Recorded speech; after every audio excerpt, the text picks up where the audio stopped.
Hello. What's up, everybody? $10. Greg, Bryboot, JC, Laura,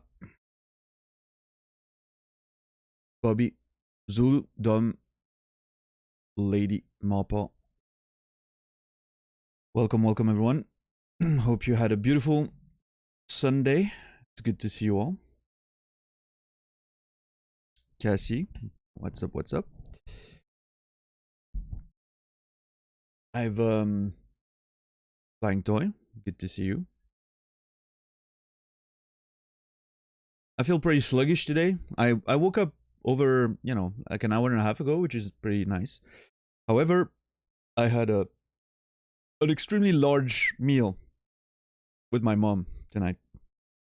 Sunday night, usually, try to have dinner with my mom every week. And she made some delicious spaghetti bolognese, and it's good, but it's a bit too good, which means I should have stopped after the first plate. But I was like, hey, you know what? I'm gonna get another plate because why not? And yeah, that that was the one plate too much. But we'll see. So far, so good. I'm surviving. I'm assuming I'll need to have like a short break in the middle of the stream.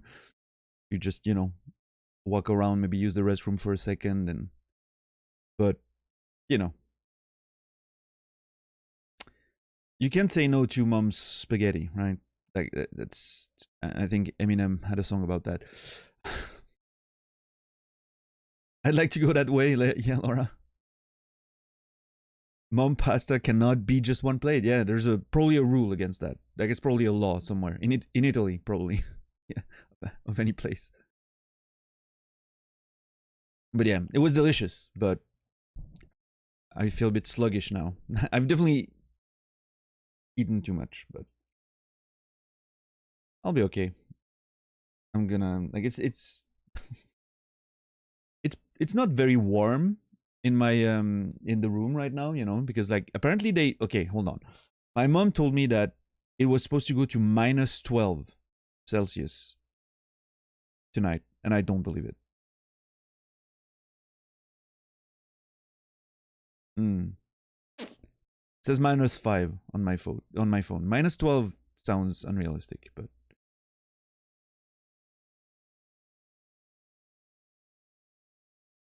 actually, fuck, it goes to minus 8. Oh my god, what the hell? What is going on? We'll see. What's up, Marik? Got the start this time. Beautiful. Let me go sit in the beautiful menu. Why would I rob you guys of a beautiful menu music while we discuss and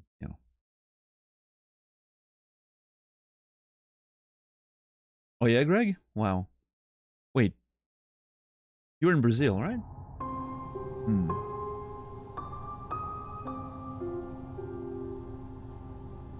I'll be honest, I knew Brazil was warmer than like Central Europe, but I didn't assume that in December it was still 30 plus. So I'm a bit surprised, but 3.8, Laura? Yeah, I don't know, like the Fahrenheit conversion. I'll let you guys do that. When I'm talking temperature, it's always C's. Celsius.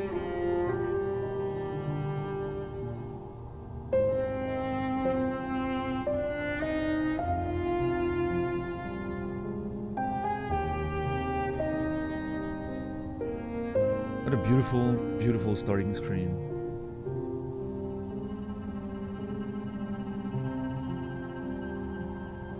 No, I understand you gave me Celsius, Laura. I was just looking up and seeing like the 10F for Americans.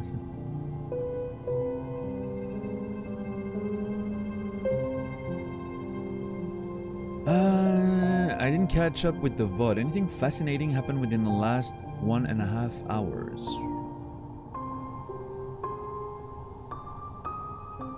Don't remember. What's the last thing you saw, Zulu? Like, if you can tell me what's the last thing you saw, I might be able to tell you what roughly happened after that.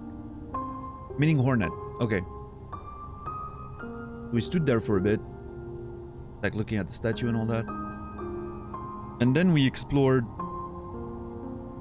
kind of a, you know, we climbed up like a tower with some elevators. Fought a bunch of soldiers, like sentries, they're called, I think. There was a weird tower with closed door everywhere, like I had to go from the sides and, you know, like open the levers. And then I found a room where like a flying enemy spawned on me, and I ran away. Because I knew there was a bench on the other side, because there was like a sign. Paid for the bench, chilled with Cornifer for a bit. And I think that's about it, pretty much. You didn't miss too much, except me running away from that weird flying thing that just spawned on me. That looked terrifying. I don't actually remember what it looks like, because that thing spawned on me, made weird sound. I thought it was a boss at first. I tried to dash out. I was able to get out of the room. Never came back. I was literally, I knew there was a bench. I knew I didn't want to die now. I just ran away with my geo safe in my purse, right?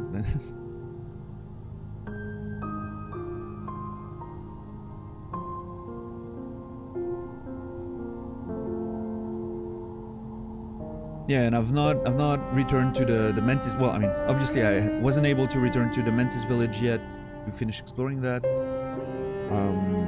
We're gonna have to decide today what the plan is. I'm not sure yet. We'll see once we're in. But yeah, how was everyone's weekend? Anything interesting?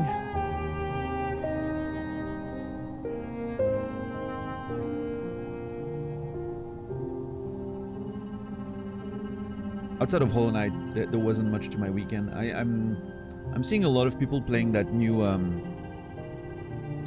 Ixion game, which appears to be some sort of Frostpunk in space situation. It's pretty interesting to me. I haven't seen much of it. I watched Plotsky played a bit yesterday. I watched a bit of Cody today, but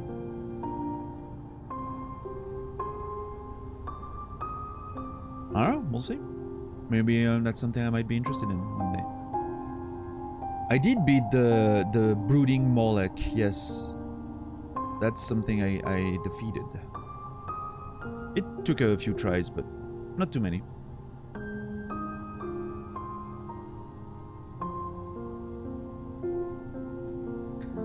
I played the base scenario, the first scenario of Frostpunk, $10, but I didn't play any of the other stories. Like, I know like there's multiple stories in the game. I only played the first one, which I think was the only one on release, right? And the rest was updates. But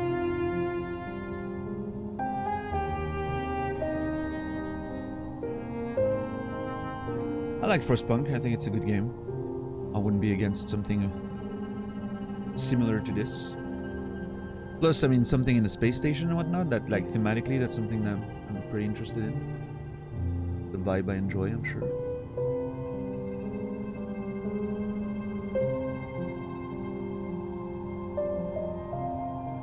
Hey, Luminar, what's up? Let's take a quick look at my notes here. So we're here right now. Whoop. We're on that bench right here. I have a keyhole to explore here. The relics I can sell here for money. And yeah, there's like the enemy that spawned was around here, I think. Down there maybe. And there's the stag up there we can see on the map, so we're gonna have to go there. I noticed that, you know, I was looking at my notes yesterday, kind of studying them a bit, and I realized that You remember I mentioned that door near the sewer pipes when we were exploring under the Mantis village and whatnot, like, well, fungal wastes. And I mentioned, oh, those pipes look like, you know, they're pretty fancy and all. Now it makes perfect sense, right? Those pipes extracting water from the City of Tears, which is like the capital, so it's pretty rich and like fancy pipes. And of course they need to evacuate water, right? Because if there's some water reserves above that filter through the cracks, and that's what creates that rain, you don't want that to accumulate and flood your city. You need to get pipes to, you know, bring the water out.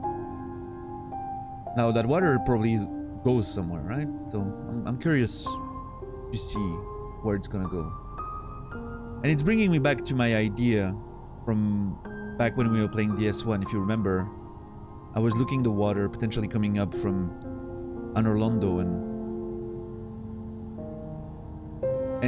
this is kind of reminding me of that, and I'm wondering, like, if some of that water could be, I don't know,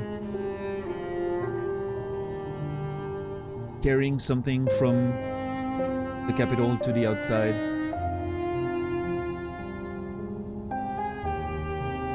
I don't know. You never know.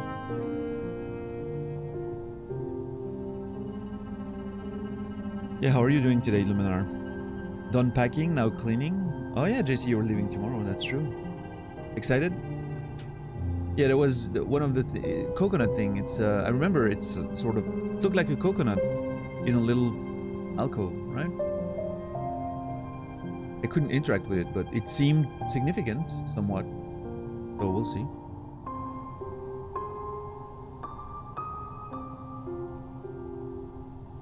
Excited, JC? Yeah. Rasta, welcome in. Good to see you.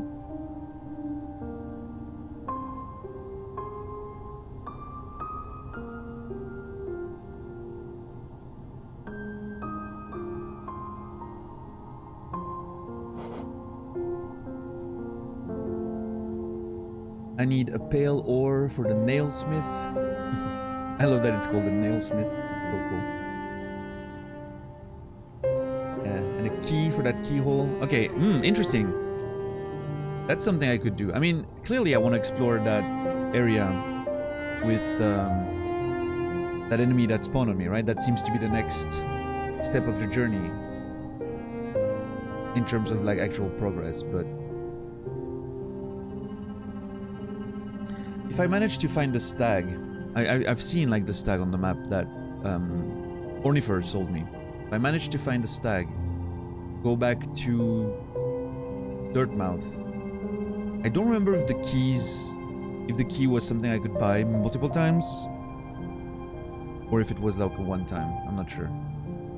Maybe if Sly still sells a key, I could then return to the keyhole down at the bottom there. See what's up with that.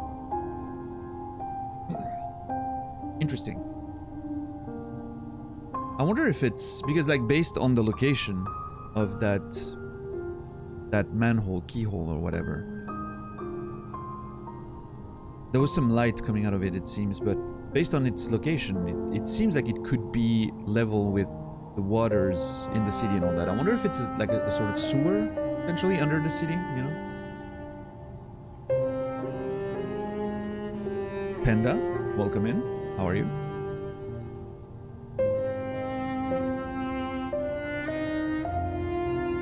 Shadow King, welcome in.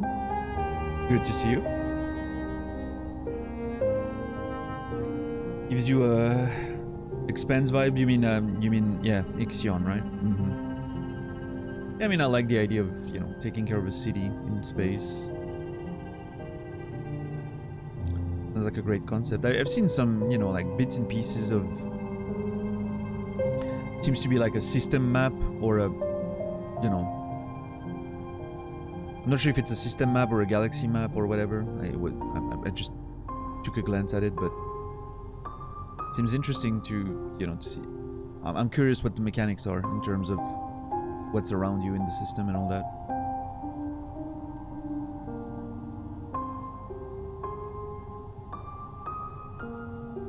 Oh, monitor just decided to go black for a second. Hold on.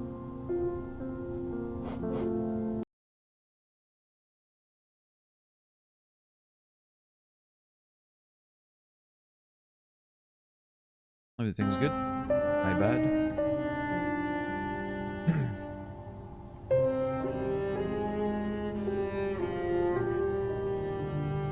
Hey, Rastafaris. How are you today?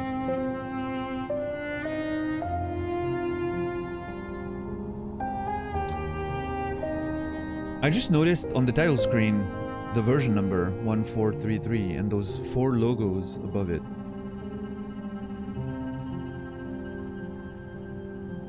One of them is Lifeblood logo, you know, like those things, those blue things you break for extra HP. I wonder what those represents. I mean, it could be. Hold on.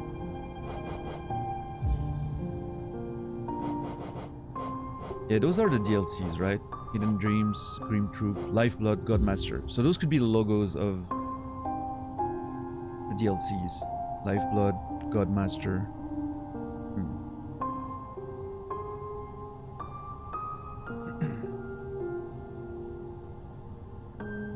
Chilled, play some Genshin. Nice, Rasta. Nice. Hope you had fun. How are we this fine day? Pretty good. I'm in a bit of a food coma because I had way too much spaghetti for dinner, but I'm okay. I'm good.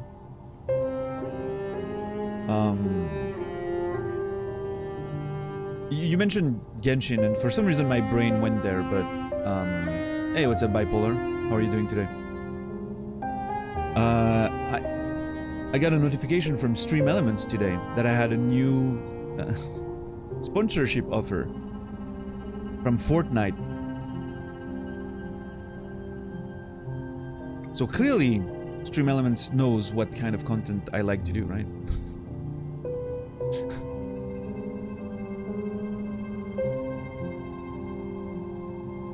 What's up, Kerr? Any insulin ads? No, not at all. And no KFC ads either. But I think maybe, you know, maybe my phone, maybe they know when you're trying to force it, and so they don't, you know, they pick up on it. They're trying to fool you. Yeah. Better than Raid Shadow Legends, at least. Arguably, yes, from a, like a, you know, game standpoint, right? However, money-wise, it's not on the level, let me tell you. Holy shit. That offer was insulting. Not that I would have accepted, even if it was for... You could have added an extra 0 and I wouldn't have done it. If you added 2 extra zeros, it would have been hard. I would have turned it down because there's no way I'm playing Fortnite, but it would have been hard to turn down with 2 extra zeros. But even with 1 extra 0, there was no way I was playing it.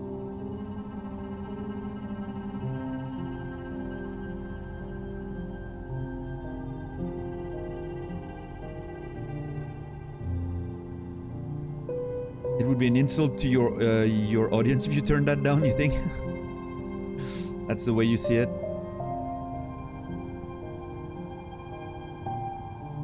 Yeah, I mean, you know, if you're going in the like, if you start going in the 5 figures, it almost starts making logical sense, you know. You tell your audience, you know, I know this is gonna be shit. You don't have to watch. I'm just trying to make myself safe for a year, you know. But yeah, I mean,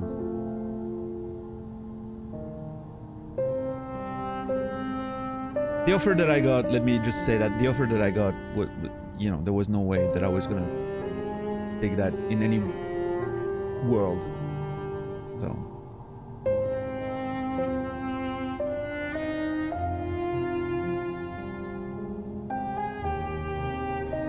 Oh yeah, Shadow King? Interesting. Who knew about Fortnite's elaborate, deep lore? I didn't know. Yeah, Rasta? I mean, hey, I mean, if it, you know, if you enjoy it, nobody should judge you for that. There's nothing better than enjoying stuff, so.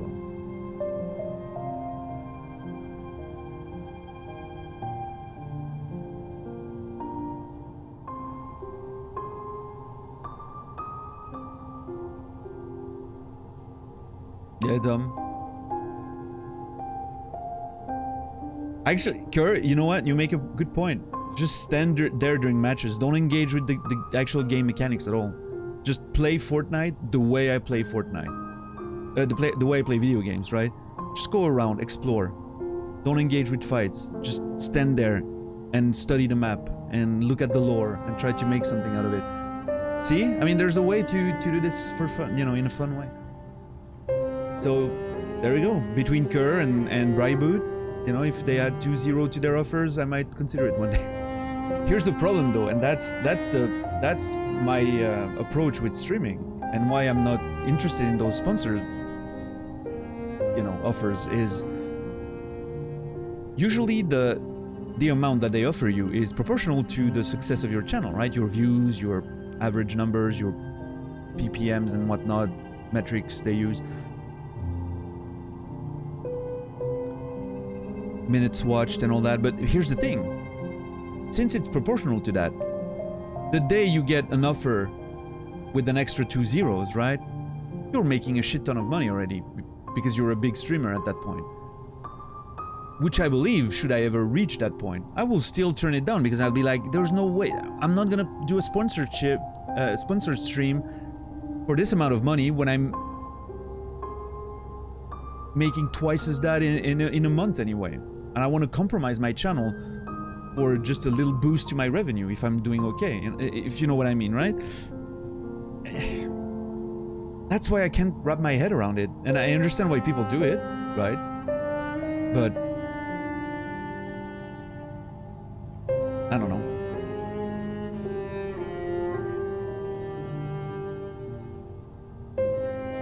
Look at this tree, exactly the same as the previous one. What could be the implications of this? Let's take some notes.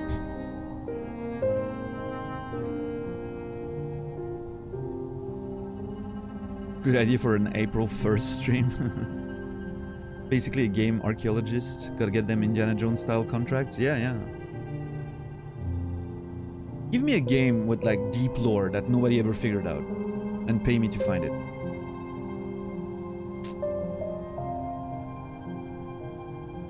But he used to say the same thing, never say never, I guess. I mean, I don't think Cody has done a lot of sponsored stream, right?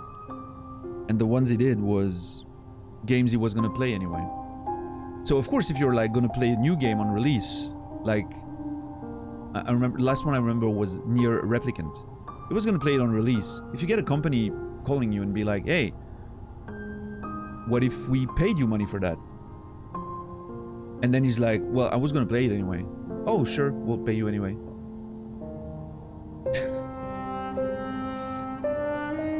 I mean, that's a different situation, right? It would be stupid not to take the money, I guess. If there's no requirements, you know, other than just playing the game the way you usually do. It's not asking anything from your audience, like doing fucking tutorials on a mobile game and shit like that, you know?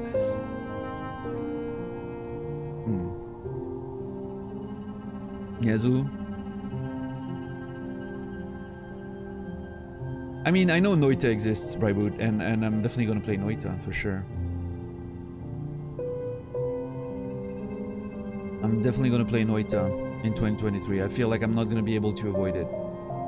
I know extremely little about the game, like I've seen a few bits and pieces of Casey, and I've seen the very early game with Weddy. Like, I can tell there's mysteries under there that are gonna be interesting to find.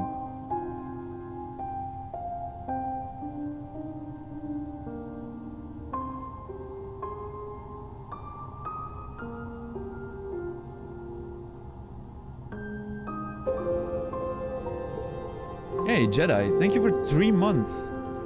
Resubbed with Prime. Less money for Jeff, more money for me. Thank you, man. Appreciate it. Hope you've been well.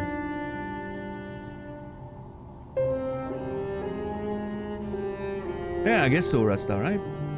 I mean, sorry, there's two Rastas. Rastafario, there could be a reputation risk if you were taking... There's always a reputation risk when you take sponsored streams, right? I think if you're honest and open with your community about the fact that you were gonna play the game anyway, and that's true, you know, and you get paid for it, I don't think it's gonna hurt you much. I mean, I didn't look at Cody any differently when he did that for Nier, right? I understand, I get it. Now, to be quite honest, I don't look at anyone differently because they're doing sponsored shit. So, you know, some of my friends, good friends, are doing sponsored segment. Fizzy was doing WoW this morning. Nami, Emmy, both did the Star Trek shit. Now, I will judge the Star Trek shit. That offer is bullshit. What they require of the players to count for the sponsorship is absolutely ridiculous. It makes no sense. And I wouldn't never take something like that just on principle. Like, if you want me to promote your game, pay me. Don't require my viewers to do something. If they're not interested in the game when I'm showing it, that's your problem, that's not mine. If you're trying to trap people, getting into the loop and then, you know, get addicted, that's not cool. That's not cool with me, but... Nami regrets the Star Trek thing. Yeah, he does. I mean, I tried to warn him, right? You were there, I'm sure. I tried to warn him that it was just an awful offer because of what they, you know, what they require from your community. But oh well. What's up, Lobster? By the way, how are you? I mean, here's the thing. I still think it's pretty shitty, Lobster. Like, I think if you're gonna sponsor, like, do a sponsored thing with a streamer, just pay them flat for their time, right? But, I mean, it's at least a bit more acceptable, I guess. Yeah. Like, the Raid Shadow Legends stuff, as bad as it is, you can get through the tutorial in, like, 45 seconds. So, yeah.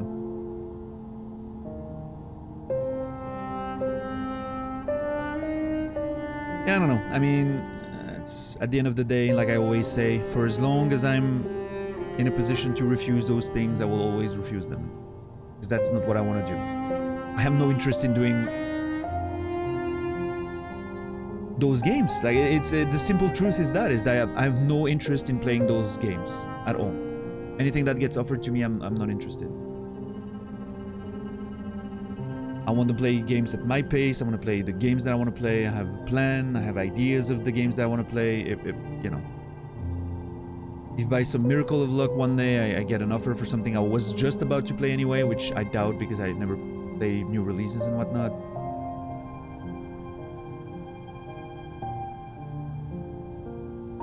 But yeah, for as long as I can avoid turning my channel into a billboard, I will do so. Maybe one day I won't have a choice, who knows, but for now I do so.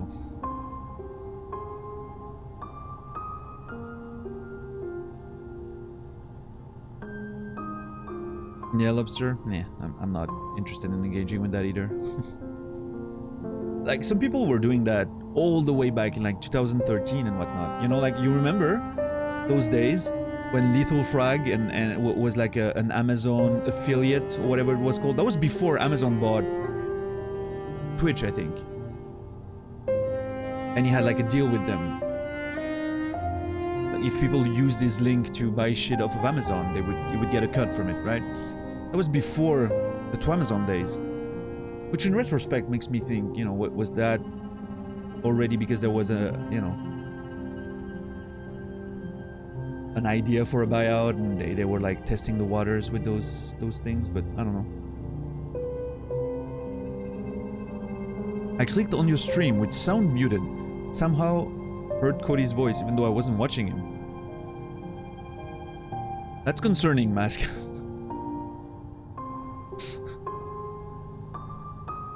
Cody? You hearing the void? Did he lose himself?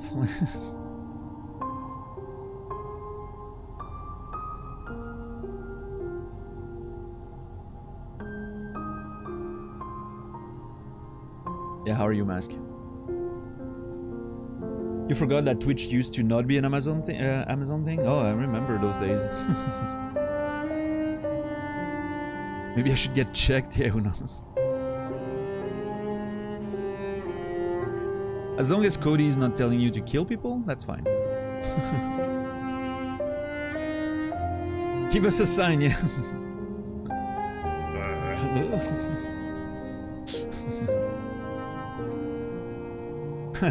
Can't. He's here.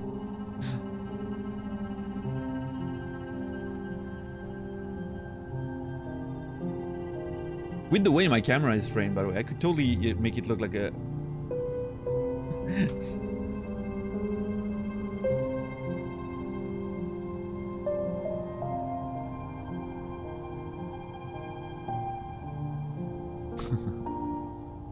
That's actually looked pretty convincing. I know, right? Like, no, that didn't, because it came from the... Well, I mean, hold on. Hold on. You don't... If you don't see the arms moving, and I'm just here and I'm focused on the game, and suddenly it's like...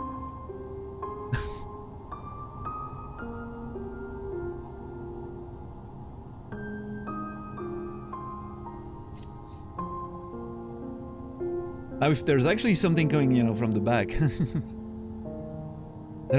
that's the moment where I should be worried, and I would like you guys to tell me. You see something back there moving or something, that's concerning, because there's nothing there. I mean, there should be. It's a wall. Time to invest in a long sleeve black shirt. I should get a turtleneck for the winter. Like, imagine if I had a turtleneck that went all the way up here. Oh my god, this looks insane. Like, if I could... Okay, hold on. I'm holding it with my arm, so I can't really, you know...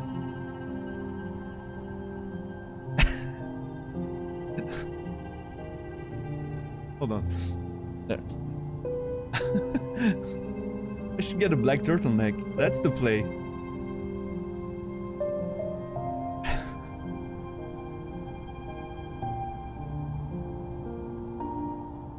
Floating head. I should, you know, if I could... Hold on.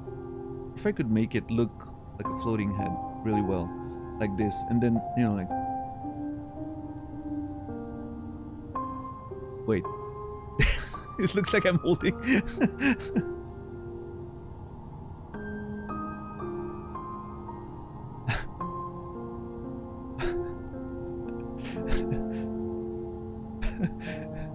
I know, it's great, bipolar, right? Like, who needs black, like, green screens and shit? Just all black, that's the play. I figured it out. It's like those shows, you know, with like, people that are all in black in front of a black background, and they like carry people to make it look like they're floating and whatnot. Like performance art, you know the kind? That was probably like in America's Got Talent or whatever. Yeah.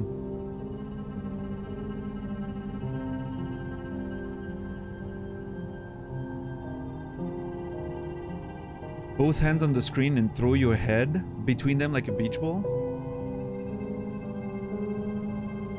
Yeah, but it would need to... Okay, hold on.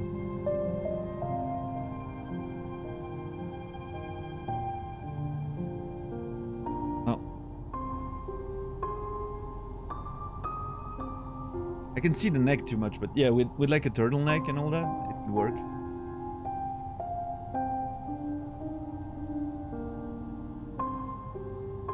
If you grow the mustache wide enough, you could achieve a floating jaw effect. That's actually true. Holy crap. I mean, here's the thing. I never thought about that before, but because in my head, it's been it's only very recently that I noticed how much of a floating head my whole thing looks like.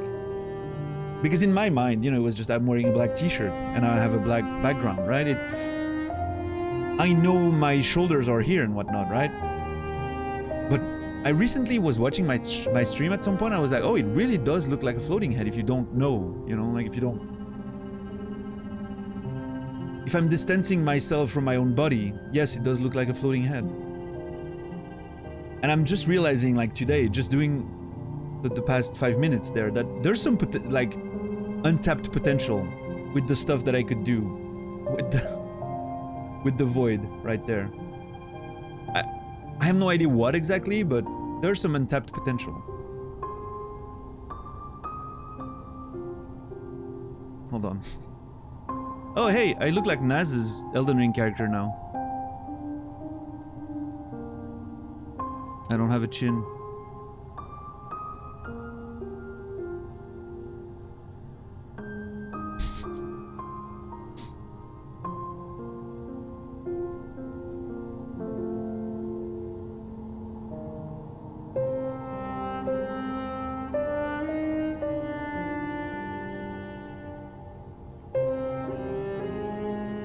I don't know, I'm experimenting. I should get a pure black headphones.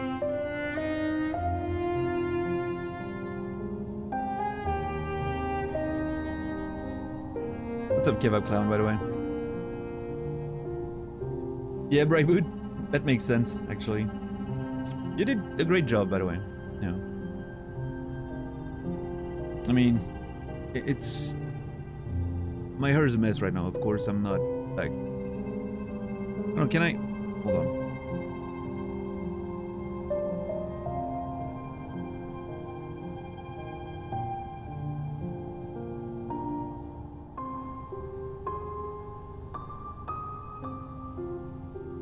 Yeah, my hair is... If I had like a white sheet of paper, I should like show... I could show you, but...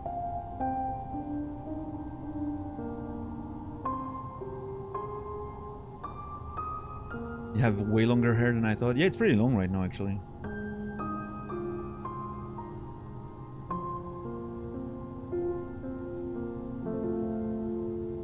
But...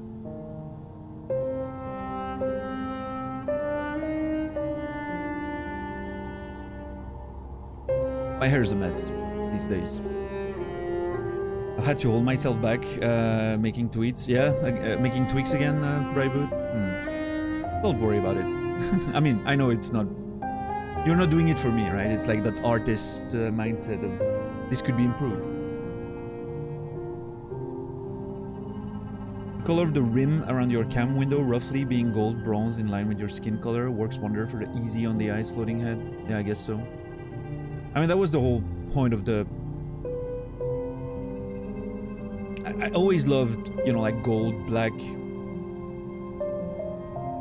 combinations. It's always something I think looks pretty cool.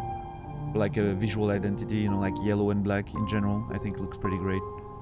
Mostly yellow and black, like not necessarily like gold and whatnot, but yeah.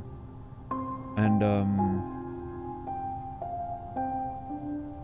like the way I tuned the camera, you know, like the color correction on the visual of the camera and all that was, the goal was to make it feel a bit closer to that without my skin looking completely unrealistic, right? But I've tuned the slight, like the color, slight color correction, diminishing a bit of the saturation and all that. And yeah, I mean, I have, that's my skin tone already, like by default, right? But with the amount of light that I have and everything, that was the whole point. It was for it to look a bit, you know. Anyway, some streaming details, right? Stuff that probably most people don't even notice, but I like knowing that I've paid attention to it.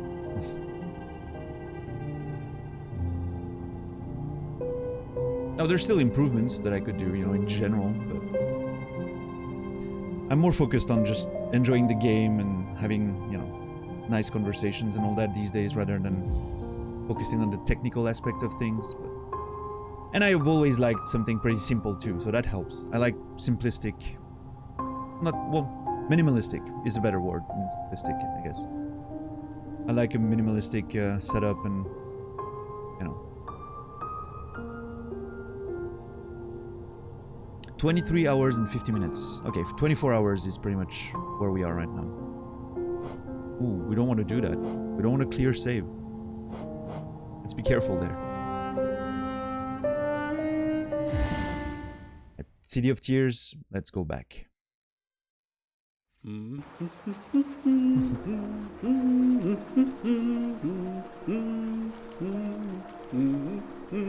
I just noticed that when reloading the game, like you get like the little health appears like, as you wake up and all. Like it's very cool.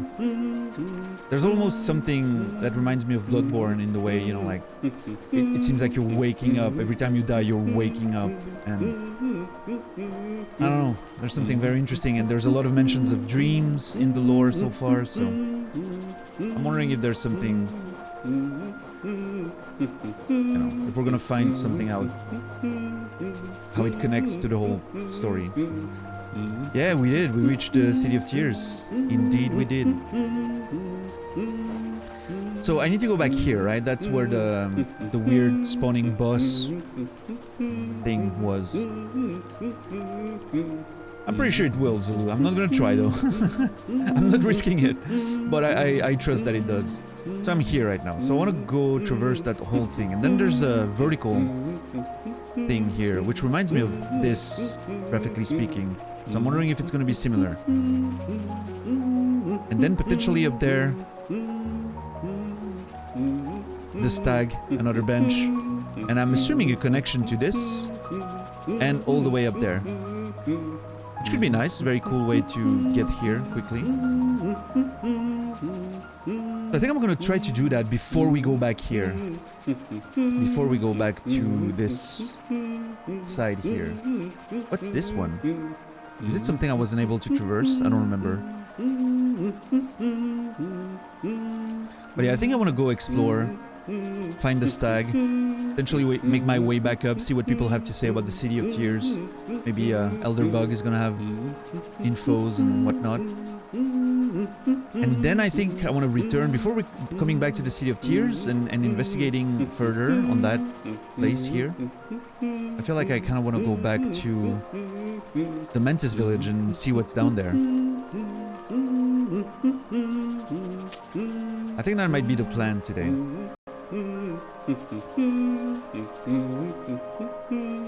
I mean, I'm really interested in... You know what? I want to quickly go... Okay, what's my charm setup, by the way? Gathering Swarm, yes. Soul Catcher, sure. Long Nail, okay. Perfect.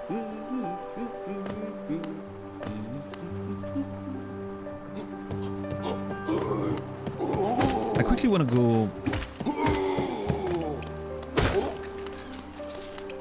I quickly want to go see that spawning enemy again. I'm not gonna fight it, I don't think. I just wanna see what it is. The fact that the music stops is so intriguing to me.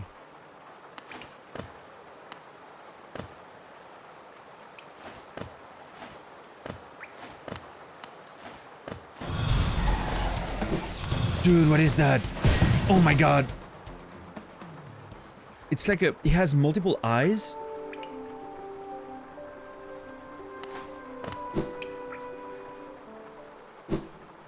And he seems to have like something rotating around him, and like he casts spells and whatnot. This is terrifying, by the way.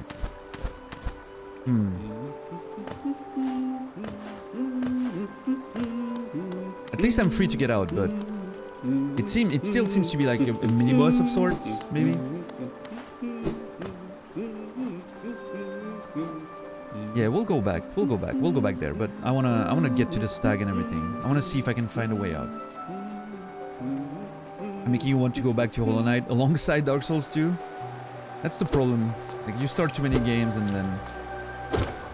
Oh my god, the music. How it changes with the choir.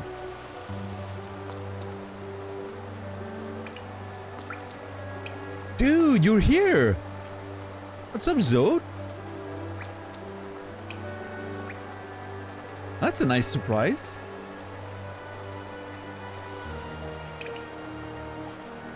He's a bit darker than me, isn't he? Yeah, his skin is a bit grayish-er than mine. Mine's like all white.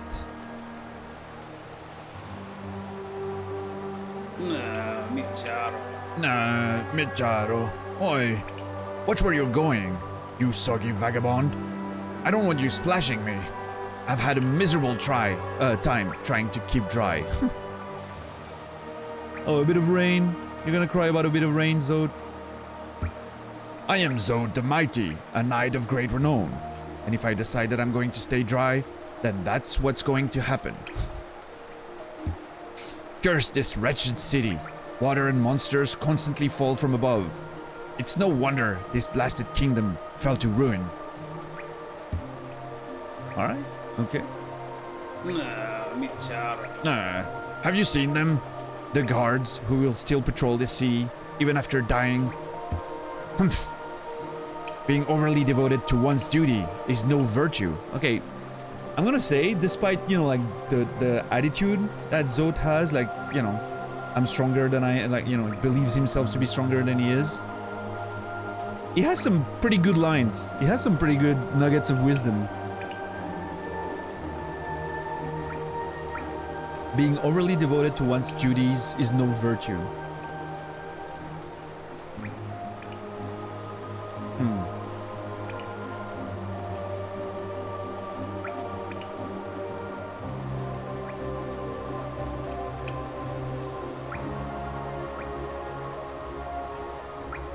Yeah, that's true, Zul. At least you're known to go back to some old, like some games you've started and haven't finished, and you're going back to them and finishing. So that's pretty cool.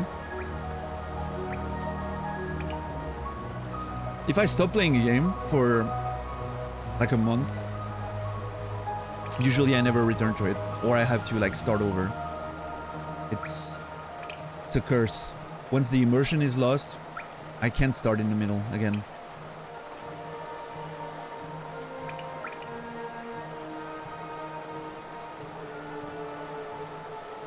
Being overly devoted to one's duties is no virtue.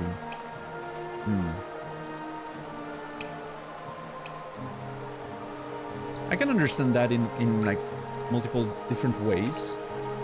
You know, like people that are too invested in their jobs and forget to take care of themselves, or people who blindly follow orders despite morals and whatnot. Look at that window. The windows behind us legit look like old style animated movies, you know? You know what I mean? Like those old, I don't know, like Don Bluth or Disney, whatever, old movies. It looks so freaking good. Love it. Work to live, don't live to work. Yeah.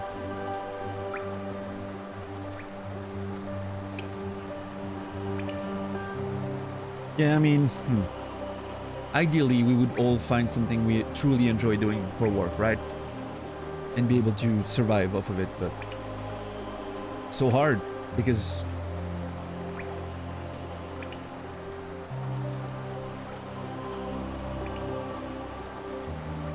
obviously a lot of the stuff we would like to do is not necessarily the stuff that society relies on to survive, right? Strive and survive. So, yeah, Zulu. I've heard good things about the Mad Max game, but you're not the first person who mentions the repetitiveness. Yeah.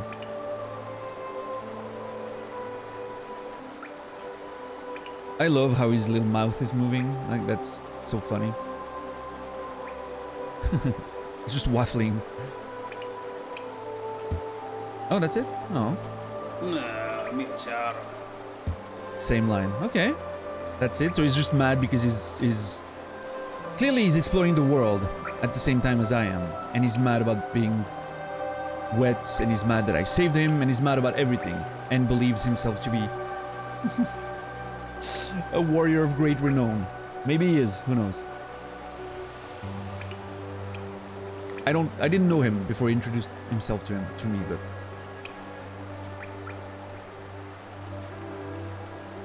yeah, Anubis?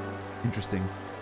I should watch what was the name of the last movie they made? Fury Road. I watched it once in the theater. It was okay. I liked it. I mean, visually, absolutely stunning, right? The plot in itself was a bit weird. I didn't vibe with it too much, but I don't think that mattered. It was still a beautiful spectacle. I should probably watch the old Mad Max movies again. The second one used to be my favorite when I was younger. What's up, Kimi? How are you doing today? It's good to see you as always. You've never seen a single minute of Mad Max? I recommend taking a look at them. Like I mean, to me, here's the thing. The second Mad Max, I was so fascinated by the world.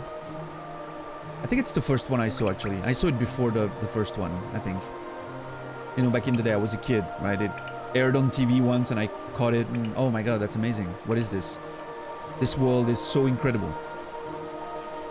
And then Fallout came out, the first game, when I was a teenager, right? I was like maybe 15. I was like, oh, this is just like Mad Max 2. This is awesome, you know? And that got me like really interested in the whole post-apocalyptic stuff. And I did play Fallout 2, yeah, back in the day, you know. I'm still someone who prefers the first one over any of them. The first one I thought was just the right tone, the right amount of darkness, the right amount of, you know, simplicity to the whole world. The second one was already going in a way that I wasn't too much of a fan of, with the pop culture references, and the camp humor was a bit too much for me. I still think it's great, but... And as a video game in general, I think there's a lot more freedom into and a lot more stuff to do, right? It's a much bigger game. But I like the focus of the first one. Same reason why I think Diablo 1 is maybe better than Diablo 2. I mean, I prefer Diablo 1 to Diablo 2, but...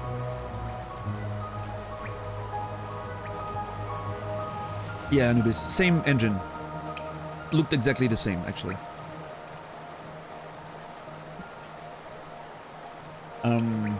And then Fallout 3, you know, I've talked about it in the past, but...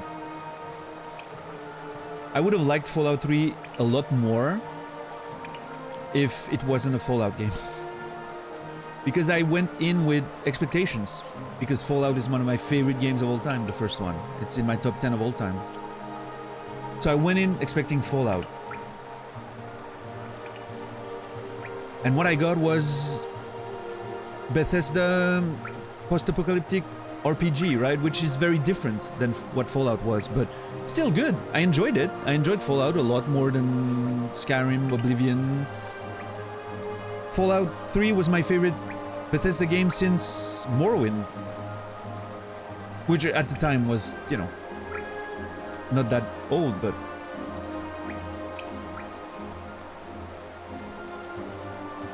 I really enjoyed Fallout 3. The tone was as close as can be to the first game, but it just didn't play and felt like it didn't feel like a Fallout game with the RPG systems, the dialogues, and I don't know.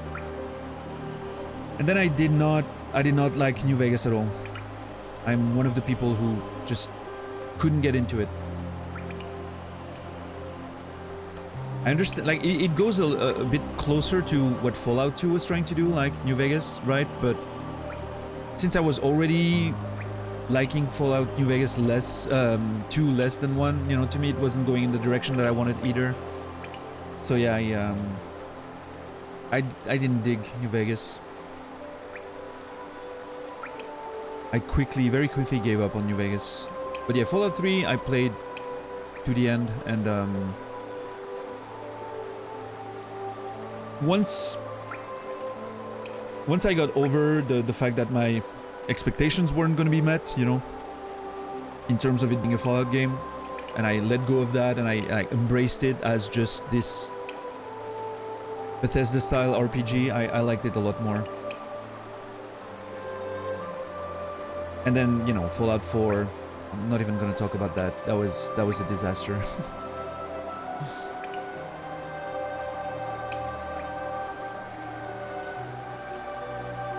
Always been a Final Fantasy fan. I love a good Final Fantasy game. First one I played was 7, because none of them released in Europe before that. And I loved 7. I liked it very much. And then after that I went back to 6, an emulator, which was pretty good too at the time. I look back on 6 pretty unfavorably. Like, I tried to play 6 again last year, and it was so... Maybe early this year, actually. Or late last year, I don't remember. I wasn't streaming at the time, I know that much, but trying to play 6 again now, it's so obvious how simple the way the narrative was delivered back in those games. There's like, you go from like a scene to another without much logic, and it doesn't flow narratively speaking. Like one day you're escaping a castle because you're getting attacked, and the next second you're on a weird train platform with a doom train and undead people in there, and there's no like logical link. It's just like it feels like a sequence of little, you know, sections that don't quite flow into one another. Even though like the overall, you know, the setting is interesting, the overall narrative is interesting, but like the way it's delivered is very old school, which I think aged quite a bit. From 7 onwards, you know, it's a bit more smooth in terms of like there's more dialogue, there's more text. It's a bit more cinematic, so to speak, in the experience. But yeah, 8 is still to this day my favorite. I don't know, 8 came out at the exact right time for me. I was a teenager, I completely got smitten by 8 and the you know, the world and the story. Loved it. 5 is your favorite? Yeah. But yeah, I should say that, you know, for me it's always going to be a lot more about narrative than it's going to be about gameplay, so even though I enjoy good gameplay, right? Like for a game to really be something that I'm gonna truly love in all regards, gameplay needs to be there, right? In whatever the gameplay is. It could be walking around the house, right? But it needs to feel good. But I know some people who like are more interested in gameplay mechanics and the actual, you know, tend to like 4, 5, 6 in those games a bit more. But yeah. Yeah, Marik. Here's the thing though, I had played games like Final Fantasy VI, right? Secret of Mana was something that released. Chrono Trigger, I'm not sure if Chrono Trigger released, but somehow I knew of it. We had a few RPGs like this, it's just that I played Suikoden, the first Suikoden, before I played Final Fantasy VII, I think.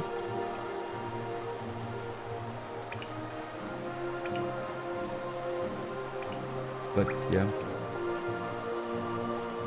I agree with that, Brainy. I think 9 is the best. If I'm trying to look at it personally, if I'm looking at it critically, I think 9 is the best. But it's not my favorite. It probably stands right after 8 and 7. It's probably going 8, 7, 9. And then 12, potentially? I think 12 aged extremely well. I played a bit of 12 last year, like the remaster version on PS4, and man, that game aged well. Like the story is still fantastic. I actually like the story a lot more now than I did when I was younger.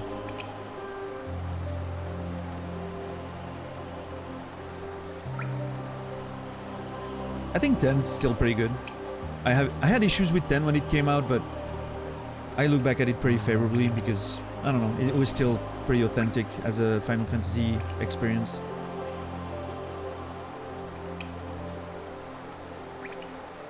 I loved the combat system in 8, personally.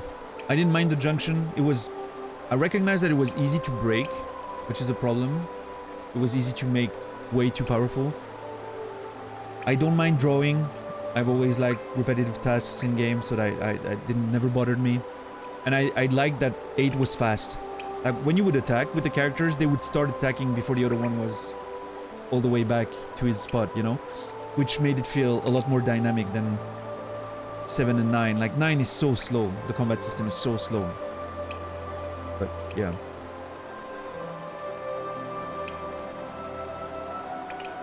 Oh yeah, Marik. 9... I mean, 9 to me is the perfect embodiment of what Final Fantasy was up to that point. It was like a best-of of everything Final Fantasy did well. And I think that art style they had, like the almost children book art style, you know, with like anthropomorphized animals and all that, was really cool for Final Fantasy. It worked well. To me, it had that yeah, like children book feel to it, and I love that. I thought that was cool.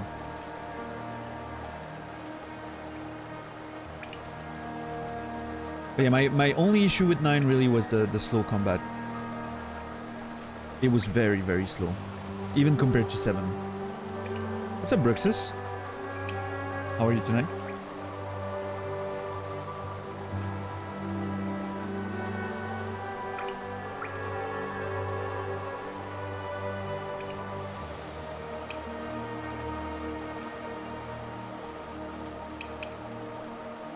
Yeah, Zulu? Yeah, there's no way I'm touching an MMO, but I hear I hear good stuff about 14. Now, what I've seen of 14 by watching streams is that despite everyone saying that the story is great, the way the story is delivered is not my vibe. It's a lot of characters standing around in a circle and talking. But, yeah. That's an MMO problem, right? I guess. 13 I didn't like. I liked the beginning when you were in Cocoon. I thought that's part of the story was interesting. It was setting up to be something quite interesting with the story, and then it somehow fizzles out. And I know a lot of people prefer when you get to the open world. For me, that was the exact opposite. As soon as I hit the open world, I was like, oh, I'm bored. I don't want to play this anymore. It feels like suddenly there was no story anymore. It was just a bland, empty open world with missions to kill creatures. Like, what the fuck? I don't want to play that.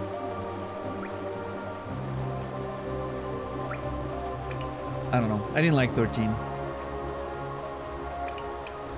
And the beginning of 13 was really worked well for me. I enjoyed it. As long as you're in the Cocoon city, I like that. But oh well. And then 15... God, 15 is a weird one. I hate the combat. There's no real... You know... The setting doesn't do much for me. I did enjoy the road trip part of it. My first, I don't know, like 60 hours in Final Fantasy 15 was just going around the world in the car, enjoying nice meals, camping, exploring, listening to music from Final Fantasy 8 while driving on the road. It felt like a nice little road trip with my buddies, you know. I liked the characters quite well. And that was cool. I liked that part of the game for some reason, even though the combat was simplistic as fuck. And then you hit this point where the game becomes more linear and it tries to tell you a story. And there was no story to be told. And so that wasn't so great. And it had everything for me to enjoy it. That's the sad part. You take a boat, you arrive in that beautiful, like, Venice-looking city that was so fucking cool-looking, and I was so hyped about finally meeting the girl. And then, I'm not gonna spoil the details, but basically the game never delivers on that, right? It's just a mess. And then you get onto a train. I love trains. I would have loved a part of the game where you just... stuff happening with a train and different stops and whatnot. And that's kind of what they did, but it just, there was no real story. There was no stakes, nothing to make you feel involved. It was so weird.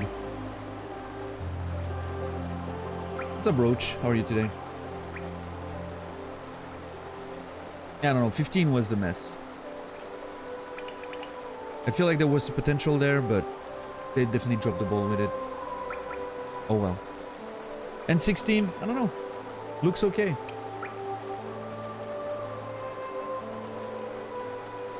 16 looks okay, but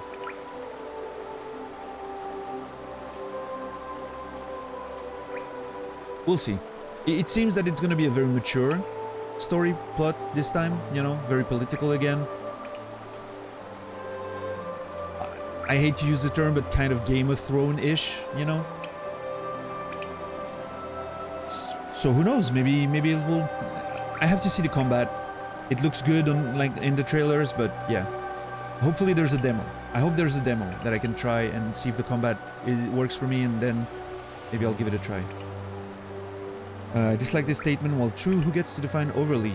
Like too much of anything is bad. Well, I mean, I guess that's the point, right, Lobster? I do think he makes a good point, though. Overly devoted to one's duties is no virtue. I can agree with that. With the reserve of having to define what overly devoted means, right? Which I guess is completely subjective and personal, but... Here's the thing, though. If you're the one being excessively devoted to your duty, you're unlikely to realize that you are, right? So it's kind of a self, defeating situation there. You only realize that in retrospect, like when suddenly you like become aware of how excessive you were. And you're like, oh shit, I need to chill.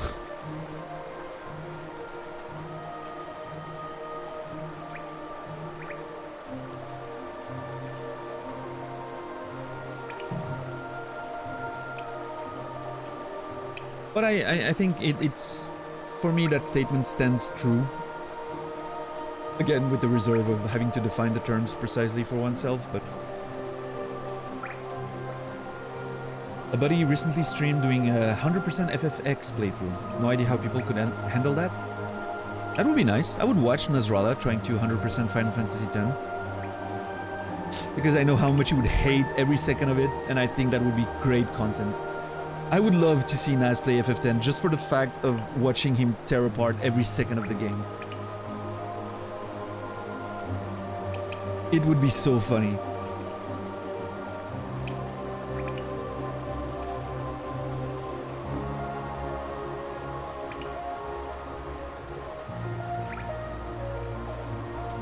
Oh yeah, Marique, I remember that one.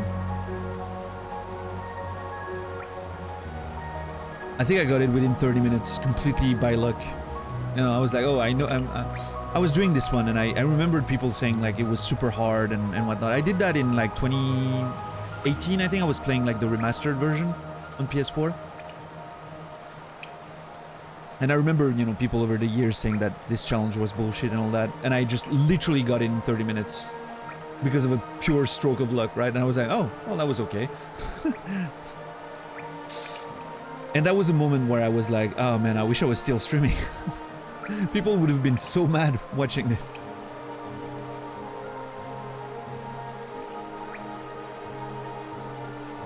It's one of those things, I've had a few moments like this in a few games where I did something really quickly where people got stuck on it for hours, and it's always funny to have that moment with chat where people are like mad at you for getting it fast. I wonder if there's gonna be moments like this in Hollow Knight, like moments that people struggle with, and that I'm maybe like gonna hit a fluke and just win super quickly. And people are gonna be like, fuck her. Alright, Zod. It was nice seeing you. I need to go further. Yeah, fuck that pillar.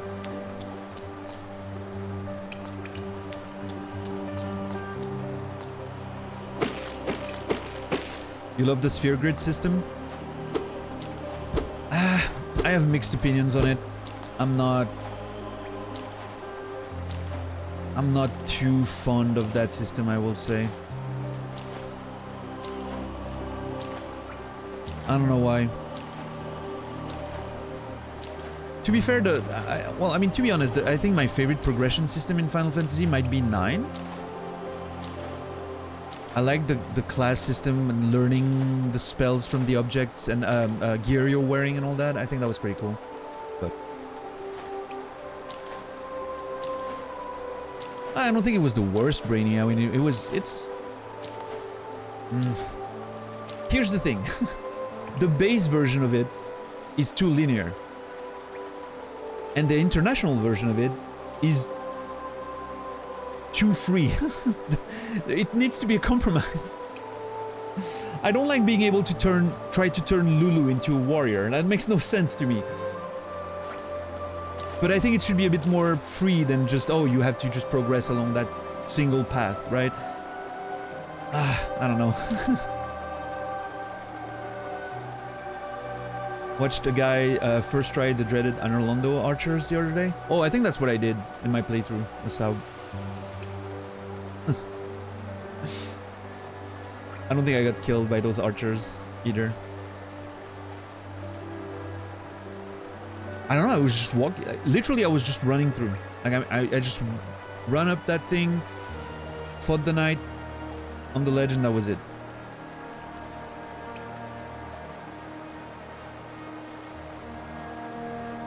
I beat Bed of Chaos on my second try. Wonder what the big deal was about.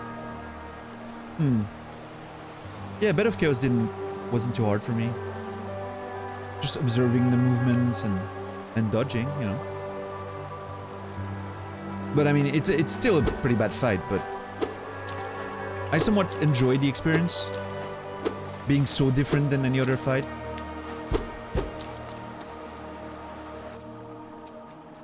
I think there's, like, I wouldn't like every boss to be like Bed of Chaos, right? That'd be awful, but I enjoy having one boss that's very unique and different like this. It doesn't bother me.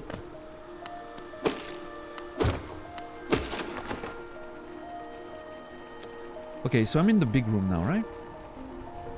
Yeah, I'm in that big room on the left there, going up. And there's supposed to be a passage towards the fungal waste? Oh, wait, back towards the entrance, I feel. Oh my god. It killed itself on the spikes.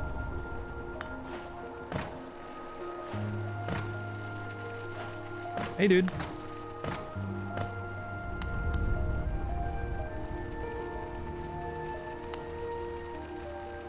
Can we make this happen again?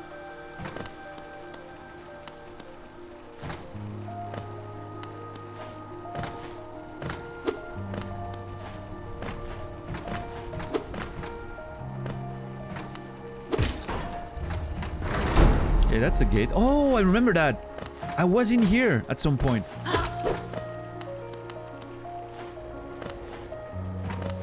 I remember walking up that thing.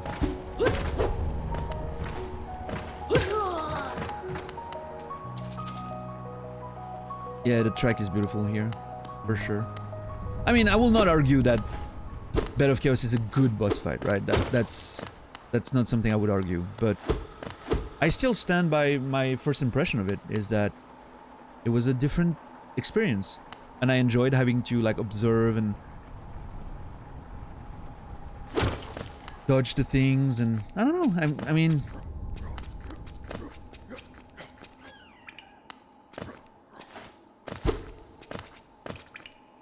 Wait, hold on. Where am I?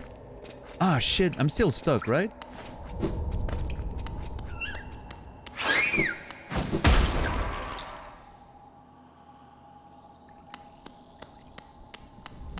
Yeah, damn it. I'm still stuck.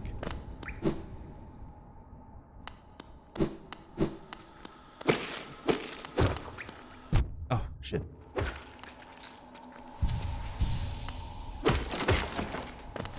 Unique in the worst possible way. Sure. And would I have preferred if there was like an interesting boss there in its place? Probably, but I'll still take the experience over no boss at all. I don't know. That was not what I was trying to press. Okay. Hold on. Oh. Oh. Another one of these.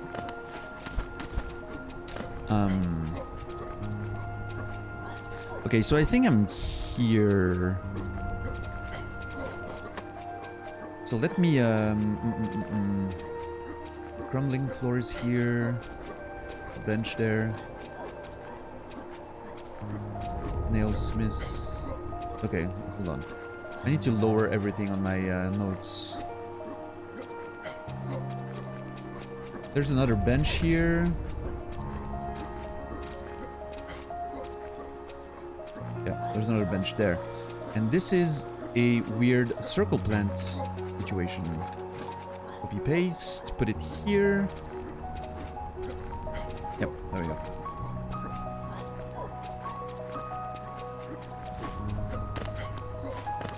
I don't know if I'm gonna be able to do anything with those, but the first one I found, I was not 100% sure if it was just a a piece of the environment or if it was actually an element that I would need to interact with in the future, but now that I've seen them in multiple different places, I'm pretty sure... Oh, I unintentionally parried there. I'm pretty sure it's gonna be a significant thing later on.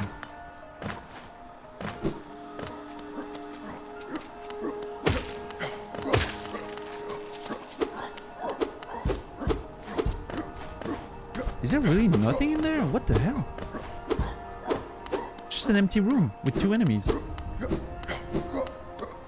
My first ever run of DS1 will forever be tainted by the fact that I didn't know rolling gave iframes until NG+. That's amazing.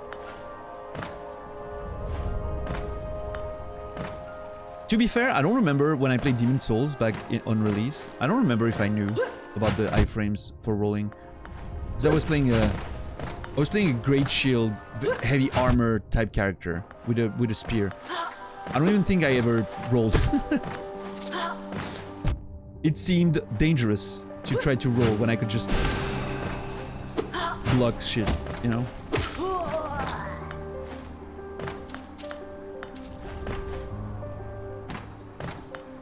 That was all the way back. Nobody knew how to play those games. Hey, Therma, what's up? Thank you so much for the resub. The tier 1. 12 months. Holy shit. A year. 1 year. In 2 different streaks, right? 6 months back in the day, 6 months now. I'm assuming. Maybe 7 this time. Who knows? But anyway, thank you so much, man. I appreciate the support. A whole year. Beautiful. What's up, Carrot King? How are you, man?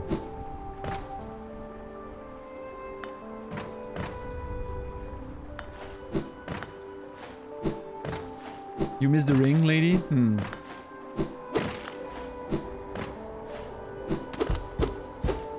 2 errors, yeah. Beautiful. You're one of the rare few people with like over a year of, you know, sub. There's definitely V-Power, who's not active right now but has more than a year. Shazar absolutely has more than a year. Natus, probably. I hope Natus is doing well. Haven't seen the guy in a few. Hope he's alright. Oh. Yeah. Someone playing Elden Ring on a dance pad. I've seen someone play Dark Souls 3 with coconuts. Like actual coconuts. And bananas. And a whole other bunch of weird food items.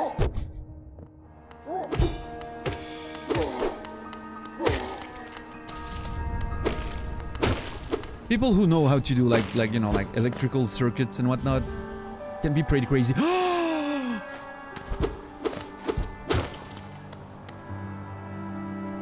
Oh my god, I got a key. I can open the keyhole now, all the way down.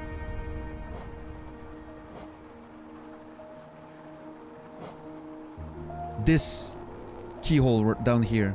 I can open it now. Ooh. I'm still gonna go to the... I'm right up there. I'm gonna go to the stag. Before I go all the way back.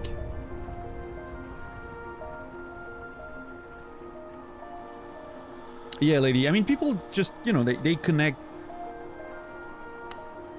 electrical circuits and they turn their coconuts into buttons. Basically, it's like the idea is closing an electrical circuit, right? Whatever you use to do it doesn't matter. So the person was using coconuts that they would like touch together and that would control the character, if I remember correctly.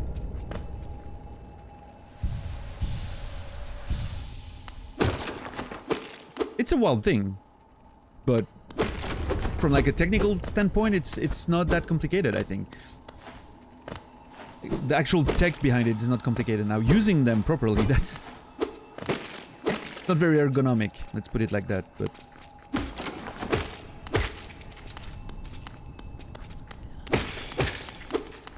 I wouldn't know. Carrot King. I like I've always said, I like dev-intended experiences. Oh, shit. Wait. Where was it? I broke the sign. Oh, it's this way, I guess. Oh. Fuck. Fuck. Twice. There we go. There's a lot of these, sort of rocks in the back there. I don't know if they're supposed to be... What are they supposed to be? I need to check. Like, it almost looks like a tombstone. And, you know, if there was a lot of death in this city at some point, it would make sense they would build a lot of tombstones, but... I need to go check the cemetery in, Dirtmouth to see if those are indeed... Wanderer's Journal. Nice. If those are indeed, tombstones. Okay, so I have no idea. Hold on. Where is this going? Oh, towards that door here. We're going here right now. Hopefully I can open that door.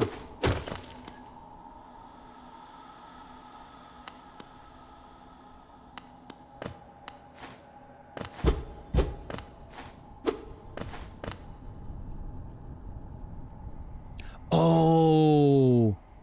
Am I gonna have to pay to reactivate that elevator? A toll machine with the symbol of a lift. Insert geo. Yes.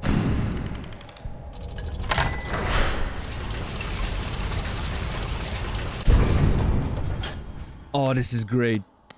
And yeah, this is one of the blocked door that would lead to here, technically speaking, right? But it's been sealed. But at least we have an elevator up right now. Okay, before I take the elevator, I want to check on the stag. Interesting that I would get an elevator like this and a stag very close to each other. Makes me wonder if... Am I about to find an abandoned stag station? That could be an interesting situation. Huh. Cool.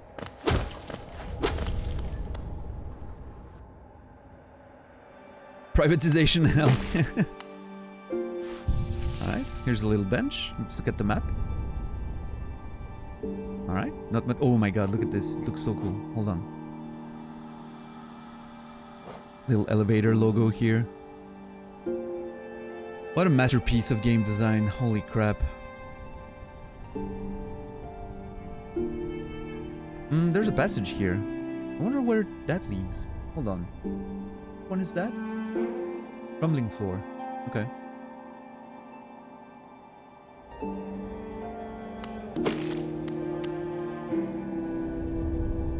Oh shit! A toll machine with the symbol of a stag. Insert geo. Not enough geo. Fuck. I should probably have done that before the elevator. Whoops. How can I deal with this? I mean, I can take the elevator up, right? I don't need...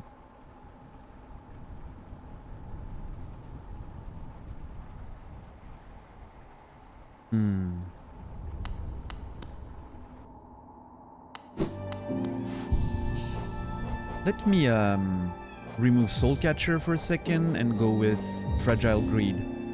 I just want to farm 200 so I can use the... I mean, then it makes... What's the point of me going up to Dirtmouth at this point, right? I have no money to buy anything. I think I just want to go see if there's interesting conversations to be had, maybe.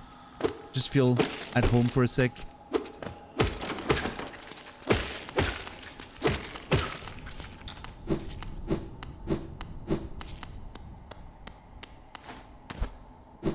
So elegantly designed. Dude, it's... Again, I hate to make that comparison, because there's so very different games while sharing some elements. But this quality of level design truly reminds me of Dark Souls 1. In the way it's just... Everything feels like it's positioned somewhere for a purpose, right? Nothing seems to be just, oh well, let's just put an enemy here, or a mechanic here, or something. Just because we need to fill the space, right? As some even more recent From Software game feel like sometimes. Like, look at Elden Ring, right? There's quite a few times in Elden Ring where it feels like, oh, we just had to put some enemies there, so we did. It doesn't feel like the enemy has a place here, or... Everything here feels so deliberate in the way it's positioned and placed and crafted, and the way the map is just folding onto itself. It's just... What a miracle of a game. It is so beautiful.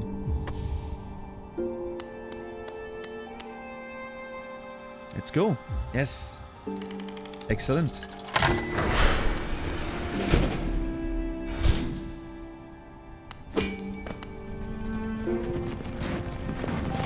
Look at this guy. Good to see him.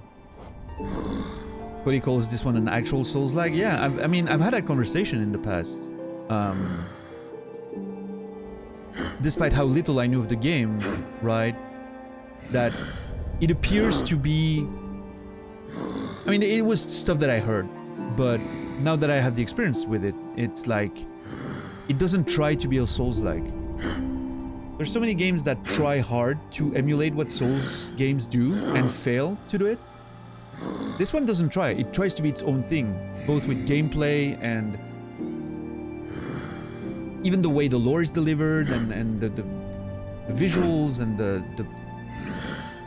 It tries to be its own thing. But in doing that, it managed to capture what made the Souls games great. That sense of unknown, of discovery, of exploring a lost world that you know, holds mysteries of the past.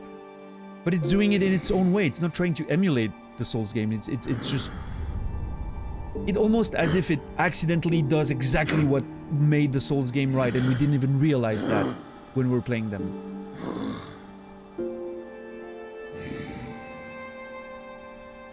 It is Brave Boot, yeah, it is completely different. But it manages to, at least for me, it manages to hit the exact same spot in my brain and the way I like to explore a game and take in the story and all that. Like it's not trying, and it nails it somehow. And it's not a... I think the point is, it's not a specific Souls thing. It can be a feeling you get when you read a book, or you watch a show, or you play a totally different style of game, or you go on an adventure yourself in the woods, or in an abandoned city in real life. You know, it's that sense of mystery and discovery that so many attempted Souls-like fail because they focus too much on the mechanics of the Souls game. Oh, it needs to have a stamina bar. It needs to have like a lose your resource on death mechanic. It needs to be that style of combat with, you know, those levers opening doors and what. That's not the important part, right? The important part is uncovering the unknown, one layer at a time. Whether it's the actual levels, exploring the areas and all that, or if it's finding a new enemy, or finding the way to fight him, or if it's just purely the lore and the environments and whatever. Uncovering the unknown, that's the point of the Souls games for me. And this game absolutely nails it without trying. I mean, without trying is a bit unfair. It is trying to do that, but it's not trying to emulate another game, which is great.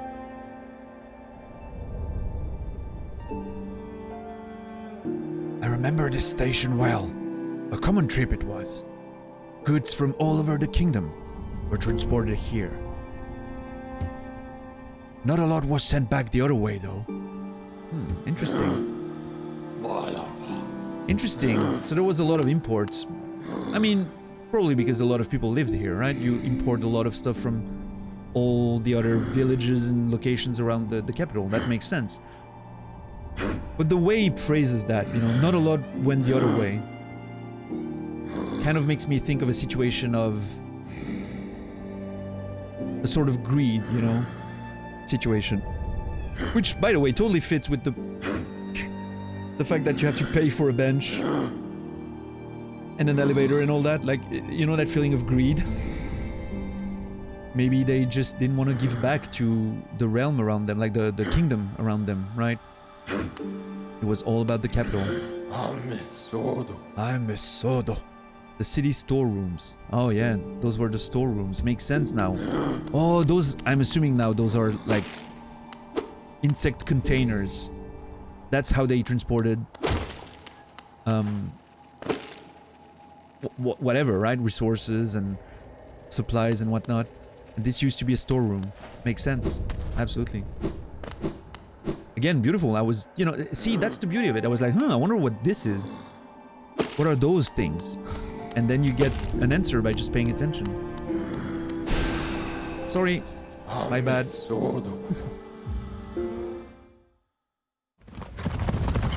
go back. We found our way back. I need to use the elevator later. I need to use that elevator. And I also need to go there. So in red, my objectives. As always. Hey, it's been a while. God, that feeling of making it back home after this whole journey is insane.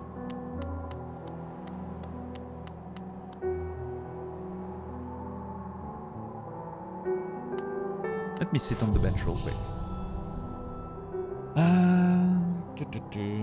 Dirtmouth is what Firelink was. Oh yeah? I never got that feeling with Firelink, not quite as much. Like, the music was great, but it never felt like home. Unless you mean the one in 3. In that case a bit, but you could teleport that all the time, so it didn't have that effect so much. But I'm gonna have to go for a minute and use the restroom. I'm sorry. I'll be right back. Enjoy yourselves in chat, but not too much.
Thank you for your patience, everyone. My stomach is having issues with the very rich and heavy dinner of tonight. So I'll, you know.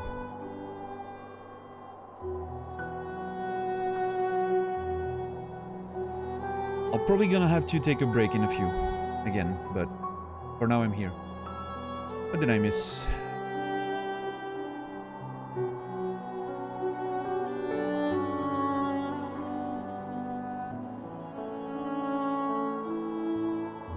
Yeah, Brayboot, Breath of the Wild. I never quite got into that one. I played the tutorial and I really liked it, like the first area, right? And as soon as you arrived in the open world, I've kind of bounced off of it. Wonder if I should revisit it one day.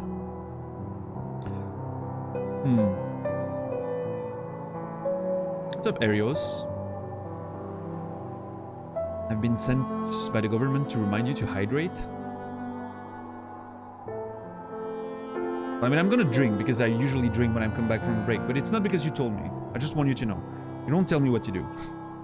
Now your username makes sense, though.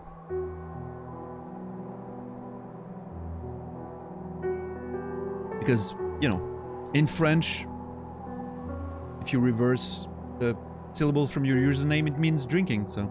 And you probably know that, right? I'm not a contrarian. What, really? Yeah. Boire, B-O-I-R-E in French means drinking. Which I thought was the whole point of you coming in and saying I had to hydrate. I thought that was the whole shtick. So...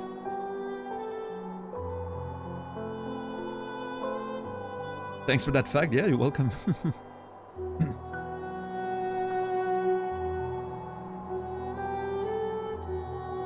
But yeah, we don't do any of that please streamer hydrate bullshit here. Like no backseat lifing and whatnot.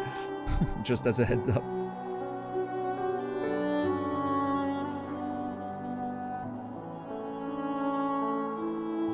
Now you can continue your watery conquest. Yeah, I mean, it makes sense.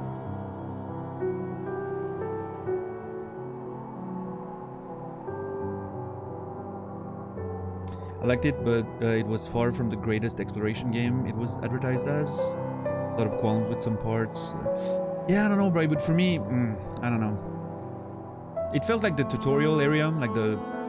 I don't remember the name, like the plateau up there, was such a well-crafted small area to highlight all the gameplay mechanics, and it really felt like an interesting, well-designed space. And then you arrived in those plains, and it was suddenly a lot of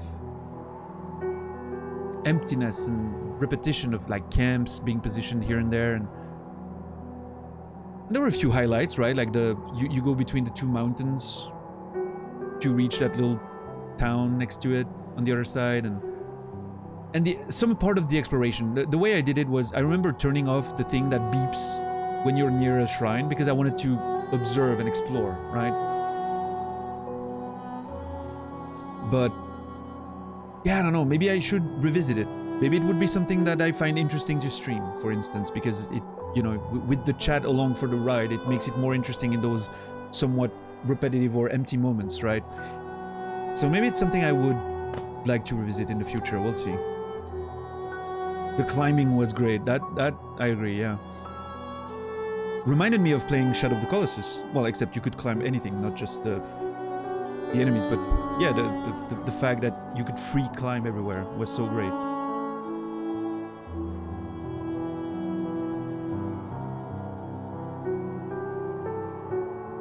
Alright, let's listen to Elderbug. I wonder if he has something to say about the City of Tears. Yolo no Tugobis. Oh no, Tudobis.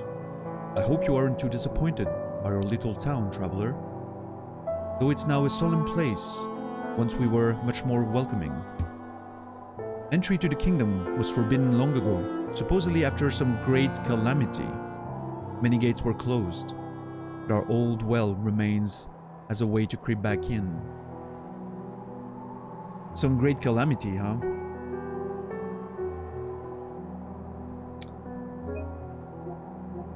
Some great calamity. Something that required the Hollow Knight's sacrifice.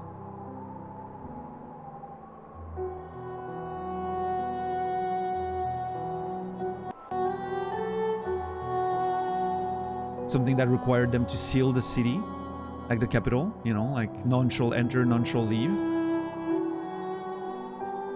To try to protect the people inside here, and then the city itself collapsed. As it always tends to happen, right? Like you try to close yourself from the outside menace, threat, and then the inside of the city itself just goes haywire. In true Frostpunk form. You know, that kind of vibe, obviously.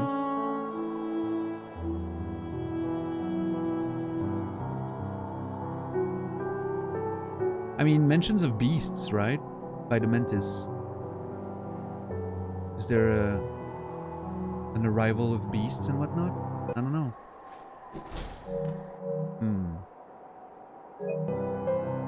Hey, Siemens, what's up? How are you doing, man? Good to see you.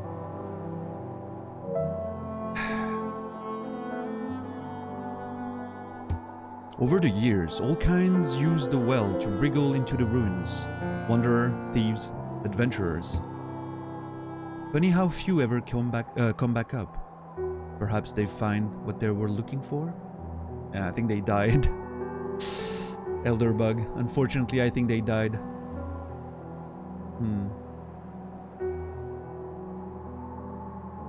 Yeah, Roach. I mean, there's definitely a few games that I would only play on stream. Because, I don't know, it changes the experience for the better. And some that I would never touch on stream. Because, I don't know.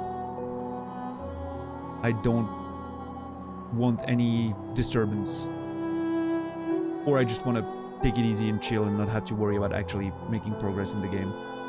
Like when right now with stream I'm playing Tales of Arise, right? JRPG. Not a game I would ever play on stream. Like there's no point. I just like to take it easy and not worry too much about it.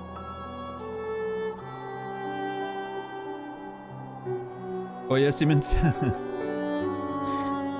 In Cody's chat or yeah.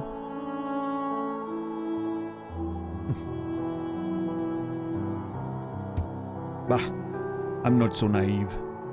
No doubt they've all been gobbled up. There are countless dangers in those depths. Ah, that's, I mean, I've seen some of them. Oh, he's telling me about the capital. Oh, no, that's actually the repeated line that I've heard so many times. Yeah. Well, I mean, I'll say this, Elderbug, I haven't seen too many riches inside. I mean, it's a wealthy city, you can see that it's like a rich city, but I haven't seen too many, whatever was in there, it seems like a lot of it has been taken away already, or lost. It is Parakin, right? It is certainly an RPG. JRPG, and it's a pretty good one. I'm actually enjoying Tales of Arise quite a bit. I think the gameplay is great. I think the...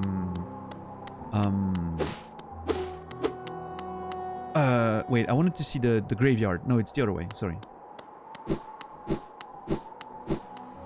I remember I wanted to check on the graveyard for a sec. Wait, I want to see if she sells more stuff now. Bapanada. Bapanaba. No, okay. Doesn't seem like she has more. Quick check.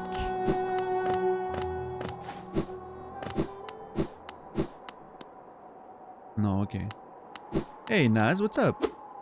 How are you doing, man? Bapanada.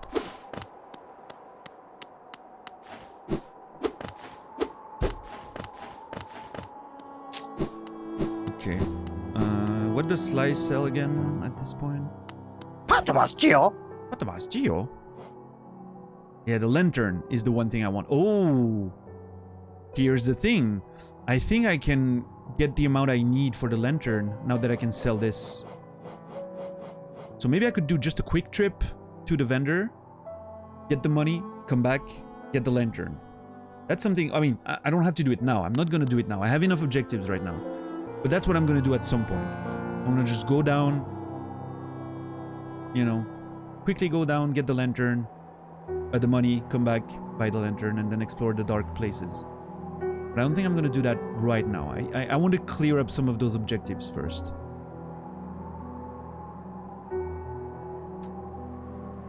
I think the first thing I want to do is take the stag back to the City of Tears, check the elevator up, check that side here if there's anything, and then I want to go back to the Mantis village. I want to investigate that place once more. Hey, Madame JC, welcome in. What's up?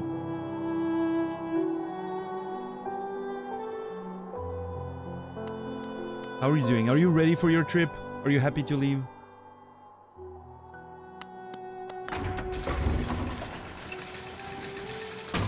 Finishing cleaning the house and packing. You ready? Nice, nice. Let's go back to the... Hold on. I want to do a very quick detour. Extremely quick detour first. There's something I want to check, and it's right there at the station, so... I think I can afford going there really quickly. No kids, no dog, no house. Yeah, that sounds great.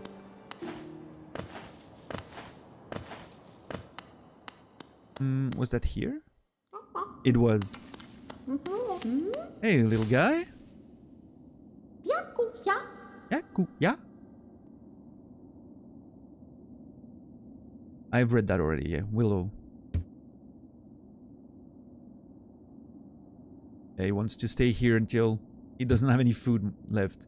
Now, what I wanted to see is... Now that I can wall jump... Oh, fuck! Never mind, I can't wall jump. I wanted to see what he's eating. I was hoping that I could wall jump and maybe there was something up there. But maybe I'm just, you know... It's just that... I'm curious to know if there's something up there.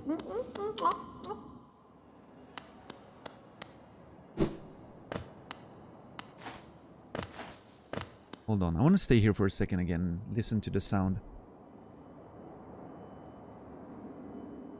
I just love the details in this place, and I've mentioned it plenty of times already. But in case someone hasn't heard me mention it, but if you listen, you can hear at times voices from the past coming up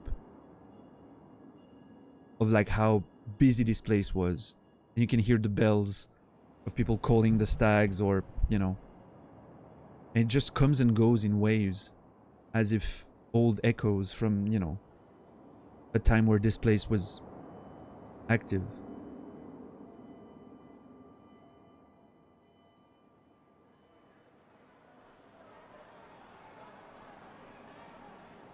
I hope you can hear it on stream, because it's really cool.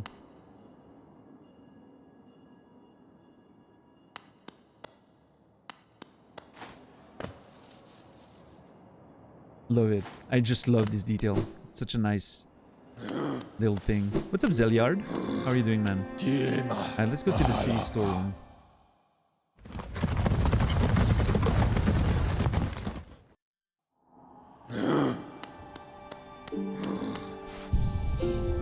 Alright. So my plan now is going to the elevator and up.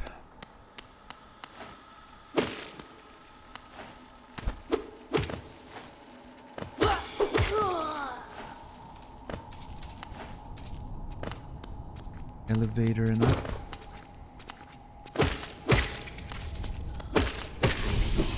Oh. We got a new information about these civilized bugs of Hallownest were weak in life, and now they're equally weak in death. Send them back into the dirt they were born in.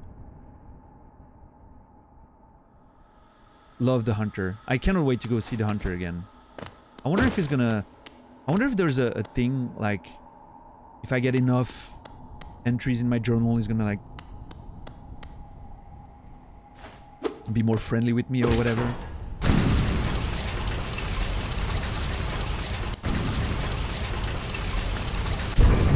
Nice. Very cool.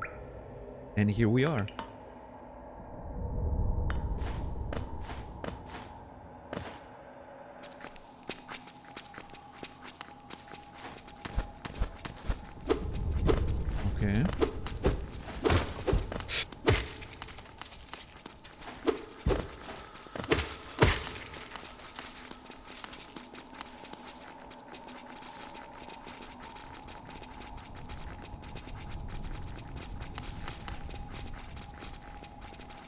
Wait, Shadow, what? Did I miss these nut joke? I missed the setup. Oh, okay. There's a... I can fall down here, but then I'm worried that I can't come back up.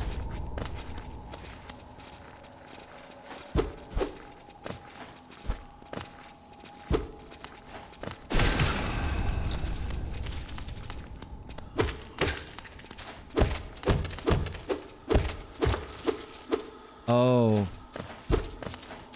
Thanks for explaining, Shadow, because clearly I wasn't gonna remember.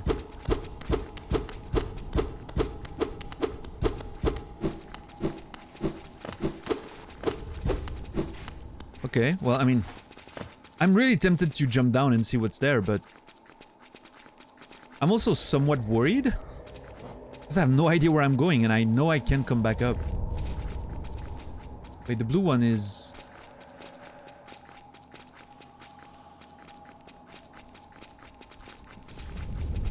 Oh. Okay, this jump is comical. Like if I jump, I'm there. Like I don't know how to get back up. As of yet. And maybe this like breaks on the other side. I think there's a potential for that. I can hear there's an item down there. Well, I mean, here goes nothing, I guess.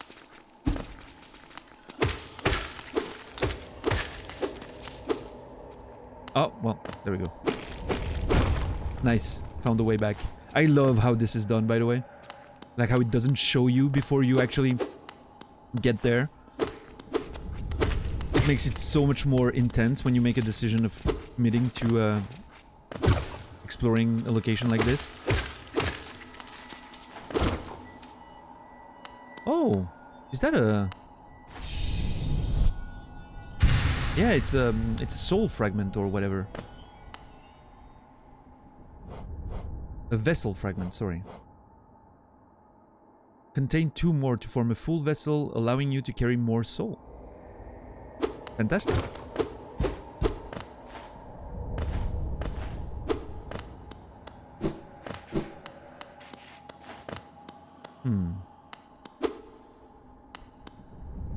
Yeah, I mean... Not much here. Just a nice little bonus.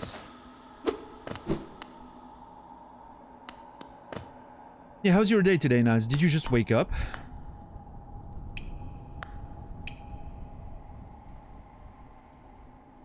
Alright, what's the plan again? At this time, the plan would be to...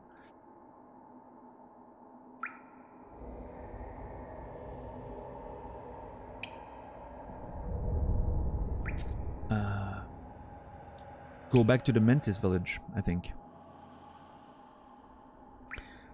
I still have a lot to do in the City of Tears.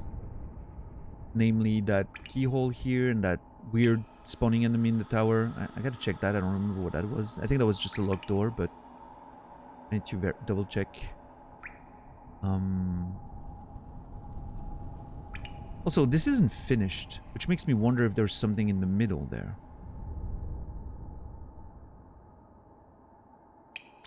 But I didn't see a way to go up.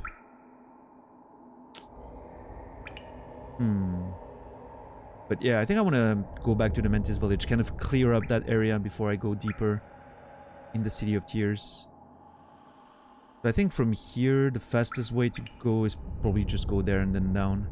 Like I could take the stag to here, but then I have to do the whole thing anyway.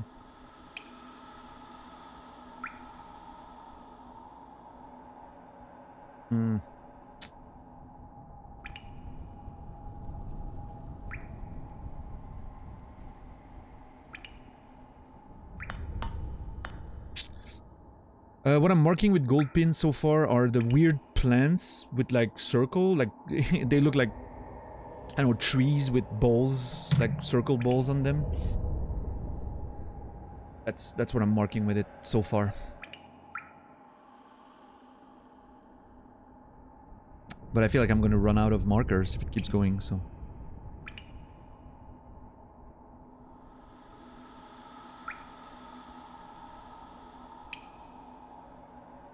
Okay, I wish I could open that door here. That would make the trip a lot faster, but I can't. I don't think that door's... Well, oh, okay. I kind of want to go back there, actually, and see if I can open the door again from the other side, or if it's, like, closed for good. Like an orange tree, I guess.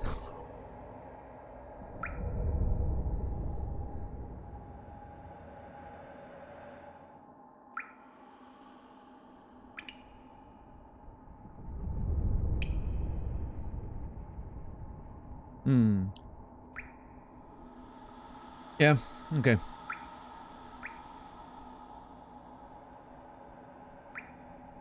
Or I go back to the Queen Station and I go up, down. What's this one? Double jump wall. Question mark? Hold on. No, you know what? Let me hit the Queen Station and see if there's something I can do here. Now that I have an extra skill. Yeah, let's go. Stag, Queen Station, and see what's there. Man, that's something I really enjoy with those... That style of game is planning your route and... Imagine how much we'd lose from that feeling of adventure if we could just teleport to every bench. That would rob us from so many good moments like these.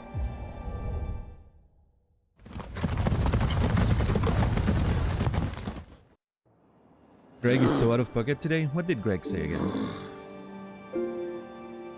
Oh, wow. Okay, Naz. Orange juice is a perfectly acceptable conversation here. Keep your energy to ban people in your chat, okay?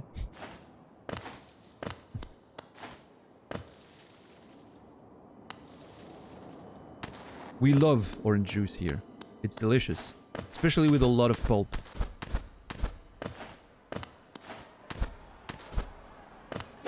What's up, Warren? Some delicious, fleshy orange juice. I should have actually equipped,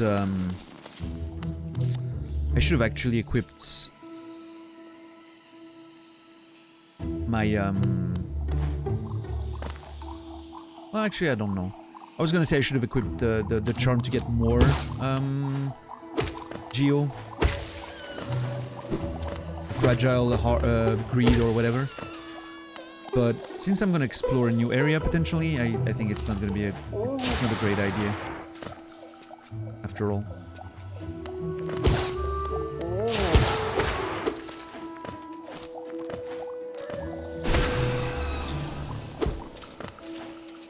Yeah, you should, lady. I mean, I totally respect people who don't enjoy orange juice with pulp, of course, but... Ah, here's the coconut thing.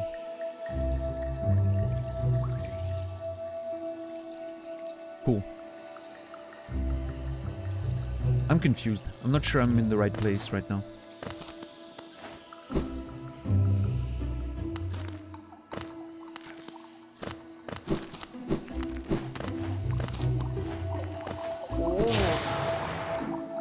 Yeah, I was supposed to go down here.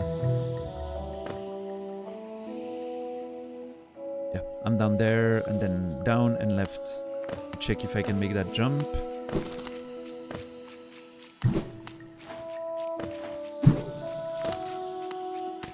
Yeah, Marik, I mean, to me bubble tea is a bit different. It's something else in the drink, right? Orange juice with pulp, it's just part of the orange. To me, it's something completely different. I can make that jump now. Well, look at us. Look at us go.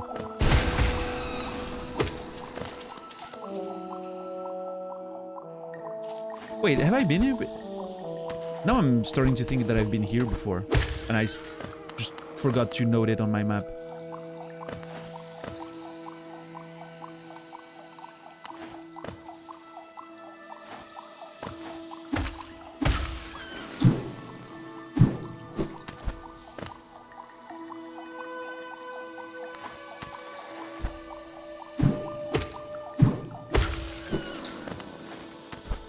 Nope, I haven't been here.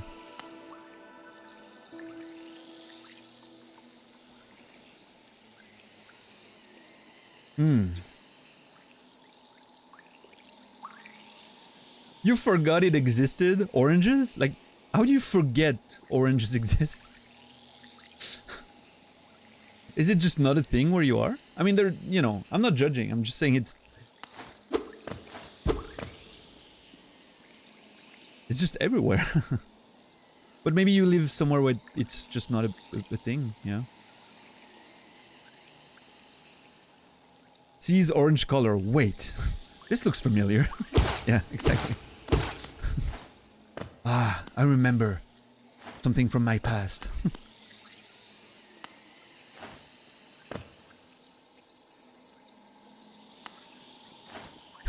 Was it a banana?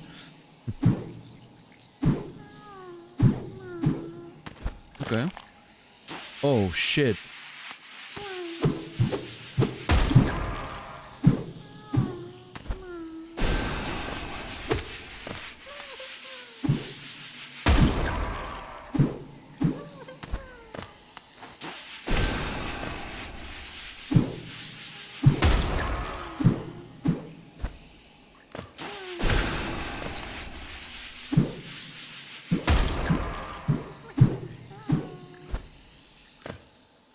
Oranges are the only fruit named the color they are.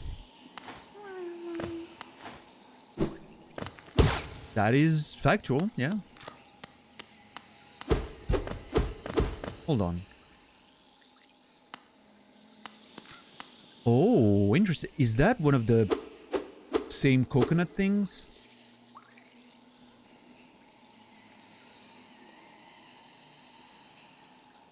So, under Queen Station. Area under Queen Station, there's another coconut thing.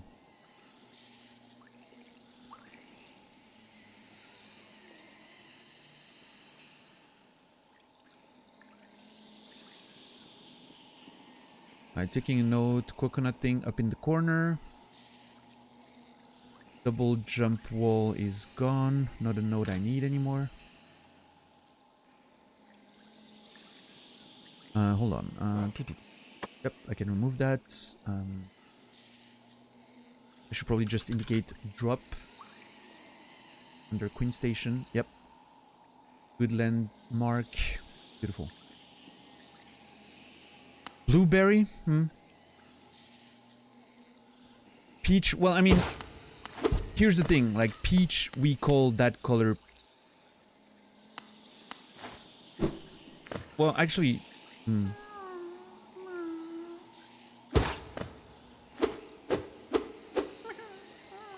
This is the future, watching on PC and speakers, chatting on the phone from the couch. Yeah, that seems pretty cool.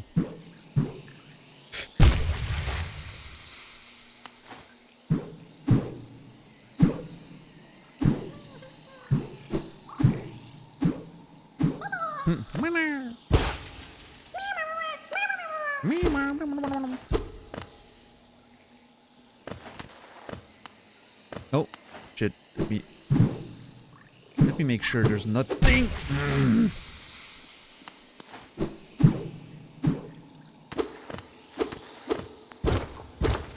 See? I knew it.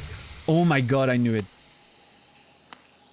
The moment I landed on that little ledge, I was like, this is weird. That there's a ledge here.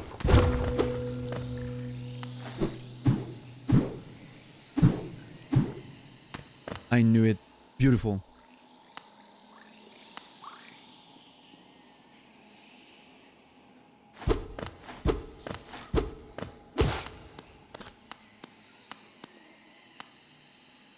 Oh, what is this?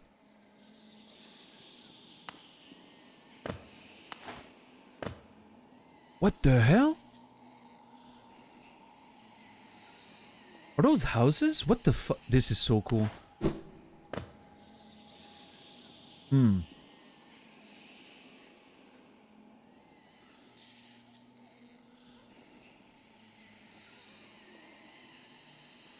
I was legit tempted to buy an old phone for typing. Yeah, I mean, I guess like if you were to get a phone for typing, wouldn't getting like a BlueBerry type situation wouldn't that be the best? If the goal is just typing. I don't know. We're bringing back the walls of from Outer Wilds. So I'm all the way there, right? Yeah. Okay.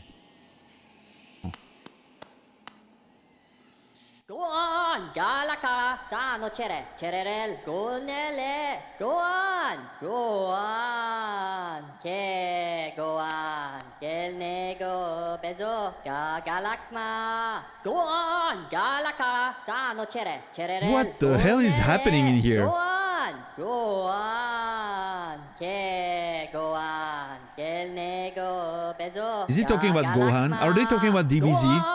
I think he's narrating the whole DBZ saga. Gohan, yeah.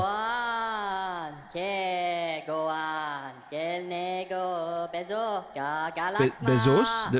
Something about Bezos?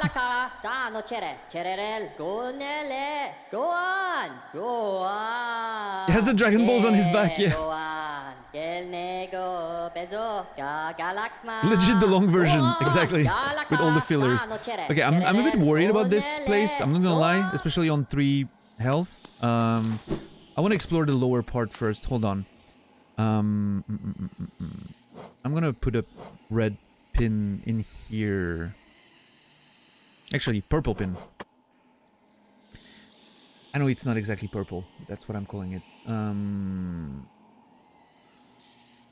Man, this goes far. Like, the fungal wastes is huge. Okay, coconut thing in the corner. House with plant bugs talking? Question mark?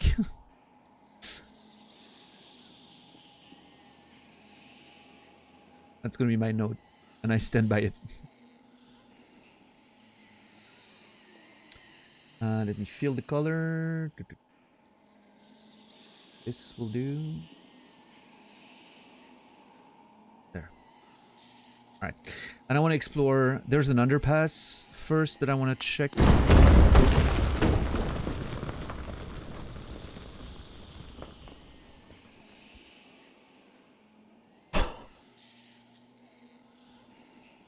What the fuck was that?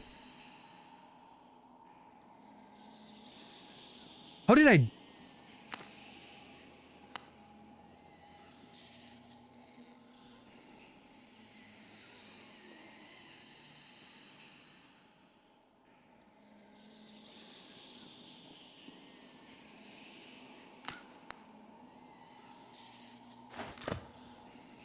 What is this?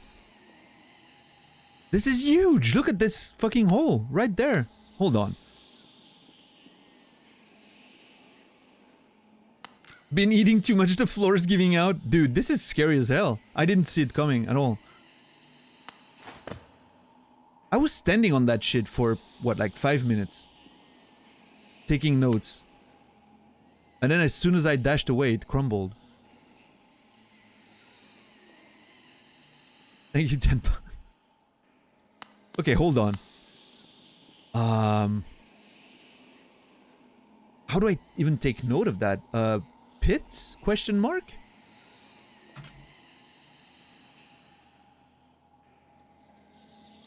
What's up, XQC?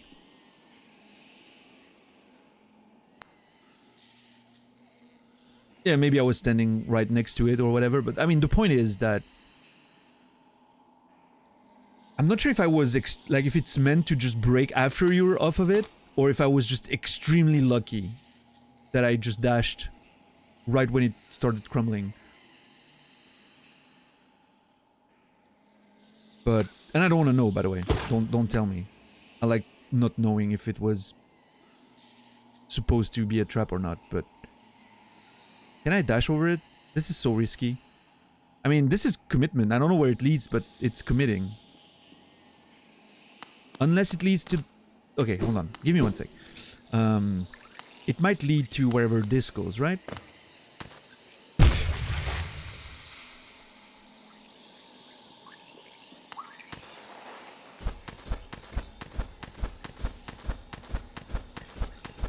Can I even make that jump?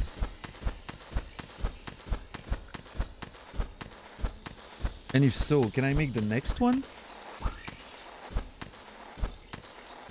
I have one extra health point to try and make it.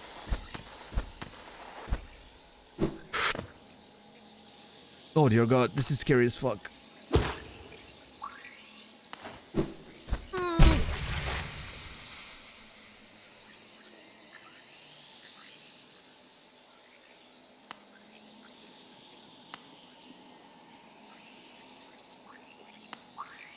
I mean, to be fair, Greg, this wouldn't have helped at all. I just legitimately assumed that, you know, I didn't think I would just fall into a trap. But that's my bad, yes. Okay. So this is... I panicked.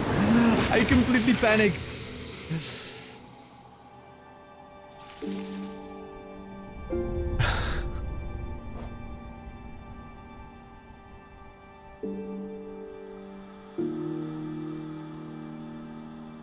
Where am I? Queen Station. Okay, yeah, easy. Hold on.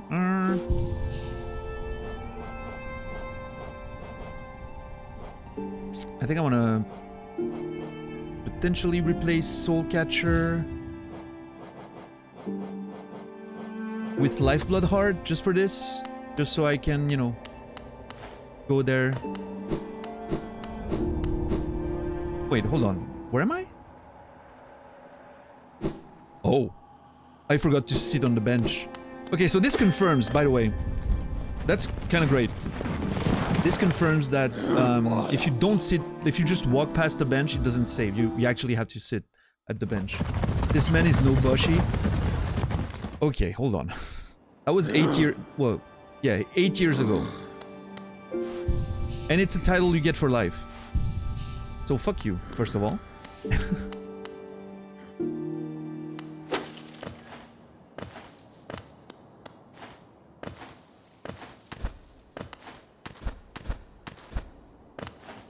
What is Boshi? It's an extremely difficult platforming game. That used to be, back in the day, a rite of passage on Twitch. Like, you would want to play Boshi at one point or another to be accepted by your peers, at least in a certain part of the, you know, community. It's what's commonly called a fan game, because it's a free game that was made with, like, you know, a lot of references to other games, to Twitch culture. And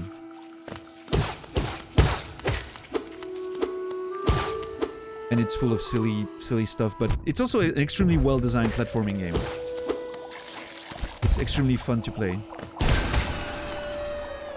But extremely challenging, yes. Yeah, there are some much harder ones than Boshi, but they're usually like... They're very anime. Most of them, like Camilla and all that. I tried them, but it was... I just didn't vibe with the overall feel of it. It's just way too much, you know, weird anime lolly looking stuff, and I'm like, eh. And it's definitely like... It's definitely more difficult, I will say, for sure. It has a lot more elements of bullet hell and all that. But it was almost... It's almost too excessive in a way that, you know, it's a bit too much for me. I will comfortably admit that Boshi was the nice compromise for me between fun design, fun, you know, references and humor and all that, and still hard difficulty, right? Camilla was just a bit not my vibe, with too much bullet hell stuff, and yeah, I don't know.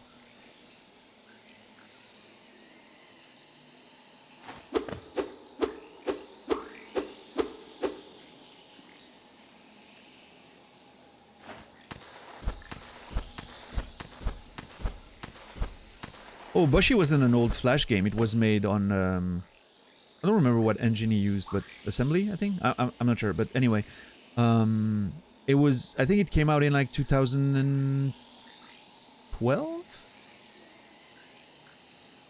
It's initially it's because the streamer named Boshi was playing I Want to Be the Guy, and was finding it a bit too easy for its taste. So then Solgrin decided to make a harder one, and he was actually about 16 at the time.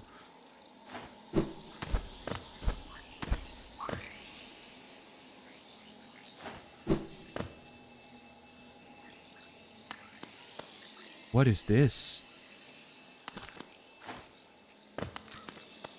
Wait, hold on. Oh, nice. I love this. This mechanic of having hidden walls like this that you can break only from one side is so fucking great.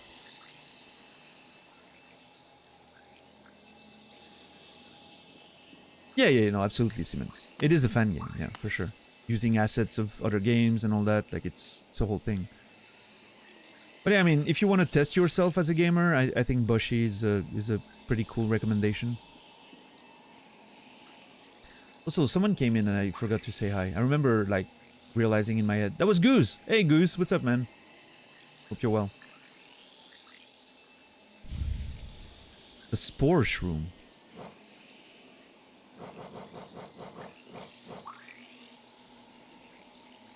Interesting, it's a charm, 1 cost.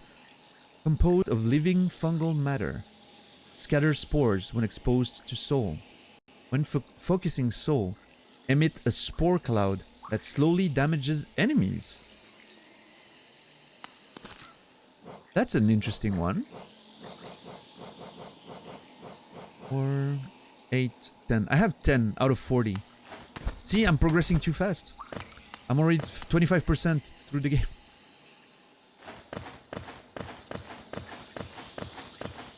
Hey, Amy. Welcome in. Hope you slept well. Okay, let me think for a second there.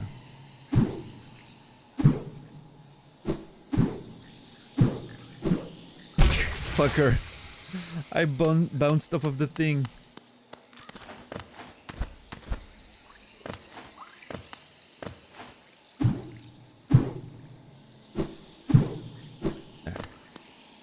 I need to simplify sometimes the movement. Okay, so... What the fuck is that? What?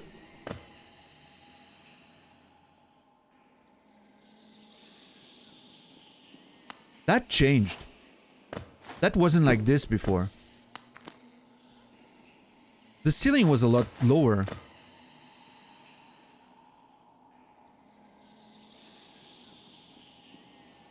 Hey, Demodras, what's up, man? It's as if something came out of it. Whatever, you know, like, as if the air coming down from here is like withering the shrooms. You know, like the mushrooms in the back? It's like, as if they're all wilted, I guess. I don't know if mushrooms can wilt, but like, I mean, as if they're rotten, like, right? The whatever came from the bottom, the air, or maybe a mysterious gas or something,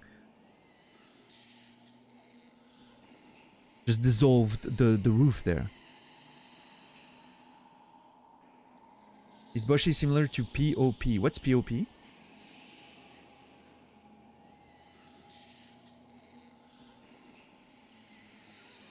Prince of Persia? Oh, I mean, it's not even comparable. Prince of Persia is a game that you could complete as a kid. No? Okay, different game.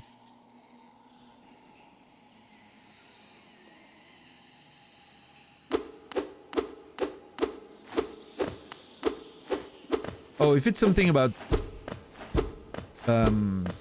Hollow Knight, yeah, don't, you know, don't say anything. Even abbreviations are very off limits. Very off limit. From an abbreviation, I can absolutely deduce way too many things.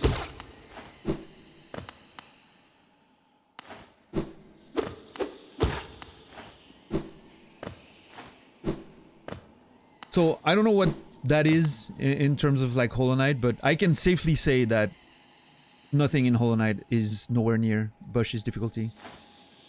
Just by virtue of Hollow Knight, you know, like I mean, and again, I don't know. Maybe there's some ball-breaking, like really ball-breaking stuff in here, but like Boshi is a whole bunch of fuck. Boshi is like 20,000 deaths on the first playthrough, so.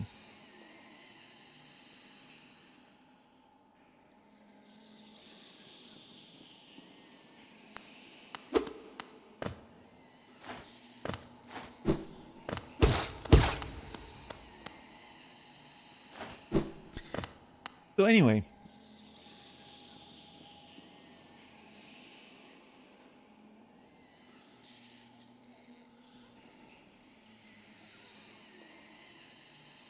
Interesting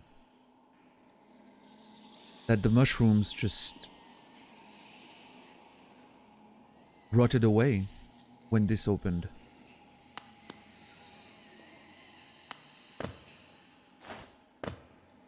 Yeah, I mean, I would always say that Boshi is an interesting experience.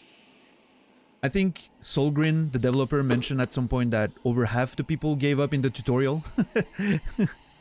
If that gives you a sense of the difficulty of the game. More than half the people gave up in the tutorial. Like the literal first obstacle of the game. Like just people were like, oh yeah, no, I'm not gonna beat that. And that's a mechanic you have to use constantly in the game. And it's not even like hard at all. Oh yeah, Kuma? Yeah, see, Jump King is totally something I can see myself playing. And it's you know... But it's meant to make you rage because of the loss of progress, right?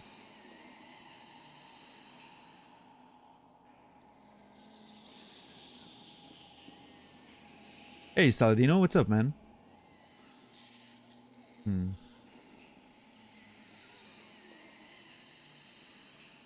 Yeah, bipolar? Nice. Yeah, you can watch the entirety of Boshi and still get your balls shoved in when you finally try to play it. Knowing what to do will not help you in Boshi. Like, you will know what to do on a boss in Boshi within... Some of the bosses you will know what to do within the first 5 minutes of playing the boss fight. And it will still take you 20 hours to complete it because the execution is insane.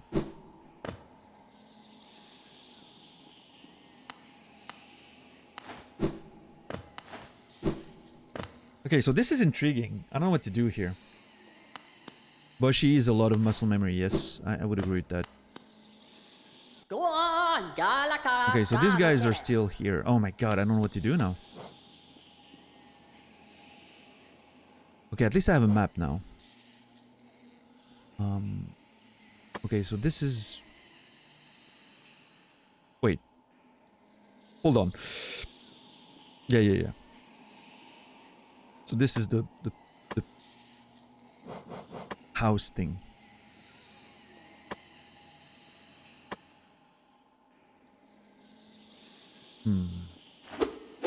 But yeah, I mean, Korolevich, game's free. You can download it and be playing it in literally 30 seconds from now. It's a tiny game to download, install, you know. You could be playing it in 30 seconds, and within 5 minutes, you will know if you're... if you want to give it more of a try or not. Why is Boshi free? Because it's a fan game that's reusing assets from different games and whatnot. Was it like just a fan project? Talking about Boshi, right? Not Hollow Knight. Not what I'm playing right now. So we're clear. Talking about a totally different game. Hey, Red. What's up, man?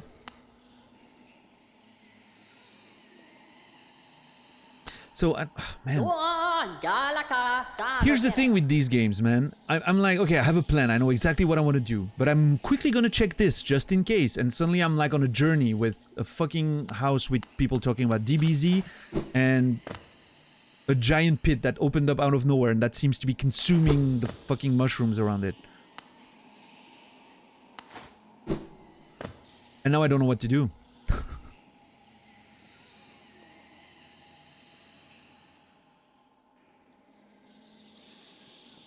That's true, Marik. That's true. Exactly, Bruxus. Yeah. If he was trying to sell it, it would get absolutely what's the name? Cease and desisted, I guess. Hit by a cease and desist. Yeah, how are you today, Red? Hope you're good.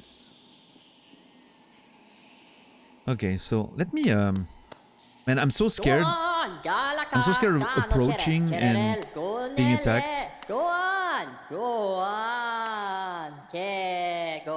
I don't know what episode of DBZ is talking about, but Gohan is doing a lot of stuff right now.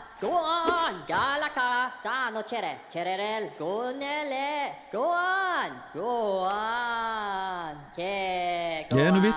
Oh, Wings of V did get got a Game Award? I wasn't aware of that. I'm so worried of this being... Am I being attacked?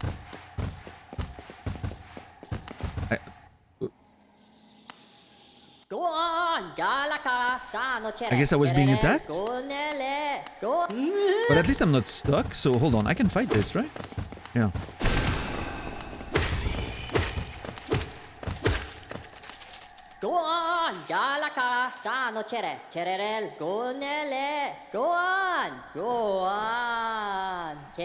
A mossy vagabond.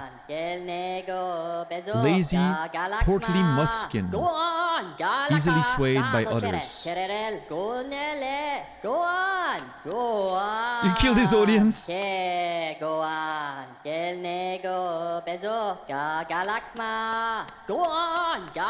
I'll be right back. Hold on.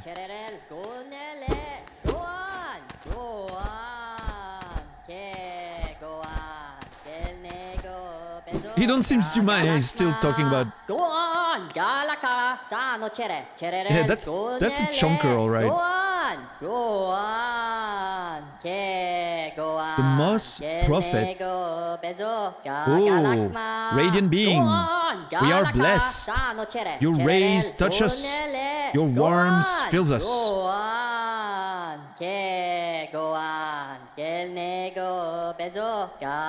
Is that a cult?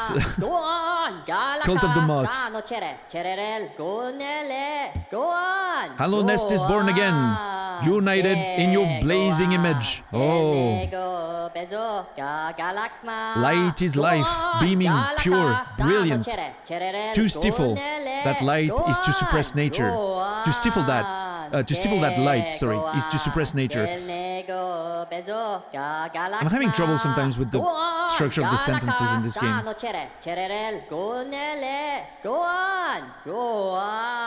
up, Mikels? How are you today, man?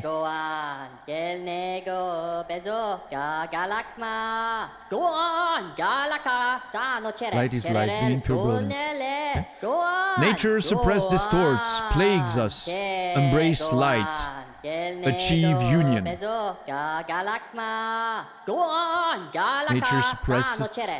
Nature suppressed, distorts, plagues us. Embrace light, achieve union. Alright. Cool. What now? Alright,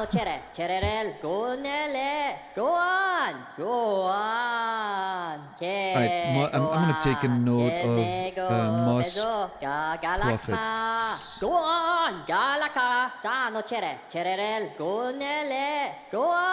Actually, I can actually delete this. It's gonna be on the map, I'm assuming. With other NPCs, but okay, I'll take a note of Moss Prophet in case it's not on the map. Alright.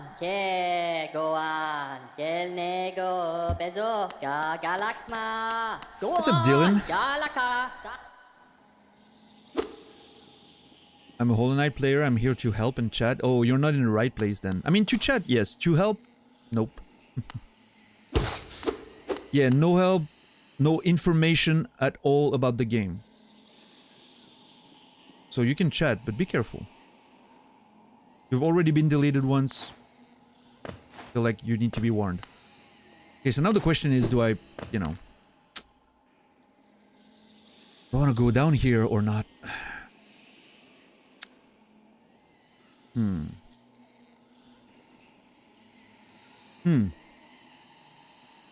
not sure.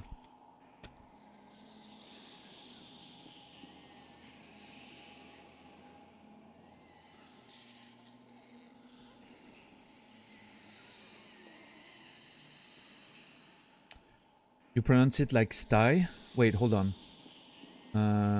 Oh, stifle. Sorry. The verb. Yep.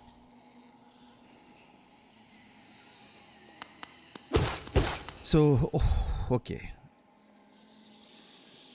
How many hours? How much did we have on the screen when we started today? 24? 24, I think. Something like that. 25, maybe. Close to 25. I'm not sure anymore. But yeah, something like that. 26, 7 at this point, I guess.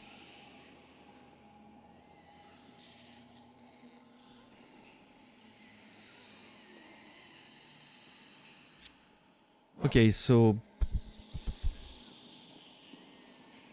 there's a large pit here that broke under my feet earlier. I should investigate it, so I'm gonna put a red pin in there. A lot of investigation to do at this point.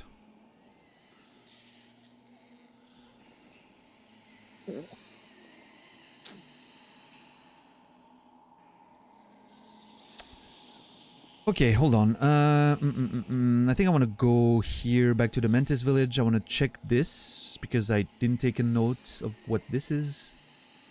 No, actually I did. Huge vertical jump was my note. So I can't do that yet. Unless I can touch the wall, but I think... No, I had the claw at this point because I needed the claw to get there. So if I took a note of this being inaccessible, it means it still is. Yeah. Wait, what are we talking about, mozzarella? Oh, you picked up whole mozzarellas today? Nice, Anubis. Delicious. Fresh mozzarella is just awesome. Alright, so I want to go all the way to the right. Then go down here. Hit the Mantis village again and go down there to finally explore this place. This has been a long time coming. I'm going to go chronologically, I think. So clear that up first and then... Well, I mean... I still need to investigate that pit here. I have a key now that I can use to go down here, and that weird enemy up there. That scared me off earlier. And this, obviously, is something that I'm gonna have to... My problem with this one is... It's the only one that's fully committal right now, right? The other ones, I know I can explore, check what's there. This one seems to be a full commitment. Like, if I go down there, there's... I'm not sure there's gonna be a way up with how it's, you know, how it's, designed here. So... I think, yeah, Mantis Village is a good first. So up, right, down, down. Yeah, Dylan, you're gonna have to get with the program, man. Absolutely zero information whatsoever about the game. If you talk about the game, this is not gonna go well for you. Clearly you don't understand what we're doing here.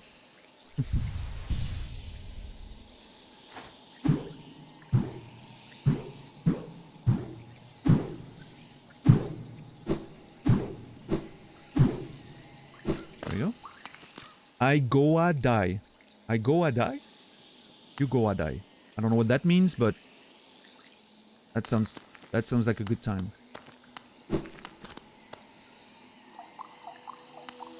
Thank you, Nas. Hey, it's that. What's up, man? How are you doing?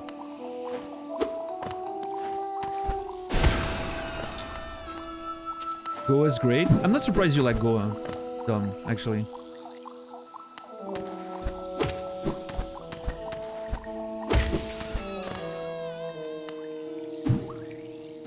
Not a huge fan myself, I will admit. Hey, it's Dan. What's up today? How are we doing on this beautiful Sunday? Go out the place? I think he's talking about the music. Unless you're talking about the place? I don't know. Could be both, honestly, coming from Dom. Coming from Dom, it's probably music. I doubt Dom is traveling too much. He's not giving me a Globetrotter type vibe, you know? Globetrotter. Okay, where am I here? Okay.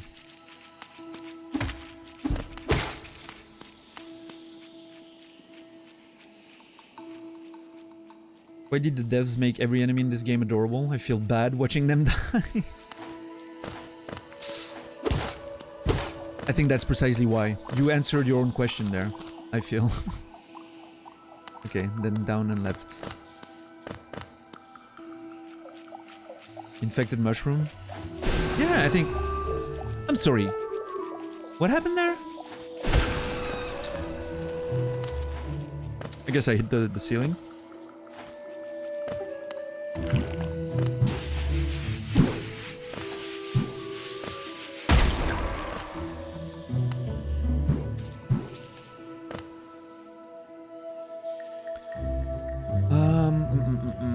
That's the... Wait, hold on. I'm not sure where I am right now.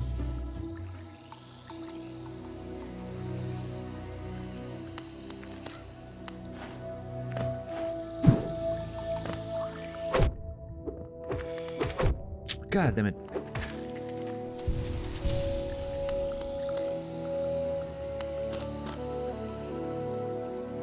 Okay, am I... Hold on. So, I think I was here, and then... Oh god, am I here?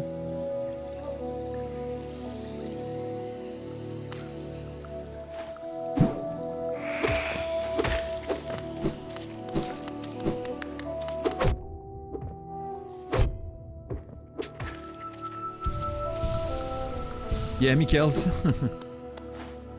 So far, I'm enjoying the you know, the being lost thing. So.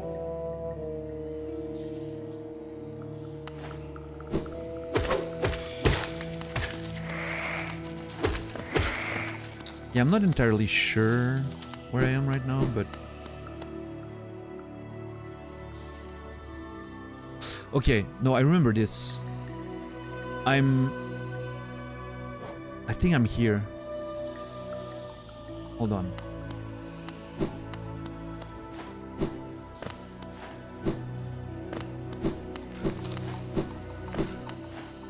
And so, should I go up? Nope, I don't think I am.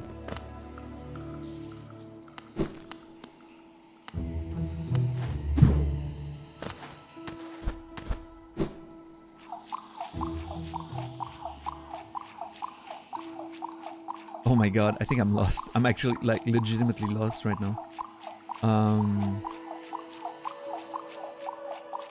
This is great.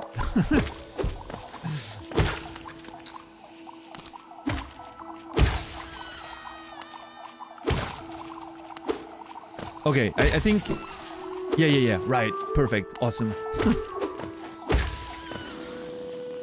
I'm here. I was going that way, I think. Which wasn't so bad, actually. I could have kept going and then down, and I was just confused because I missed that little ledge to go up here. Right. I'm gonna land right on top of the village. Beautiful.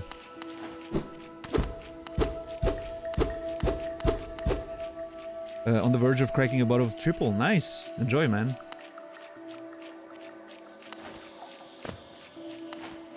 I sometimes think how the game would be if the compass didn't exist at all.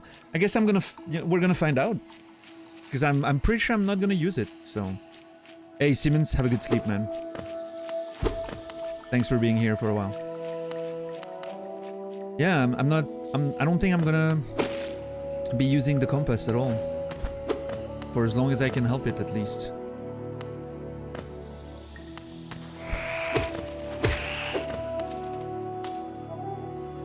Ah, hold on.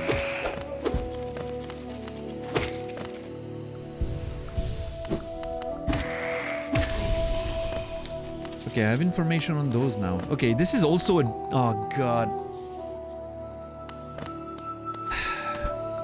This is a fucking huge pit again. Okay, there's a wall. At least there's like a wall where I feel like I can... You know, I can interact with the wall. And potentially come back up, right? Okay. Whew.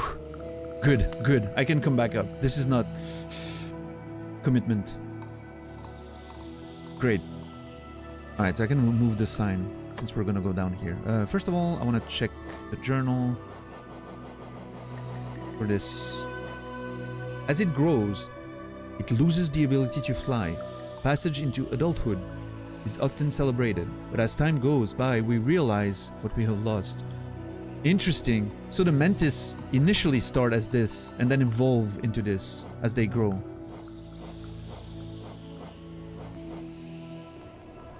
Nice little sentence there at the end.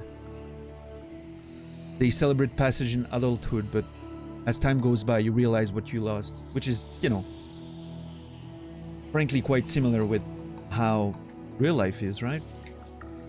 You're so excited to become an adult when you're a kid. And it's a big celebration, and oh, you're 18, now you can do all those things. And then at some point it hits you that, God, being a kid was awesome. It not always is, right? But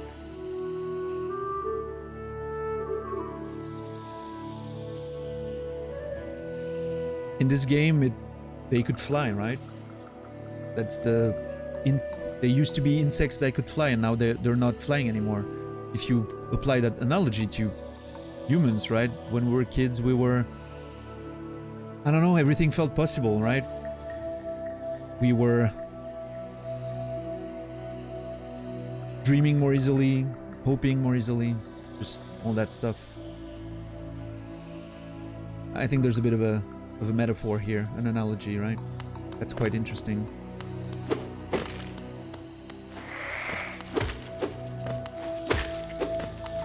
Youth is wasted on the young, yeah. I don't remember who said that, but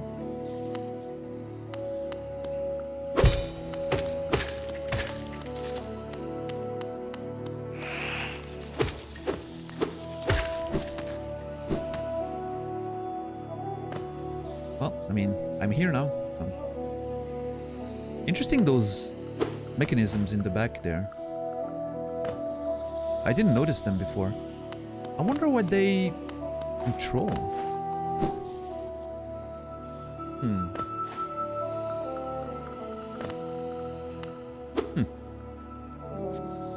They have to be there for some reason, right?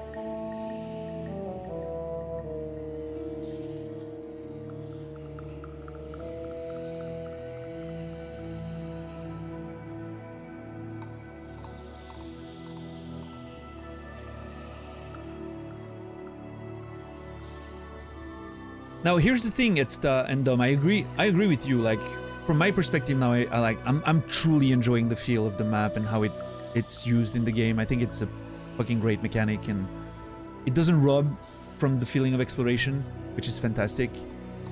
At least without using the compass. I don't know with the compass how I'd feel, but in this right now, I do feel like it doesn't rob me from anything.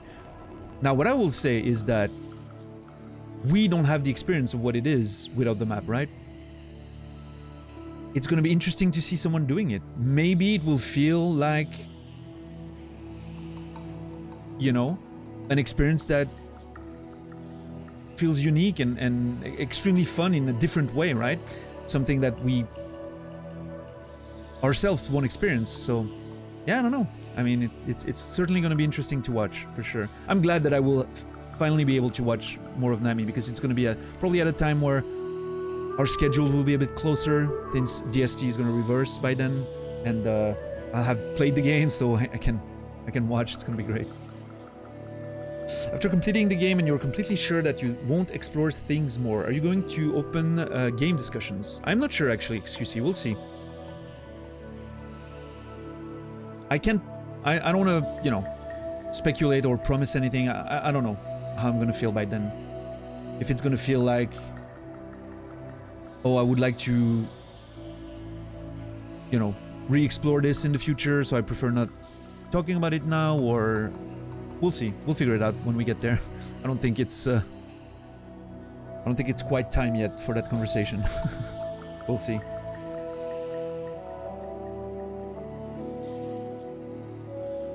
Usually what I would do, right, is once we reach a point where, okay, we're done, let's talk about it, right? Let's talk about the lore, let's talk about all kinds of stuff openly, right? And this is probably going to be good to prepare for Silksong next year, right? We'll see.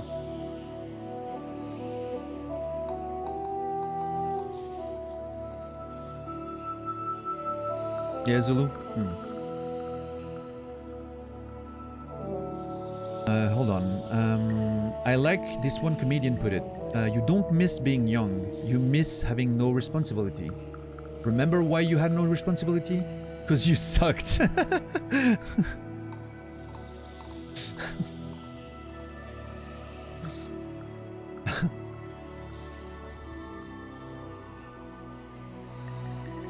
And then you're 30, being tired in bed and dread another day, talking to your coworker Steven. Kuma, I don't know what Steven did to you, but fuck that guy. Fuck Steven. Can I get a fuck Steven in chat for Kuma, please?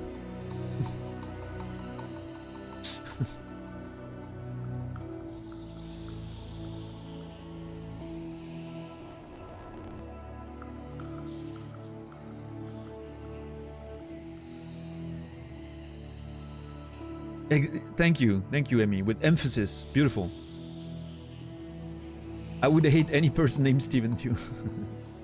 I like how you put pins, take notes, really enjoy a planned and tidy approach to the game. Yeah, I mean, that's how I play all the games, Korlevich, when the game allows, of course. But this is the most fun part to me. It usually leads to me not missing too much. To go back to X question, like I usually tend to not miss too much, but you know, and obviously I'm gonna miss something. Like it's gonna be difficult to not miss anything when every wall could be a hidden wall. I'm trying to hit most of them, but you know, it can so easily happen that I will miss something, so we'll see.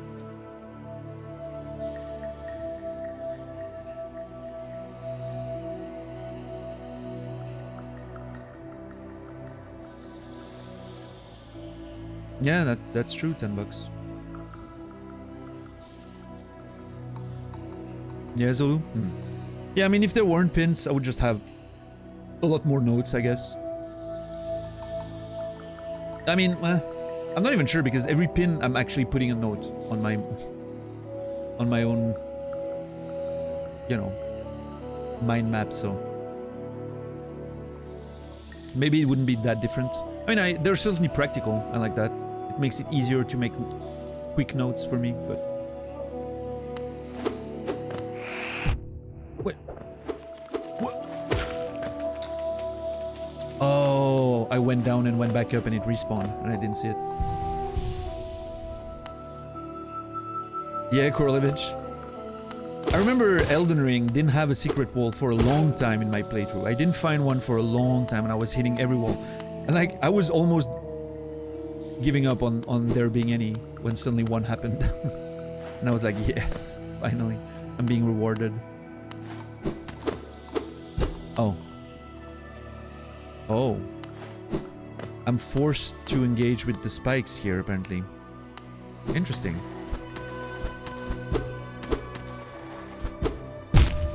This is an awful idea.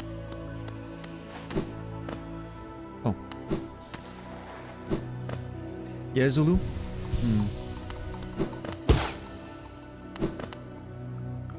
I don't remember exactly like how many I found and everything, but yeah, it was definitely less than other From games for sure.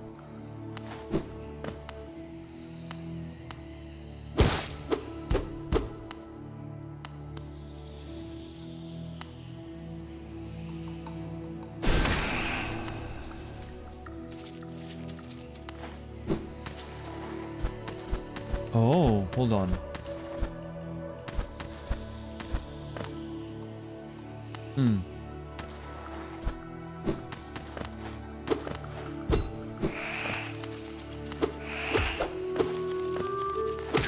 This place is very strange. Why? Okay.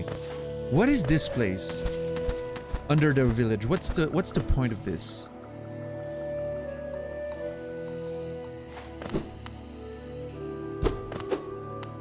Is this still just a part of the village? Like, there's a part above floor? Well, I mean, everything's underground, but... Yeah, I mean, everything's underground. What I was getting at doesn't make sense. But yeah, this place is terrifying. Like, why would you have a place with spikes like these in your village? Are you trying to keep something down?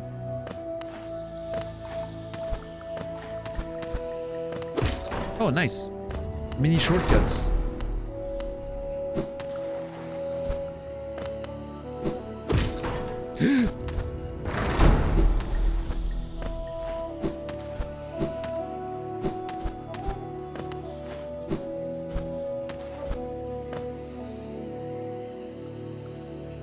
Your village doesn't have a spike pit? Not since we stopped making them with my friends when we were kids. I've told the story before, but when I was a kid, we used to play at a...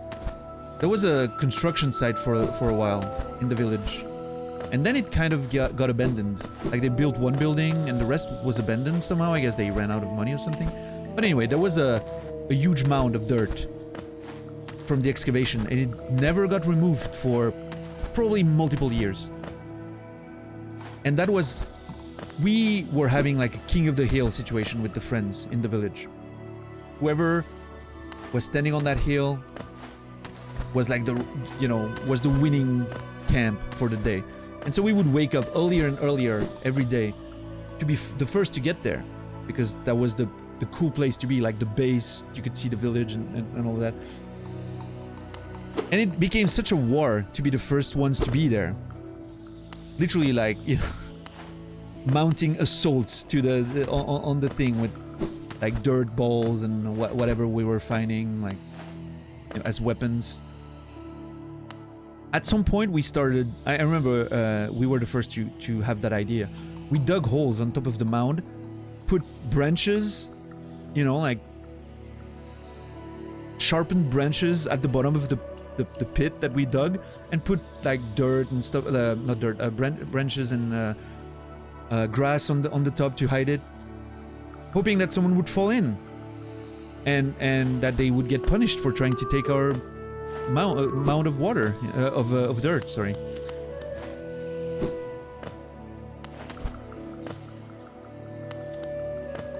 I think someone fell in, but the branches just...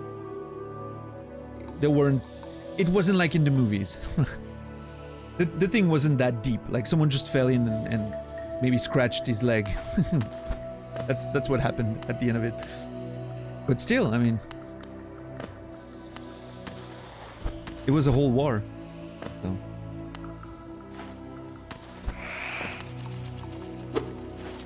See? Kids. Imaginations. That was the equivalent of flying for the Mantises. As youth, right?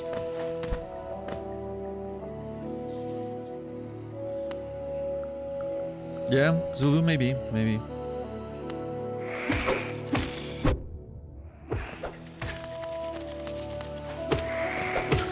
Although, I mean, technically you also lose durability in Dark Souls 1, but much less quickly.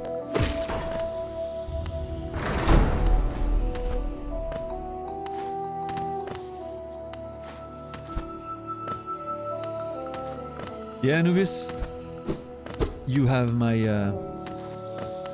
attention with that setup right there. Hey, Loopy Loop, what's up? Pikmin? What do you mean, Pikmin?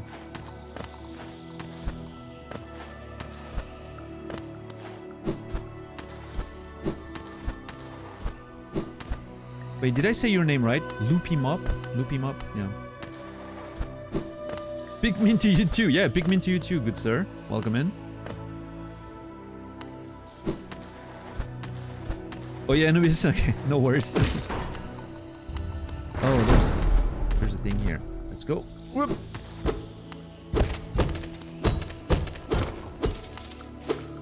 Oh, I can also bounce on these. I don't know why it didn't register, because they look different.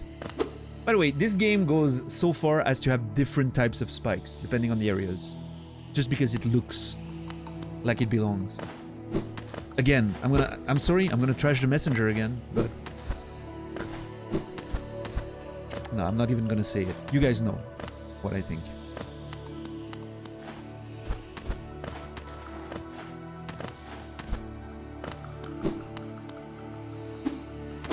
Okay, Anubis.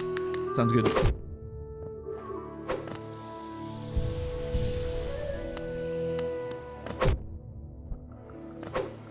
Was he just waiting for me to come down? Or did I just completely mistimed it? Oh my god.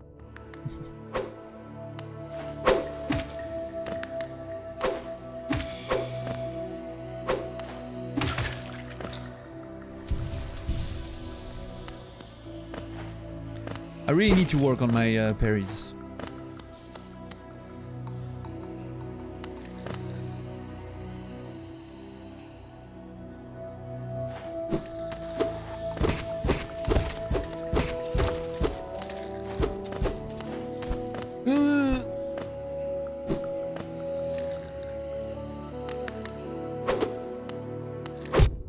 God.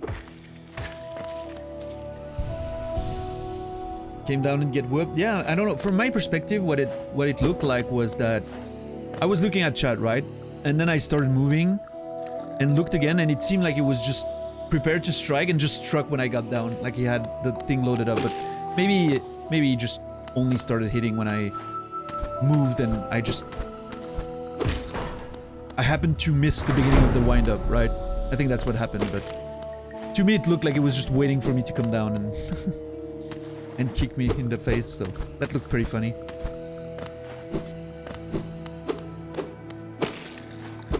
Yeah, Dom, I mean, I'm really trying to get the parries down. I like the mechanic. I think it's a fun... It feels so good when you land it.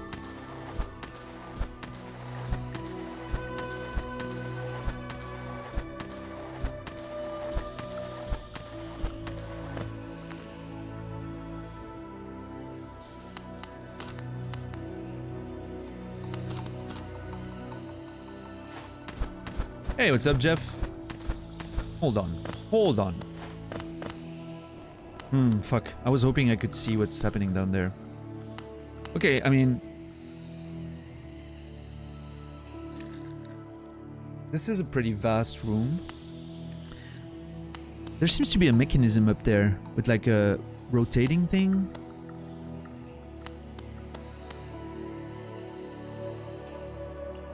Which I'm not sure what it's supposed to be, but see that, I mean, there's some kind of mechanism.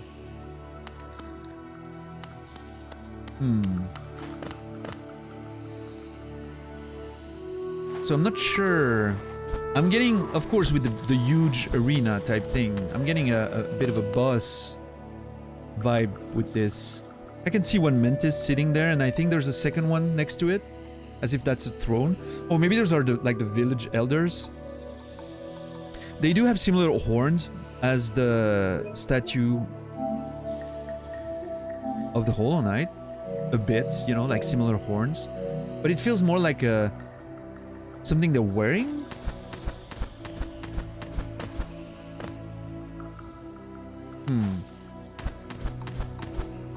I'm not seeing anything that would close this place to prevent me from going up. But now here's the thing. That mechanism up there, I'm very worried it's gonna like close off the arena or something if I approach too much.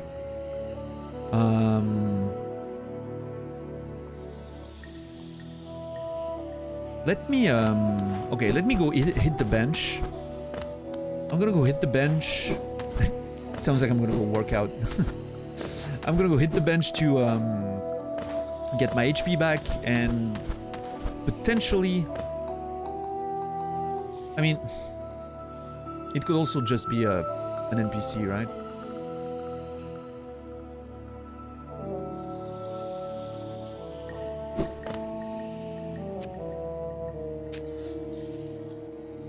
Hey Jeff, what's up today? Sorry, I don't know if I said hi. I'm just captivated by the game right now. Yeah, the thing that looks like a skeleton, this thing down there, is like a mechanism to open the doors, which looks very cool, by the way. It's a whole thing. I didn't think I would love the feeling to not give info.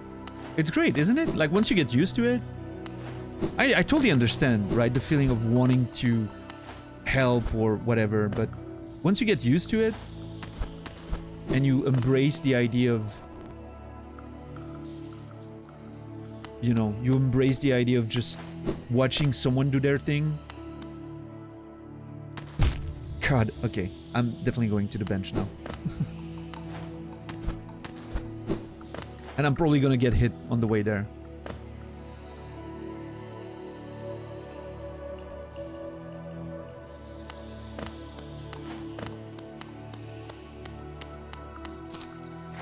Oh god.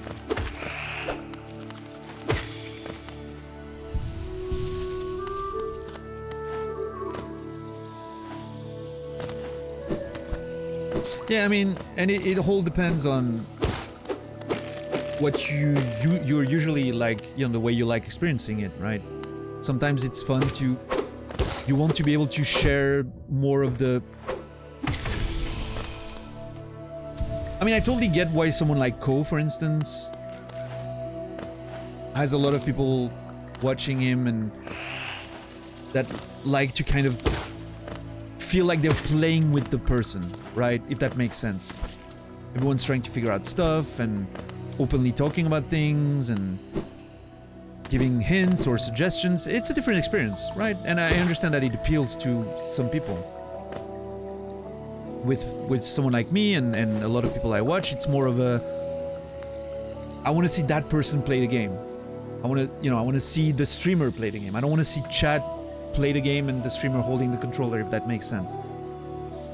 And even if it comes with frustration sometimes, because they're like, oh my god, he's so close to something and he's not doing it or seeing it, and I totally understand the frustration. I mean, I've been talking about it with Naz, like how many times he's watching me and I'm like standing right in front of something and he's like, why are you not picking up the thing? This is so infuriating. And I totally get that, you know, but it's the price you pay for the other side of it, like the whole experience of just watching someone discover everything on their own. Which I think has a lot of value, but... Hey, what's up, Elf? What's up, Casey? How are you guys doing? But that's the beauty of Twitch, right? There's gonna be someone for everyone. It's just about finding the right place for you, I guess. Okay, hold on. So if I'm using Soul to heal... Oh, I don't have any... Fuck. It's gonna... emit a spore cloud? As I am healing? Is what I'm getting? Yeah, same, Zul. It's totally not for me, right? But I understand that some people enjoy that. And that's the beauty of it. You can just watch people who are doing what you want to do, right? The problem is when you're trying to force someone to do it the way you want. Which... I don't know. Let streamers do the way they want, you know?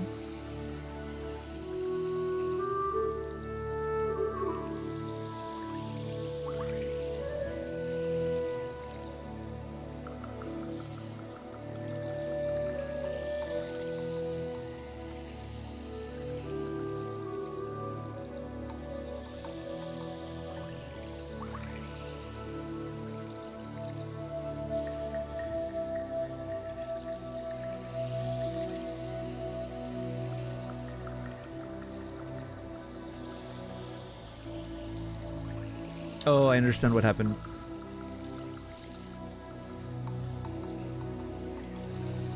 Yeah, don't worry about it, Dom. It's $10 trying to protect someone else, not me. But it's good. No worries.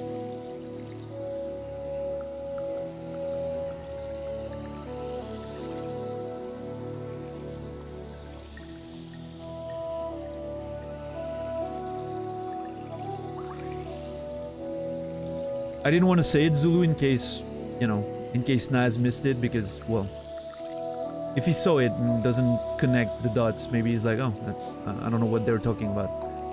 But I guess, well, I guess the name sounds pretty Elden Ring, right?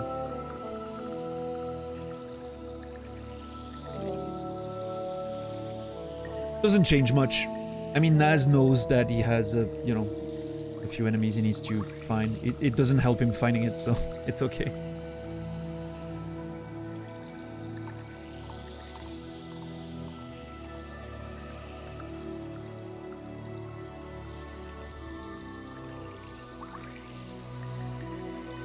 Wait, hold on. Naz, are you still... You're still on Maliketh, right? I can't remember if you got it last stream or not. I have a feeling of bags giving, but I'm not... Yeah, you're still on it. Yeah, right. I had a, you know, like a memory of like giving the bags to something, but I guess that was before that.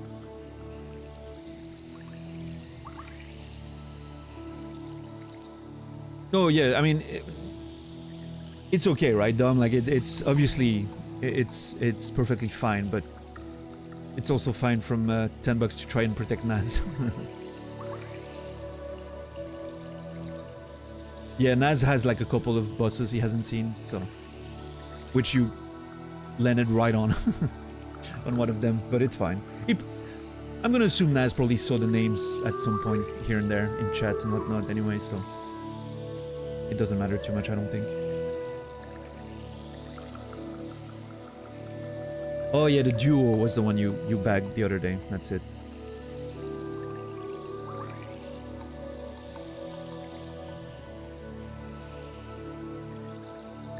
I was watching Smokealog when he got part of the Little Nightmares 2 and didn't notice one specific thing, because he had a beer or two and mods were purging all references to it. He was hammering his head into a brick wall, completely missing the one thing he needed to do the fight. Chad was going nuts. Mods were purging every fifth line. Taking 40 minutes to find the thing. That's beautiful. His first line was this thing here the entire time? And see, that's the beauty of it, right? That's exactly the moments you're going for with the strict no backseating rule. Why would you want to rob chat of everyone from the experience of those moments of, oh my god, you know, like the revelations or the all those little moments that can happen and that are so fun for everyone.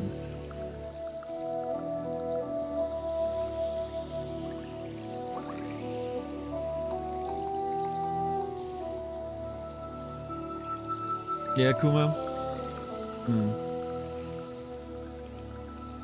Yeah, for sure. I mean, sometimes you just miss something, right? As someone who's pretty perceptive, it just so happens that sometimes there's this one thing that I just completely ignore for some reason. And by virtue of, you know, like, usually people that are very observant or perceptive and like to look at the details, we have also, I mean, in my case at least, I know I'm very, I can sometimes tunnel vision when I'm noticing something and I'm like, oh my, and I completely miss the thing next to it because I'm so focused on something and fascinated by it, which can lead to a few interesting moments for sure.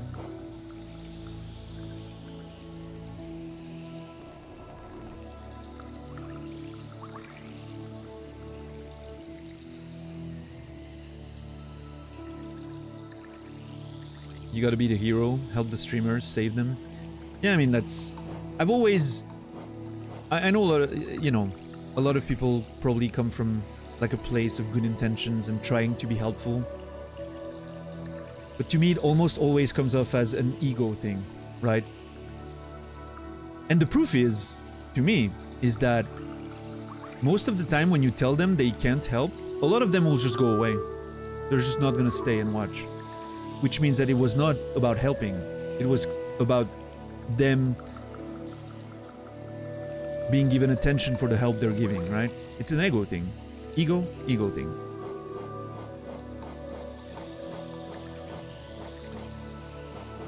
Which is, you know, just fair. Me not wanting help is also an ego thing. But unfortunately, for these people, this is my channel, so I'm the one making the rules. Okay, I think I'm going, if it's gonna be a boss, I think I'm going for... Wait, why can I not... I couldn't remove it. What's happening? Oh, it was bugged, I think. I'm gonna go with Steady Body, maybe? I mean, I kind of want to try the Spore Shrooms, because I don't know, but...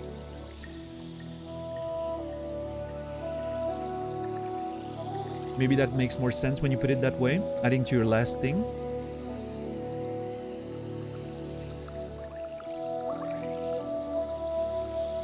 Oh, yeah.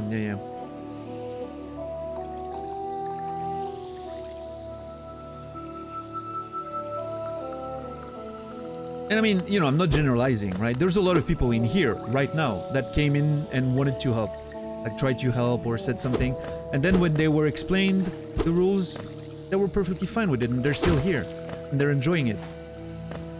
So those people, I can definitely believe that their intentions were, you know, just honestly trying to help, right? And missed the rules somehow, because who reads the rules, right? Or just clicking through those screens as fast as we can. We're so tired of getting notifications that don't mean shit. We just click through everything. I totally get that. But yeah, I mean, I think in a lot of ways, when you see like the way people react to getting reprimanded for helping, like it tells you that this is about ego. Dude, I can't land those parries. It's insane.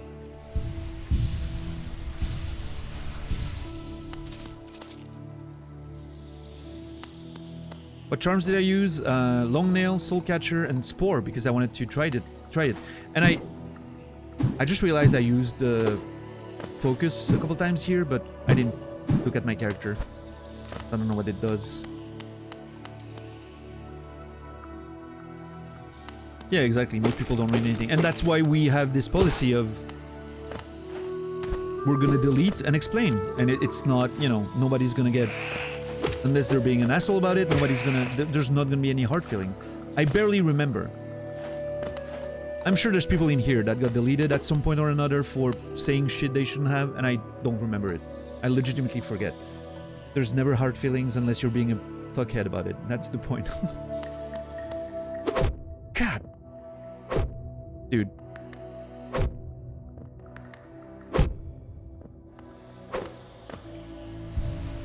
Okay, I can see the spores. Nice. Dude, I can't...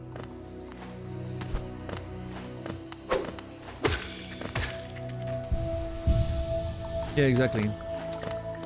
The most important part is the response to being informed of the rules.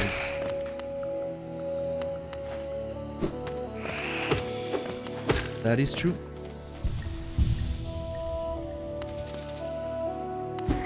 I need to try those spores things on an actual enemy. See what it does. Not this one, clearly. Come on, dude. Dude.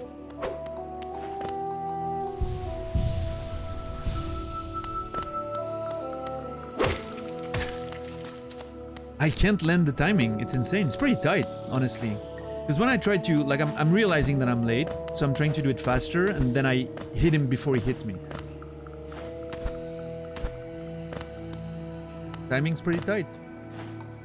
I like that.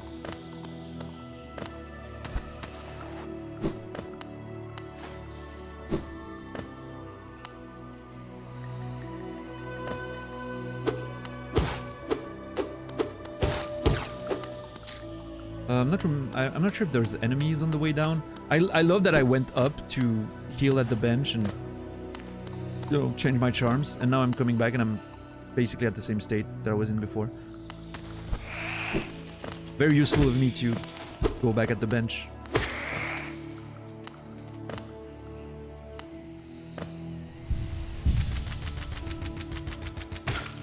Dude!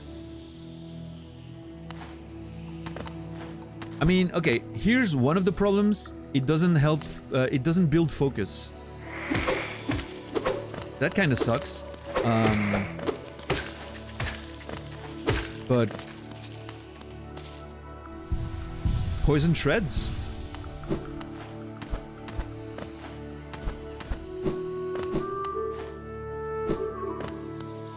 It does a lot of damage, just doesn't build focus, which can be a problem, but... Yeah.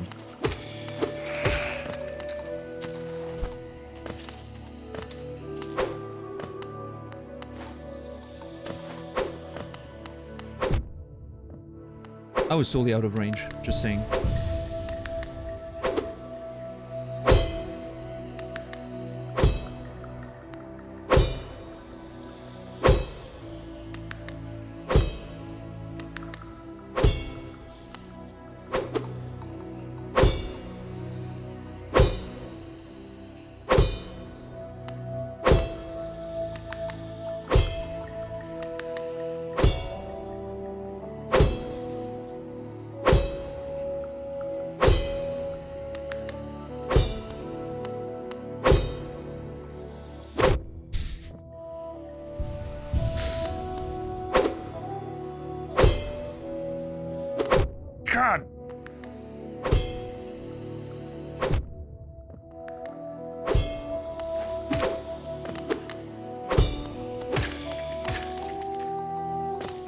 I'm kind of asking myself, like, what's the...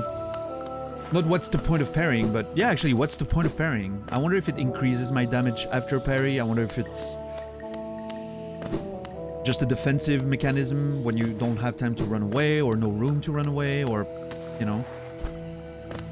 Is it like... It doesn't seem like I can counter right after it. I don't know if my damage is bigger after the parry. You know, it's... I'm curious. I'll need to investigate a bit more.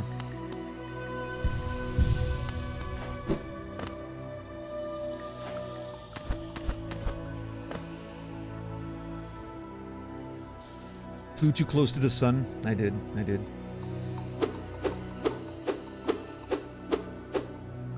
Amazes me that a small team of creators can create such a detailed game while big A developers can't make anything half as good. And I don't think that's necessarily true, right? There's a lot of great AAA games.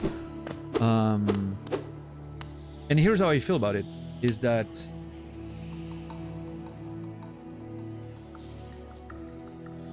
there's also a lot of shitty indie games, right? There's a ton of shitty indie games. The thing is, most of the time we won't hear of them because they don't have the marketing and all that.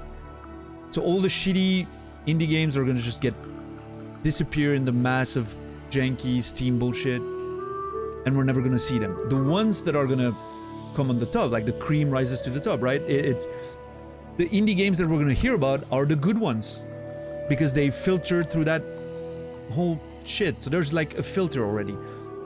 Now, if you look at AAA games, we're getting shoved everything because of marketing and big companies, right? The trash and the good stuff. So it's a very different... Thank you, $10 for the 100 bits. The crime rises to the top, baby. Ooh, yeah. I totally made that up, by the way. Just inventing content right now. But they're still fantastic AAA games. I mean...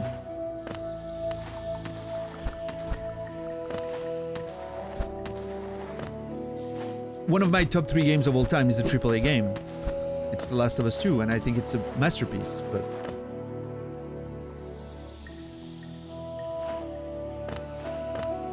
But yeah, I mean,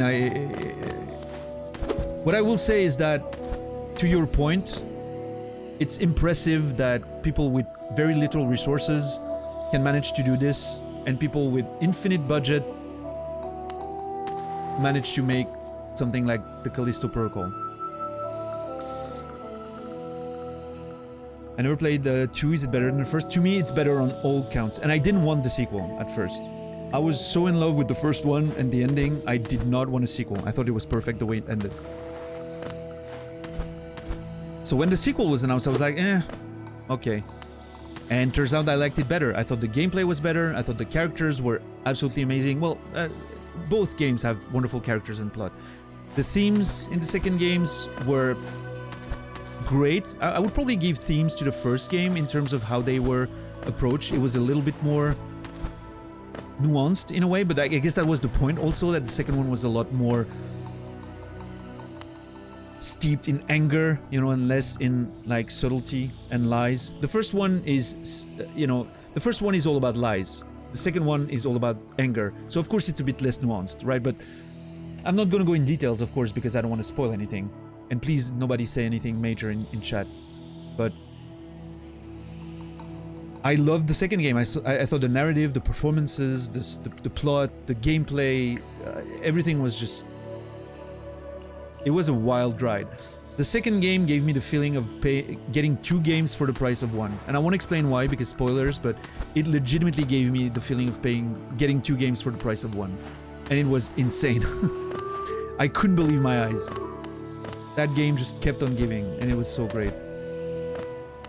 I would say nothing on both. I know some people still want to play this in the community, like Emmy and whatnot, so I would say let's keep it under wraps. I'm gonna play the games at some point in the future. I want to play the remake of the first and play the second one again. Just to talk story and all of that, and revisit them, because it's been a while, so I think a lot of it... There's quite a bit of it in the, like... I remember the, you know, like the major plot points and everything, but there's still a bit of it that I probably forgotten. It's gonna be fun to re-experience those games with you guys, so... Especially talk about stories, and it's gonna be great.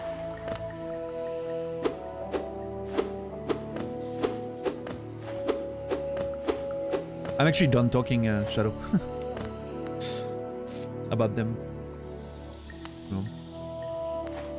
I was trying to jump back up, Korlevich, but I was trying to go around and like this. That's what I was trying to do. Alright, let's go see what's down there.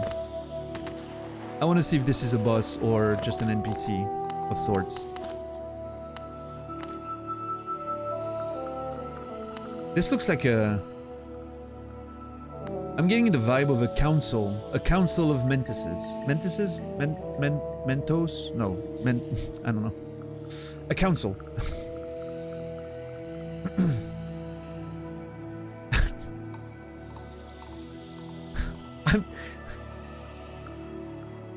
Okay, plural in Latin and all that is very complicated. I'm sorry. I never studied Latin, so... The Council of Mentos.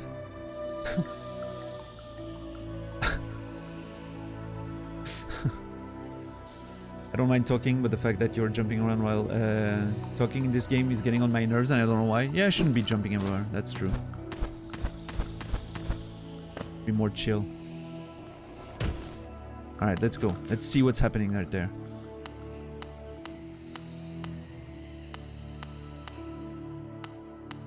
Oh! Challenge! I love the way they rise.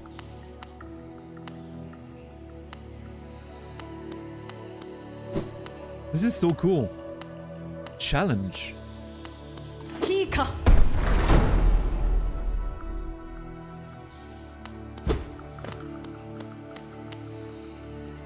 Tika? Does that mean no trespassing? You shall not pass, yeah? Okay. Interesting. Alright. So this is a fight. And I'm assuming I'm... Oh, look at this. Beautiful. I'm assuming I'm supposed to earn my right to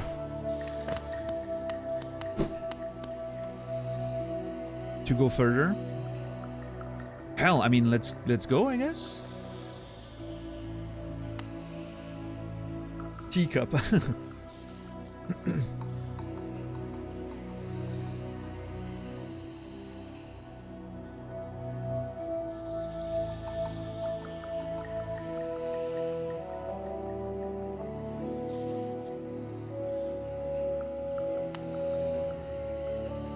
All right, Brady. All right.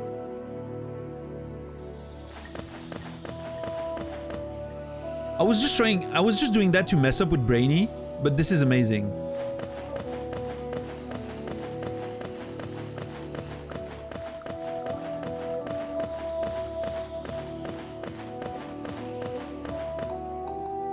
We're headbanging in there.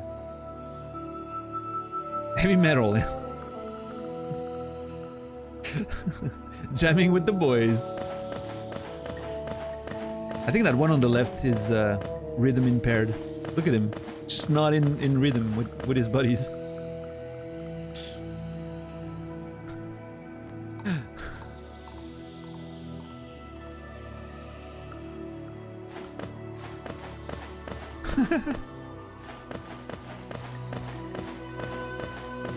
What's that song? Mr. Wazo? You know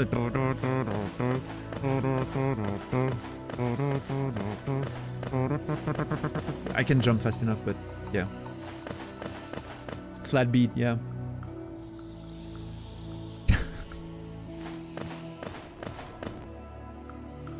Alright, let's challenge them, I guess. The left one is trying his best. Yeah, poor guy. What is love?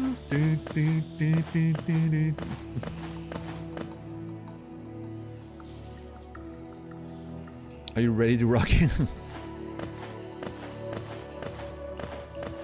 Hey, Cool Geschreiber, what's up, man? Beep boop, welcome in. When BFG Division hits.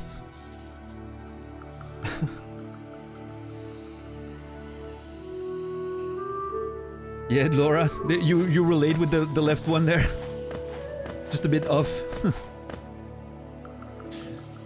Alright. I want to see what that fight is all about. Let's go. Oh shit. Called it. Oh my god. Mantis Lords. Oh shit. What's going on?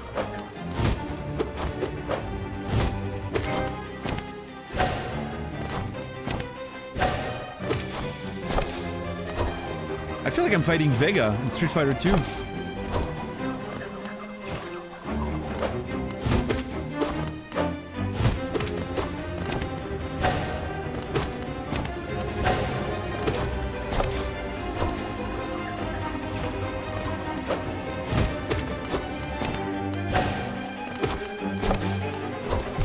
Damn it. Oh shit. Okay, I don't know when to heal. This is a problem. I guess. God.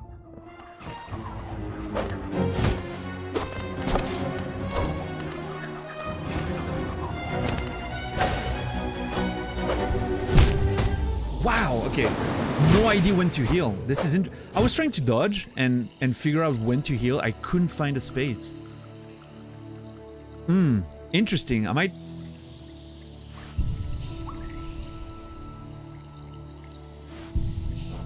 There might be a need for me to not get hit there at all. And that was one of them. I don't know if I'm gonna have to fight like all three or if the other two are just watching. Is the one that... I wonder if the one that jumped me was the one on the left. Like it was just... He heard me talking shit and was like, dude, I'm gonna kill this guy. Okay, so first of all, I'm glad I called the... You know, like the mechanism on the top, like coming down. That's something I'm interested. I'm glad that I noticed. Holy shit, the music though. Beautiful.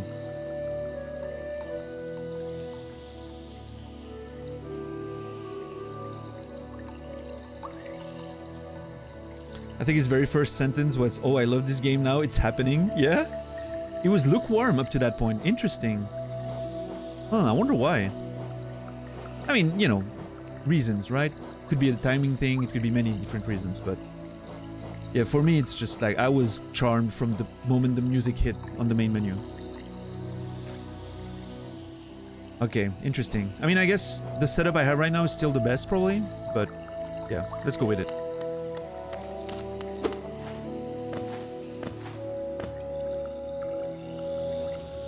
It's a pretty long trek, though. Isn't there any...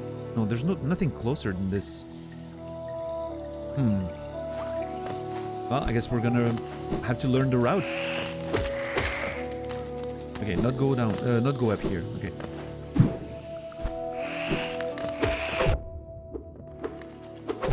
I don't need to be here. I absolutely don't need to be here, by the way.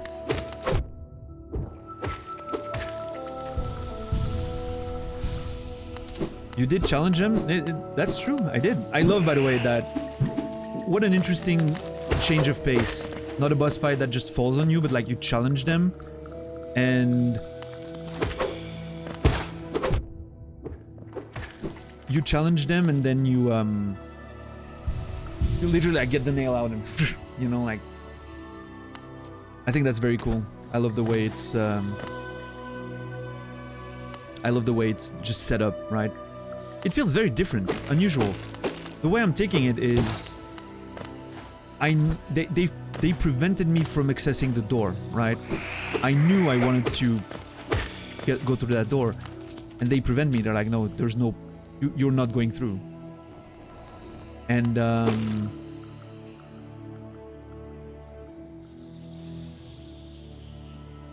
And so I'm like, well, what if I defeat you, right? Like, that's kind of the vibe that I'm getting. What if I beat you in duel? You guys won't let me pass after that? There's a bit of that feeling of, you know, competition. Hey, Lobes, what's up, man? How are you doing, baby? So, Brightwood, I read the beginning of the message that said, I don't know if I should say. And then I didn't read the rest. I was waiting to see if it was gonna get deleted or not. I'm assuming this was nothing major, but if the mods prefer deleting it, I'll trust them.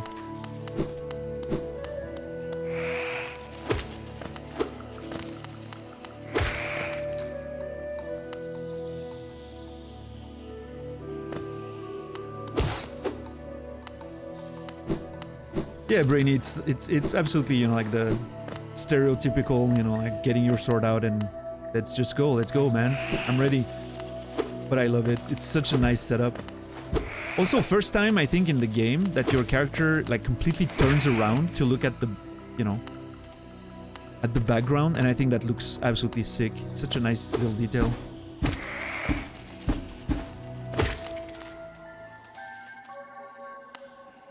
Oh, already?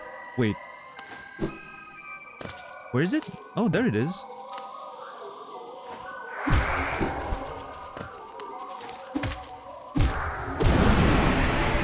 God, I almost made it without getting hit.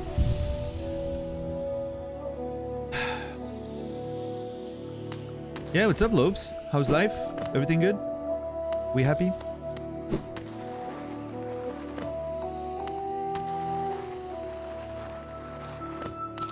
Is the... Though I do have to challenge them every time. I'm not forced to... Kika. Kika! This is so cool.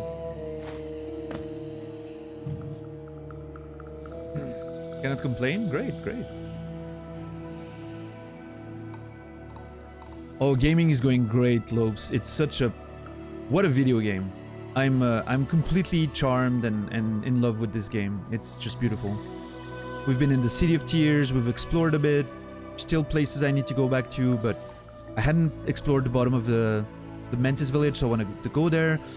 I found a giant pit here, like a prophet, and a giant pit that opened under my feet, but I extremely luckily was dashing away at the right moment when it fell. And so I didn't fall into it, and...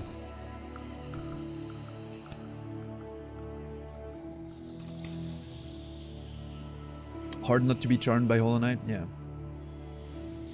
She does say keycard. It's a keycard, I'm sure of it, yeah. I mean, it would make sense, right? Alright. Well, round 2, let's go.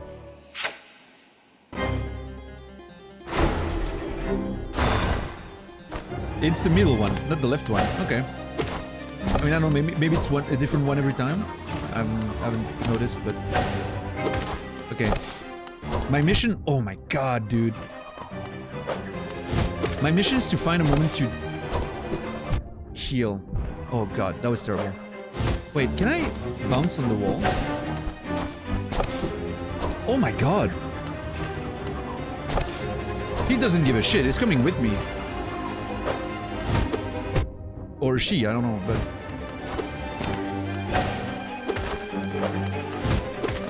Maybe this? Dude, this is so hard. Like, how... Okay, I think I know.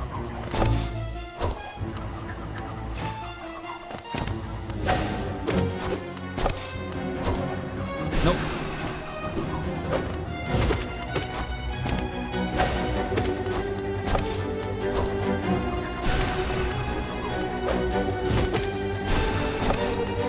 I'm so dumb. I hesitated and lost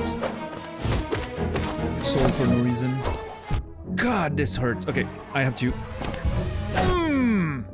Oh, well, I mean, poison's great.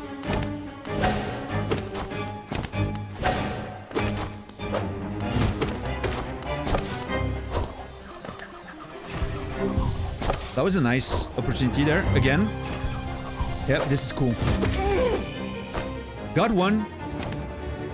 Oh. Oh no. Oh no, what is this?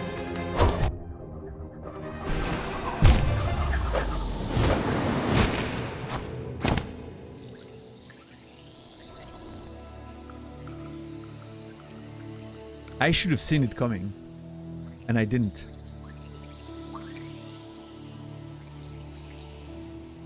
That moment of realization when like the both of them, I was like, okay, first one, not too hard. I was expecting like each of them to have like new moves and whatnot. And then suddenly like I see both of them jump and I'm like, oh no. Oh no, no, no. Oh, what a cool mechanic. That's a nice way to set up like a double fight. Very cool.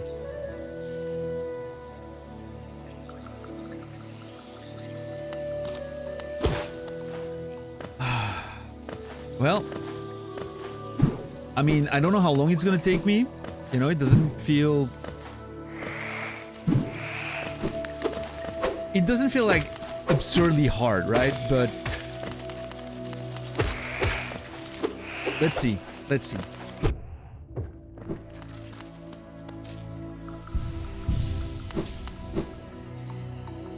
Yeah, bipolar. It's just what a setup. This fight is just beautiful. I love how the other guy goes back to his throne and he's like, you can all wounded. Like you can tell he's been in a fight. So many little neat details. Like just, God, I love this game. Ah. People were asking me yesterday what's my favorite boss fight. I think this one has a good chance of getting there. We'll see how phase 2 is, but...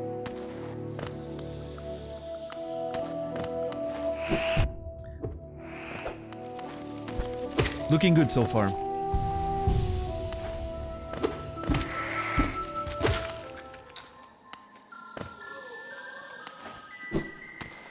What's up, Kratos? How are you today?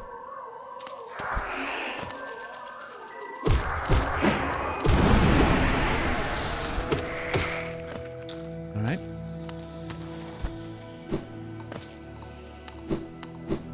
Yeah, X, it's just wonderful. Yeah, exactly, Cooley. It like, at least in phase 1, right? We'll see in phase 2, but like phase 1 flows really well. 3 different type of moves, little variations on the moves, like with the, you know, the spell can go up or down. And it keeps you on your toes, and it's just like, it flows so nicely. It's a beautiful dance. Feels like a, yeah, you know, like a just well-designed game. Boss fight, sorry. What's up, Chukin? How are you, man? So, Lopes, how, did you finish Fear the other day? I left before you know, before the end of the stream, but how are you enjoying the whole Fear experience? Outside of the, outside of the memes.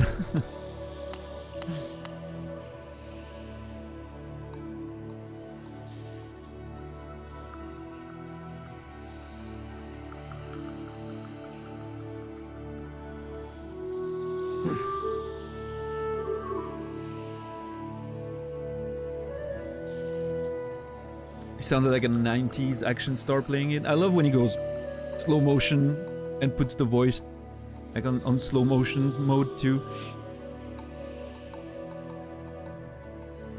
Yeah, Zulu. I liked Fear quite a bit when I played it. You know, when I was younger. I think it shows its age a bit, of course, but you know, everyone like always mentions the AI, and of course back in the day it looked incredible. Like that was just mind-blowing, but and I mean, it still looks good today. Like, honestly, watching Lopes play it, I'm often like, oh, dude, like, the gunfights feel great. The way the enemies just... But like, you can tell, like, the AI, obviously, you know, is not up to par to the best ones of today. It's still better than a lot of today's AIs, by the way, which is weird, but...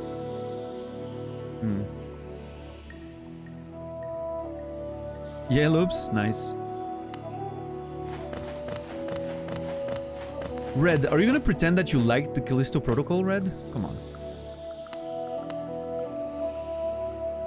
Alright, let me challenge those, Mentises. What's the plural? Ah, fuck. Well, good start.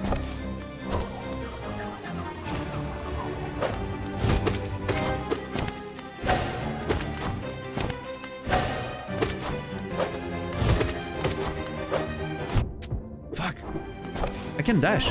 Why am I not dashing, dude?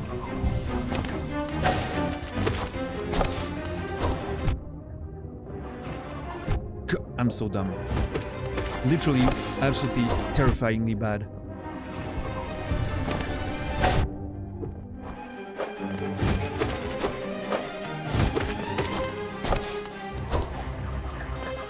No, dude. I started pressing the... Oh, I know how to heal.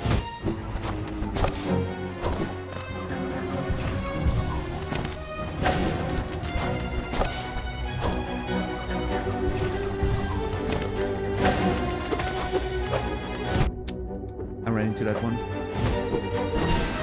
Oh, fuck. Can I?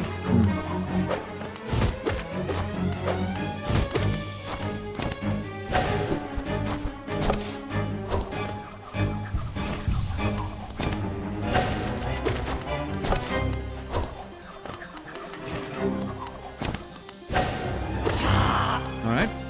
Quick. Alright.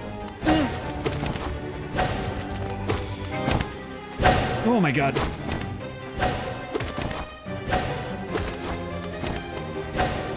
Okay. Okay.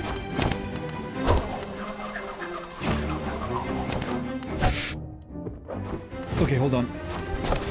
Time to test the theory right there.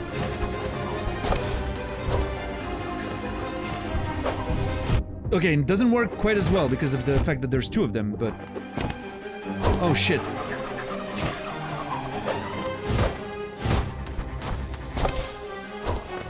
Still works, kind of. Yeah, not ideal. I mean, the poison is doing work. Oh my god, what is this?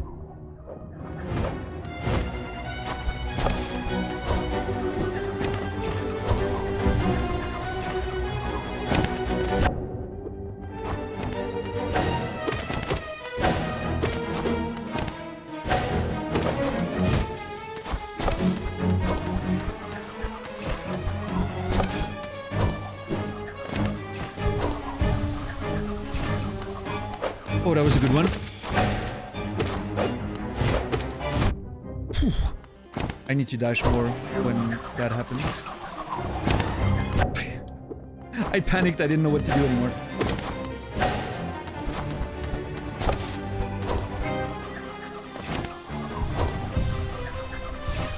Whew.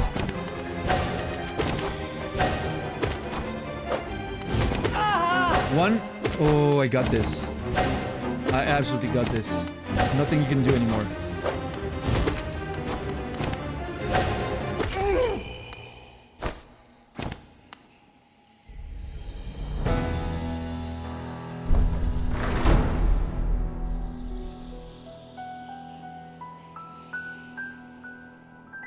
Oh, the music. Holy shit. That little piano thing there? That's probably gonna be an alert for the next game. And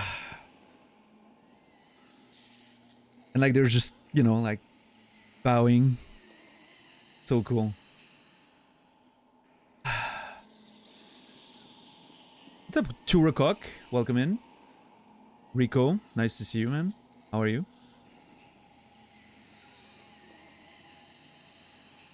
What's up, Overjoyed? Good to see you. Thank you everyone for the A pluses. Appreciate it.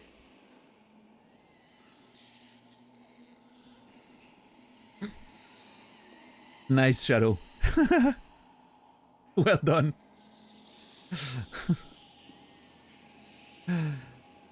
Let me read back. Thank you everyone for the A pluses and the GGs. Appreciate it.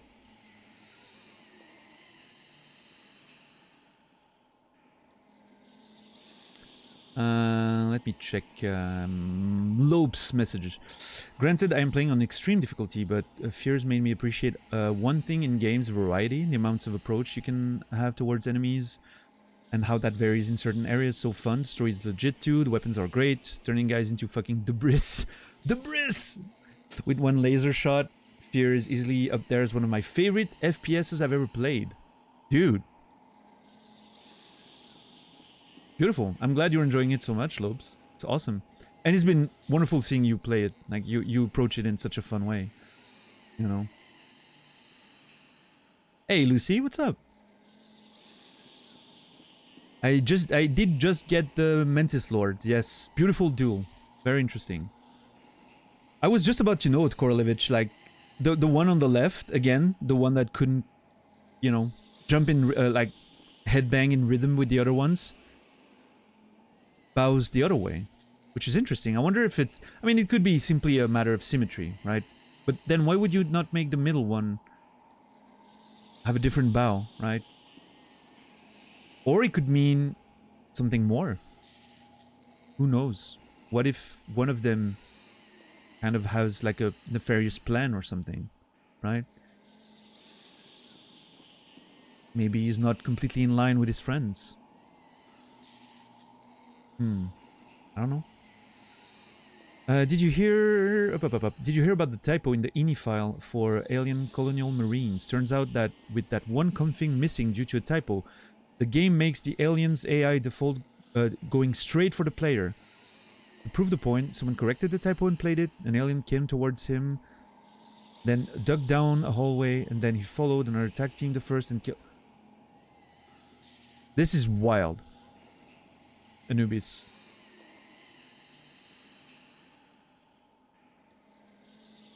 I'm assuming they fixed that pretty quickly, right? Gotta watch the VODs, Lucy. It wasn't a long saga, right? Third try? Was it? Third try, yeah.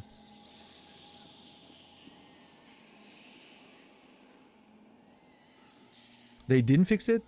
That's interesting, Anubis. Did they double down like, oh no, this is the way we intended? Mother fixed it much later. That was risky. I'm surprised that I can't talk to them. I was assuming, you know, maybe a... I mean, I guess we don't talk the same language, maybe? That could be a thing. I love the respect, though. Like, the way, you know, they... just... The Mantis Lords. Leaders of the Mantis tribe and its finest warriors. They bear thin nail lances and attack with blinding speed. The Mantis tribe and the bugs of old Hallownest had no love for each other.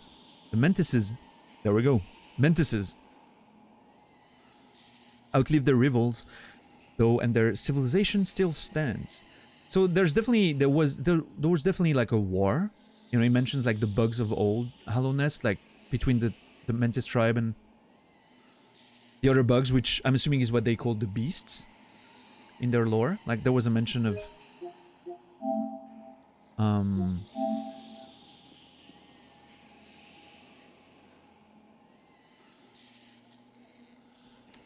or vigil holds. The beasts are kept at bay in the village. I'm assuming those might be the bugs, right? But their civilization still stands, whereas Hallownest and the City of Tears and everything just fell to a great calamity, apparently. Or so I've heard. Interesting. Now, my curiosity makes me wonder, what are they protecting? What did they not want me to see? Until I had proven my, you know, my valor as a warrior. I can hear some sounds. I hear some, you know, you can hear every so often. There. Something is moving or crawling or something.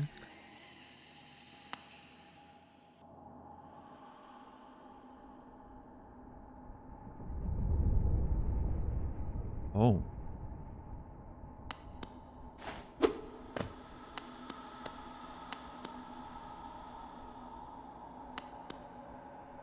What the hell?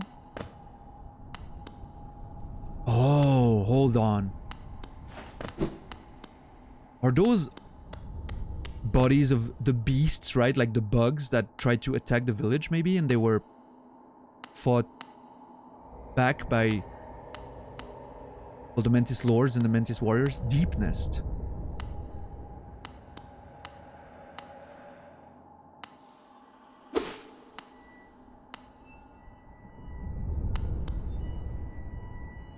You do not have a map. Okay. So, I'm here, right? Interesting. I wonder if the pit that I saw earlier connects to this. Like this sort of environment kind of looks like it, like the sides of that pit. So I'm wondering if it's maybe connecting back to this. Ooh. Juicy. What a dark and awful place.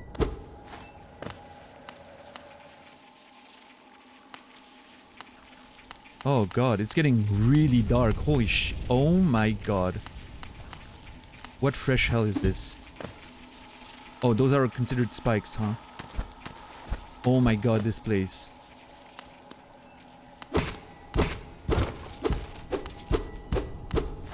Oh.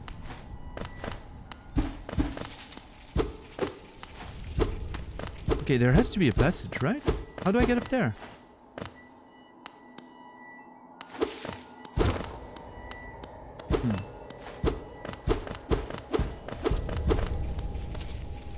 How are you doing today, Mash? Okay, hold on.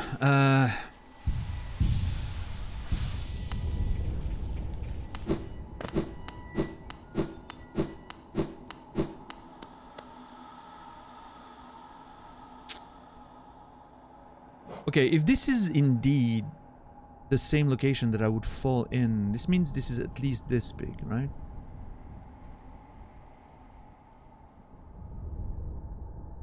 Okay, let me look at my note real quick.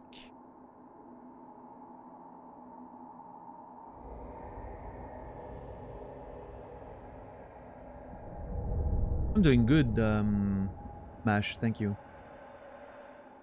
Let's see. Nope.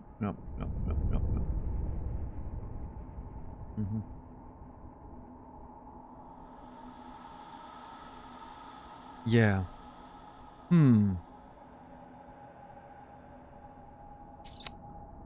I'm wondering if I want to go there and try to see if I fall in the same area.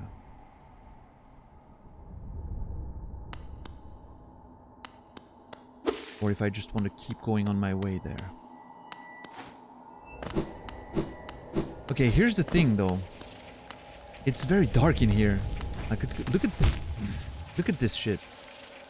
I wonder if getting the little lantern might potentially help.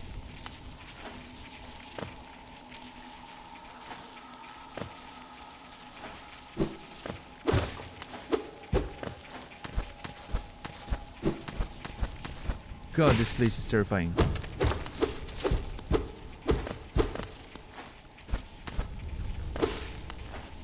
Okay, there's a path up.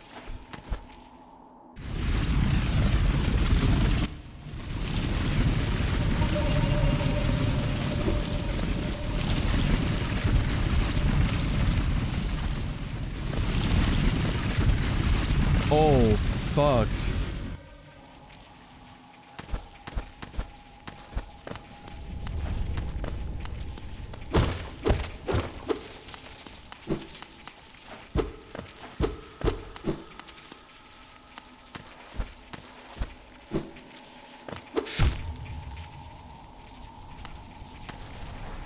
Okay, hold on.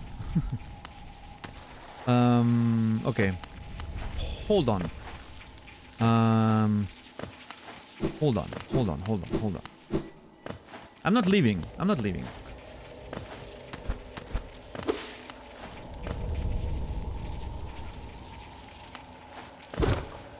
Is that Cornifer?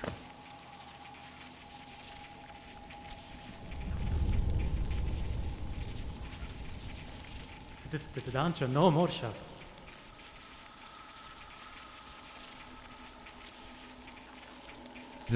No, Mocha. This place gives me the creeps.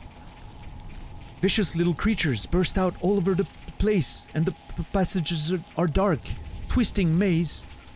Ooh. Unless you're well prepared, I'd urge you to leave. Though if you're feeling strong enough to descend, would you like to buy a map? He's not losing his sense of, you know, his business acumen, that's for sure.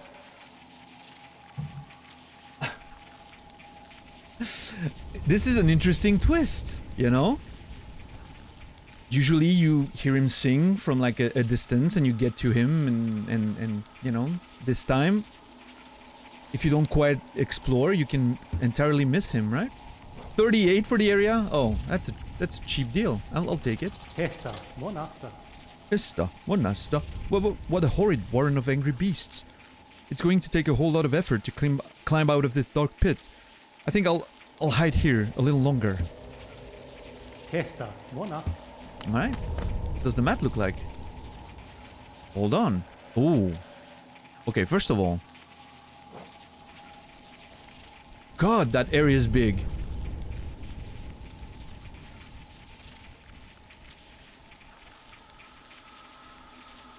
It is red, yes. Iselda's, you know, the Papanaba shopkeeper. That's his wife. That's his husband. That's her husband. My bad. Okay. This area is large.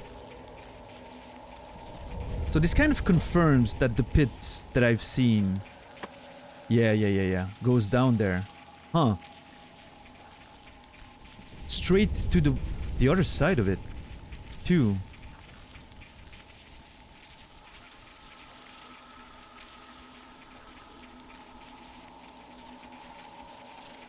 Okay, hold on.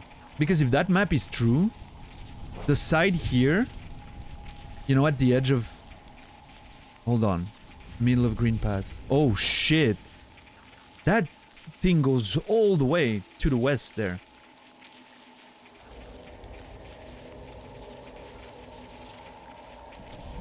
Deep Nest is truly one of the areas in the game. Like, the way you guys are talking about it makes me feel like this is kind of like the... kind of like the Blight Town of Hollow Knight. People like hated playing it. Okay, there's still a fragment here, which I'm assuming is right there, potentially.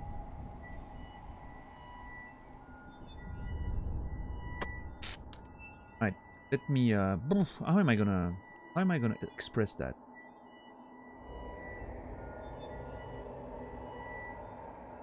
I think I need a whole new map for this. Hold on.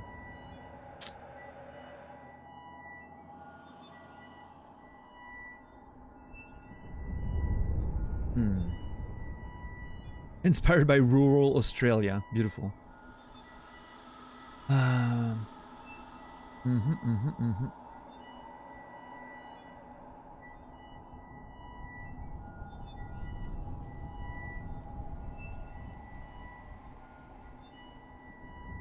Yeah. So this is gonna be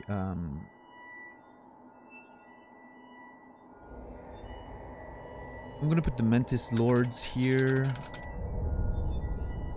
on my notes. Mantis Lords are here, and so there's a mask shard hanging out here in blue.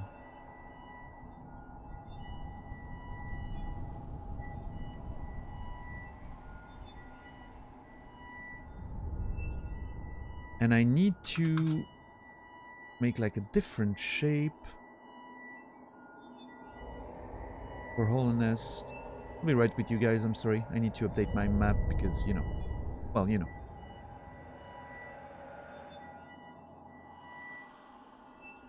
There, perfect. Excellent. Love video games. Beautiful.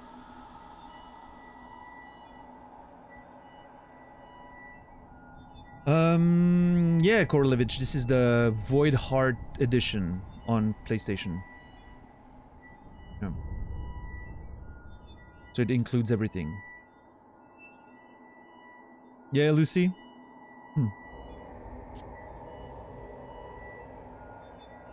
Okay. So here's what I'm thinking of doing right now. I'll explain. I'm thinking of going back to a stag. Probably Quinn Station. Go all the way to the merchant, the relic merchant. Sell just enough to get a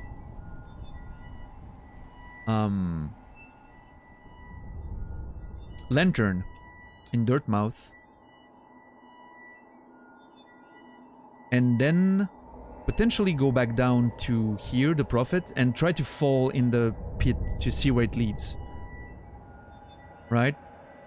Like enter from both sides and figure it out. I think that might be a plan. Or I can first see where this leads, and or this, finally, like getting to fight that enemy here that I've encountered. I don't know. There's so many options. It's insane. And I still have like the whole area here, like the Fog Canyon, I think it was called, that I haven't even touched. Love video games. Beautiful.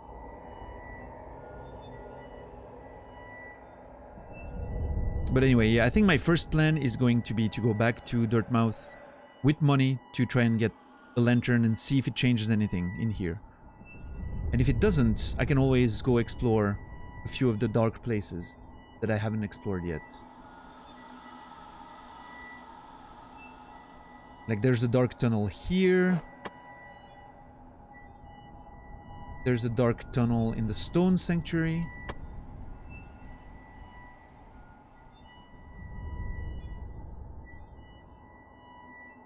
Am I the only one? That sound makes my teeth hurt.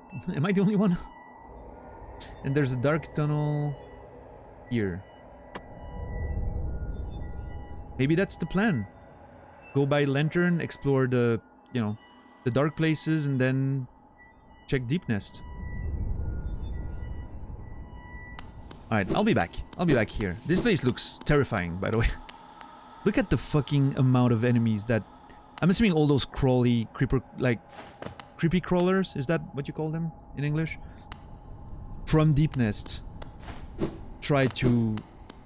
Constantly try to attack the village, right? The Mantis village. And those lords have... Whew, I thought they were gonna attack me again. And the lords are just like fighting them off, right? I wonder if there used to be a fourth one. And maybe a fifth then, in that case. Because this is clearly a broken throne right here. Curious.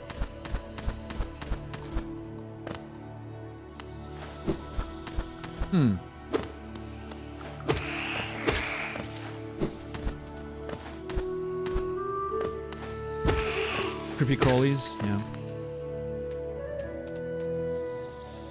You just figured out who Lucy is, Red? Yeah, she's, I hate to phrase it that way because it sounds... it sounds terrible, but Fizzy is her boyfriend.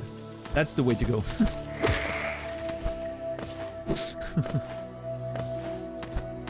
That's the way to go.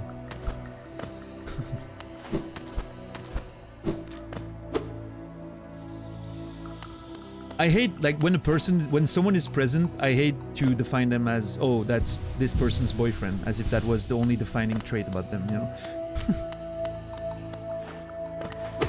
So going the other way around was the way to go there.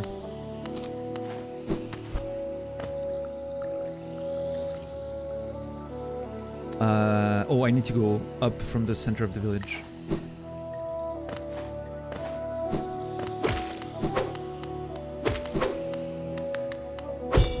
Now that would have been an interesting detail if the Mantis warriors stopped fighting me because I like gain the respect of their lords, right? That would have been an interesting little thing.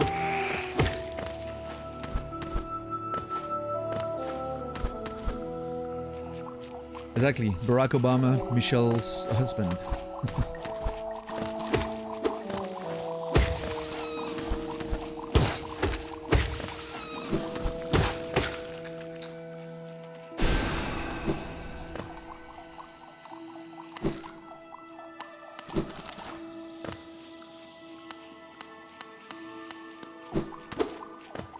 Wait, what is this place again? Oh, yeah, the huge vertical jump.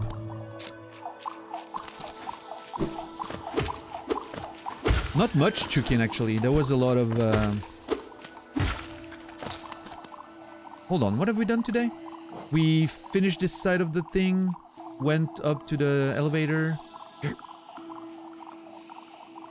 and then the whole exploring the Mantis Village saga and all of that.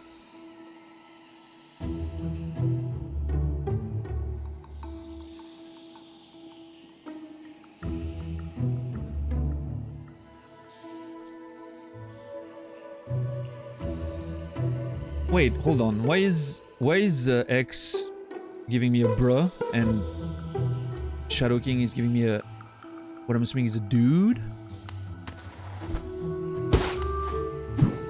Have I said something? Did I say something weird?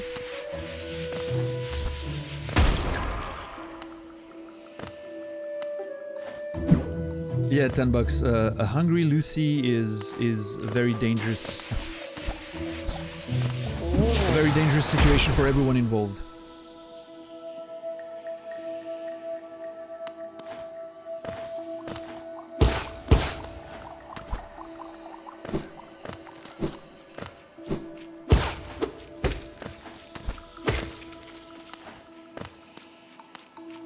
Not weird, just funny. I don't even remember what I said. What made people react that way.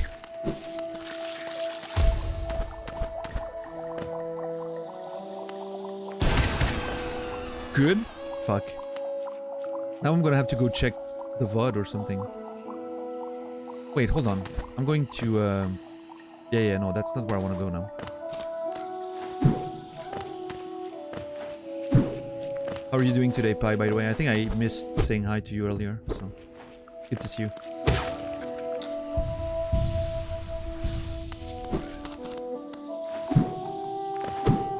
Oh god, I just realized. What if I missed... Well, not missed, but what if I wasn't lucky enough to just dash at the right time here, and I fell in there?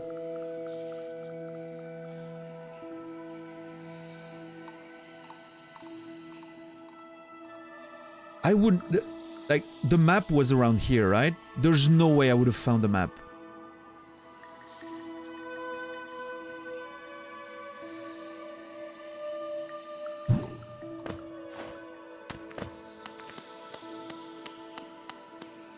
God, that would have been awful. No one say anything. Yeah, I mean, of course. As always, I'm just thinking out loud, right? No confirmations or anything. Are you still dreaming about Hollow Knight every night and day? I'm definitely still finding it hard to sleep when I just want to play Hollow Knight. Yeah. But so far so good. You know, I'm making progress and we're having fun with the game. So what more can I ask, right?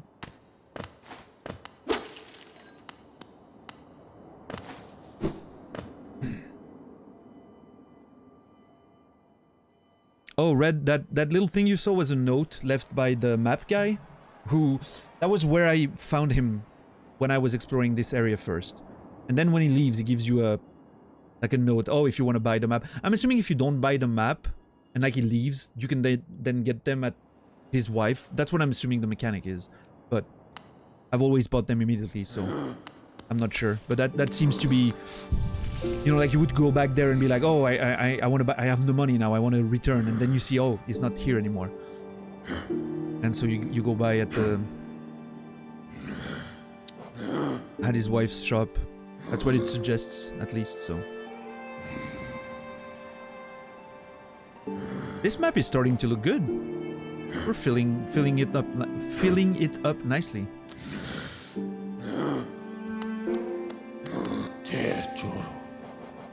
Alright, so first of all, let's go make some money.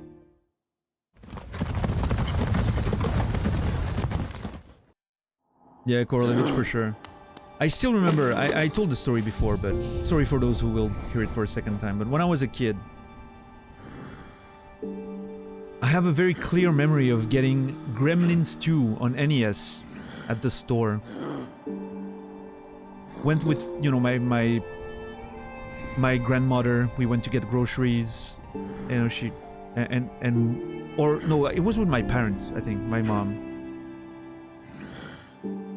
and it was in the evening, and I got Gremlins 2 from the electronics store on NES, and I was a fan of the movie and all that. I was super excited to play the game. And of course, when I got home, it was too late to play the game. My mom wanted me to go to bed, and I could only play it in the morning in the living room. I did not sleep that night. I was so excited to play Gremlins 2 on NES. Yeah, an old game, Lucy. You weren't born when it came out.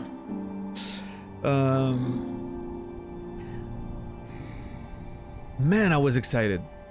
I remember the game box being on my bookshelf, you know, in view of the bed, and I was just looking at it, and I couldn't go to sleep. I read the manual like 5 times before I went to bed, and I really remember staying up for hours just thinking how much I wanted to play the game. And then the next day I finally could play it, and I mean, I don't think the game was great, but I loved it. The music was fucking great. If you want to listen to the music of the first stage of Gremlins 2 on NES, it's an absolute fucking banger. Lopes, if you're still here, you would love that track. You know, you like good basses and good old school tracks. The first track of Gremlins 2, Office Theme, I think it will be called. It's a great one. Oh, it shows you that you can't put it on. Nice.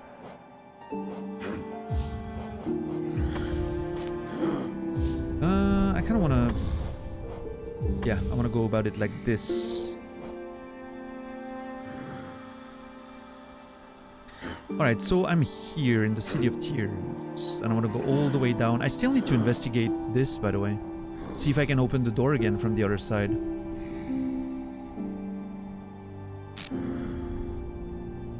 I mean, not that it matters. I don't think I need to go through here again, but it could open a way to traverse faster from one side to the other, maybe. I'll have to check that at some point. Okay, so down, right, all the way down to the vendor. And let's not die, because I'm trying to not waste money on repairs.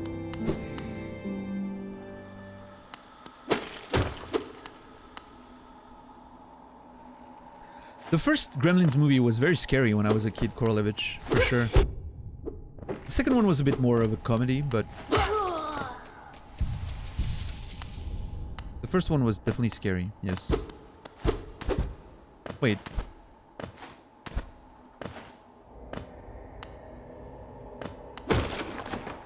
Oh, I get it. Nice.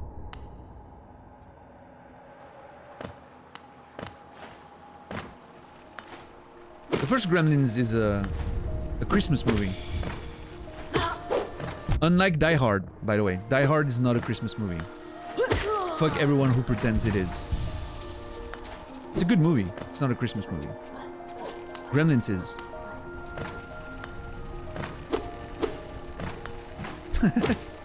I guess Goose is offended.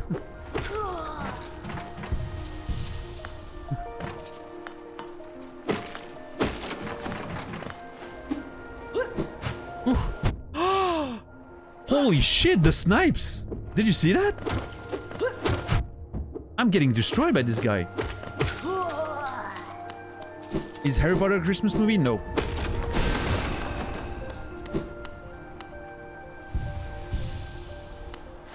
It is set during Christmas. If you mean Die Hard, yes, it is set during Christmas. It's not a Christmas movie. Being set at Christmas is not enough to be a Christmas movie. A Christmas movie means that Christmas plays an important role in the plot or themes of the movie. Die Hard could happen at any point. The fact that it's Christmas does not matter one bit.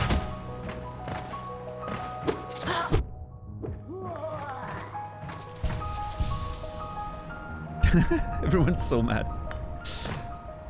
I will study for some exams. Have a good one. Hey, thank you, X. I'll see you soon, man.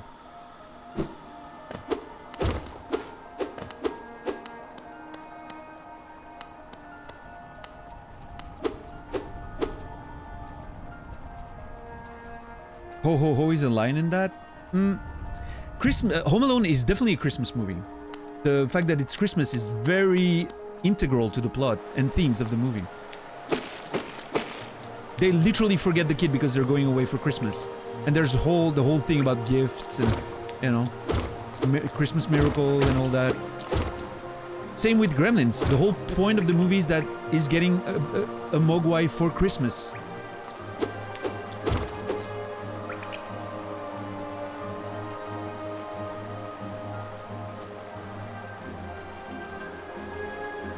So here's the thing, Bryboot. I would agree that a lot of Christmas movies are just romance, but a lot of them do involve Christmas as part of the, you know, like an important plot point or theme. Isn't part of the plan of the bad guys in Die Hard to do the heist on Christmas? He was visiting his wife for Christmas, hence Christmas movie. I might need to rewatch Die Hard then, because if those two things are true, then yes, it is a Christmas movie. Hey, Fizzy. How are you, man?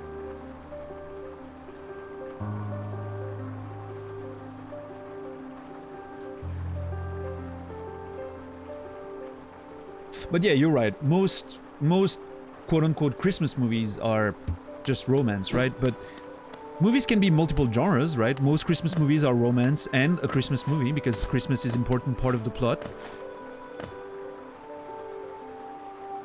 Gremlins has Christmas as being an important part of the plot. Therefore, it is a Christmas movie, but it is also a horror movie, right? Now, Die Hard, from my memory, didn't include anything specific about Christmas, but based on what you guys are telling me, I might have just simply forgot about that. So maybe Die Hard is a Christmas movie after all.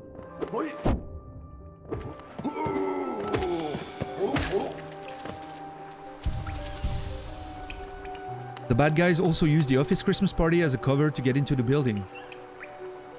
I stand corrected. Die Hard is a Christmas movie.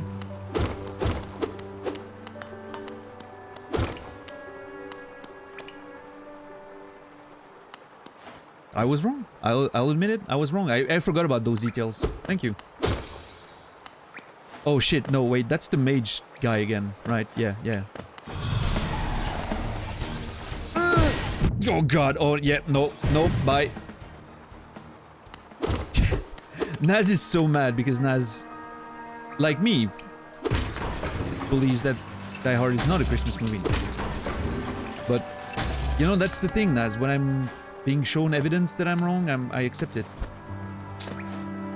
You should try that sometimes. Sorry.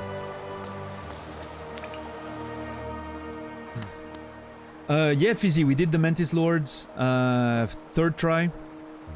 And then explored a tiny bit of Deep Nest. Once I got in here and I saw like the big worms and whatnot, I just fucked off.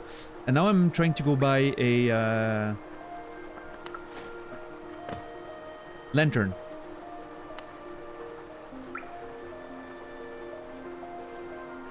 Also, what's up, Benizel? Good to see you, man. Hope you're well.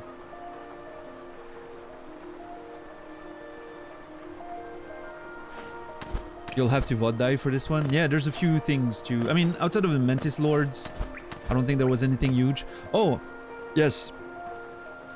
I found the Prophet. And as I left, there was a fun moment as I left. Like, the floor crumbled under me, but I was dashing at the exact time that it happened. So I kind of... What I assume was supposed to be a trap for me to fall in Deep Nest, I kind of dodged that like a pro. I don't know, by the way, if it was meant to be a trap or not. Don't tell me, but... It felt like it in retrospect, now that I've seen the setup, you know? Yeah, the Mantis Lord music was great. Loved it. And right now I'm going to the Relic vendor to get money to buy a lantern and explore the dark areas before returning to Deep Nest and then actually explore it, because I feel like the place is pretty dark and I wonder if a lantern could help. So that's the general plan right now.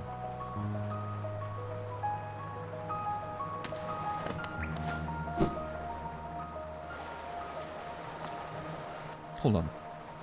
What is this?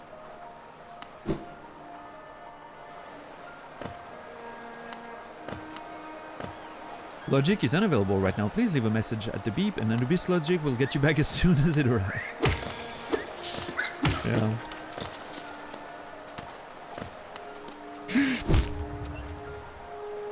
I realized too late what was happening.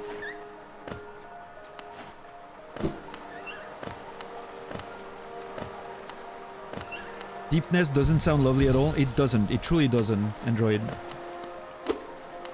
I am not excited at all to explore this place.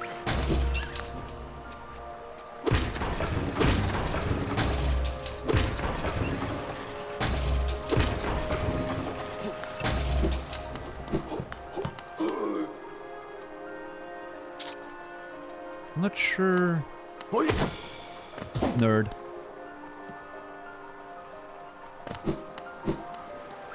There we go. Helmadelka. Velmi Ardred. Alright, so I need 1800 I think for the lantern, and I would like to... Actually, I'm considering getting quick focus if I can... No, I won't have enough money. Wait, hold on.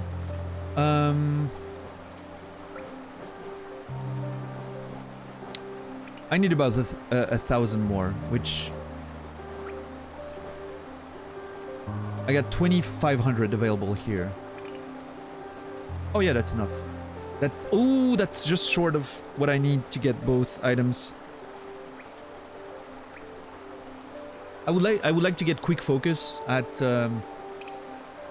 Iselda. I think quick focus could be interesting. However, only having...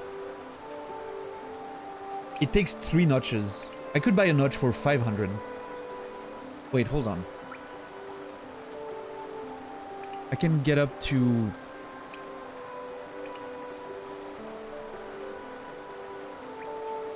No, I'm completely off. Hold on. 800 plus 800. 16 plus 9. 25.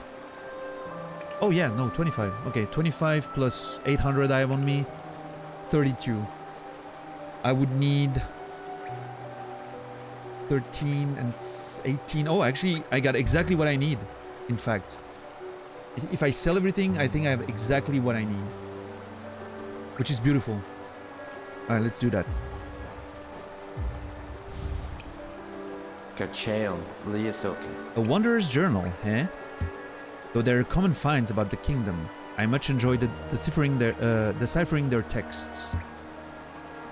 Read together, they paint a morbid tale.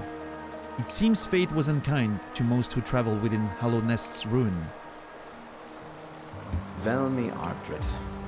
Is he gonna like give me a bit of lore every time I sell one? Or another Wanderer's Journal. I might not offer a lot for each, but they're plentiful about the caverns, and I doubt you'll find another willing to make a trade for Geo. Velmi Ardred. Oh, Paul. A Wanderer's Journal? Yes. I'll add it to the pile with the others. I don't know when I'll get to decipher this one. It's long, hard work, translating the many languages of the bugs that explore these caverns. Velmi Ardred. Interesting. I wonder, does it give me more... Helmadelka. No, okay. I was wondering if suddenly like it would tell me more lore. Velmi Ardred. Oh, Paul. The Wanderer's Journal? You've a knack for finding these. Corpses must be frequent on your journey. No doubt your nails created many more. I love how he has a different line for each. That's like so cool. The fact that he has a different line for each.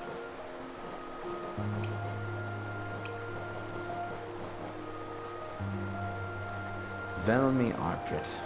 Velmi Ardred.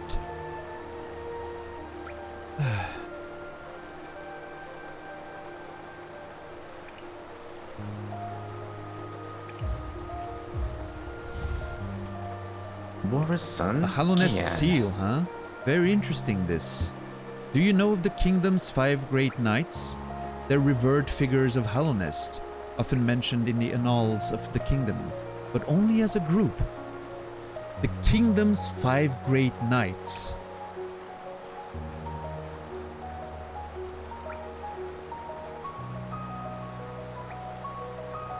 I'm gonna save that one. That's interesting. Only as a group. the 5 Great Knights. Both their names and appearances seem to have been expunged from history. Oh, God, I love this. This is not just about getting money. You're getting money, but you're getting lore. That's even more important.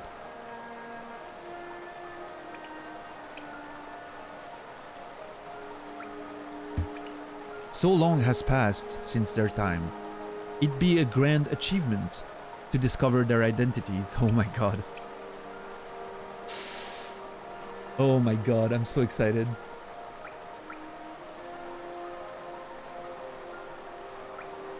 I really hope I get to try to find out who they are. Velmi Ardred. Gachael, Liesel. Another Hollow Nest seal. Pass it over. When does a stack turn into a pile? Wait, hold on. What did... 2 is a pile? Oh. Oh yeah, good question. When does a stack turn into a pile then? I would think if any 2 items are stored vertically, it could be considered a pile.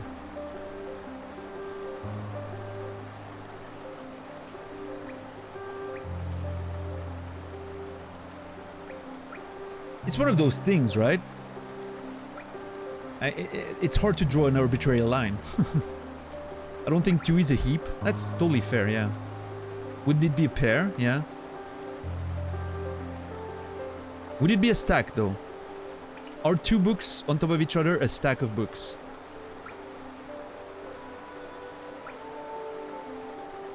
Or does a stack also imply more than 2?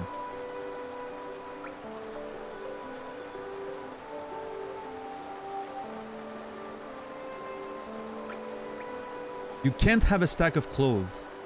Well, if they're well... Wouldn't you... I guess stack has a bit of a more of a stable connotation to it. Yeah, but you still call it a pile, Greg. That's the point, I think.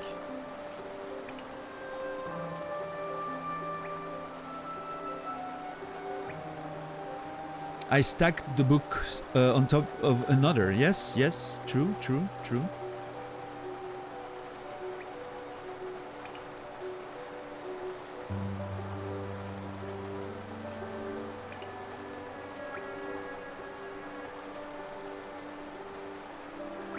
I piled something onto... Yeah, I don't know.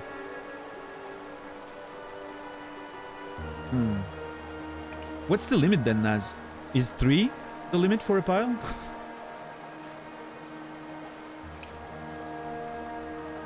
Where do we draw the line? I need an answer. Ah. I enjoy collecting their like. There's little information to be gleaned of each. Mind you, they do keep a nice shine about them, and there's nothing wrong with appreciating something purely on aesthetic merits. Velmi Ardred. This one didn't give much, but I like that it's still addressing, like it's not repeating something or just saying, hey, thanks. It's like addressing the fact that, hey, maybe you won't learn from each of them, right? But it still wants you to bring something, right? To see more. Okay, so let me, hold on. I need to spend 1,300 at Salubra and 17 or 18 at Dirtmouth, so that's 31. Yeah, let's go. Velmi Ardred. A king's idol, huh? Hollow Nest's king was an elusive figure, deified by the citizens. With the king rarely seen, worship was offered through these idols. There's an expert craft to them. Few alive could match this skill. Helma Delker. Looks like you don't have any relics on you. If you manage to find any in good condition, bring them to me, and I'll give you a fair amount of jail for them. And lore! It would be a shame. I'm going to be extremely careful, busy. My entire setup is made for survival right now. Well, actually, that's not true. In fact, my setup currently is very scary. So I was about to use the key and check down here what's in there. But I think Fizzy scared me off right there. Because indeed, if I do, like, imagine if I fall in there and it's a committing jump, like what, right? It's a jump that you can't go back from. Yeah, let's wait.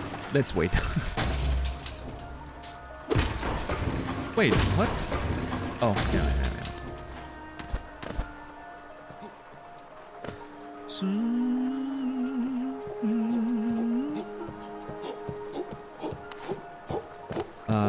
Okay.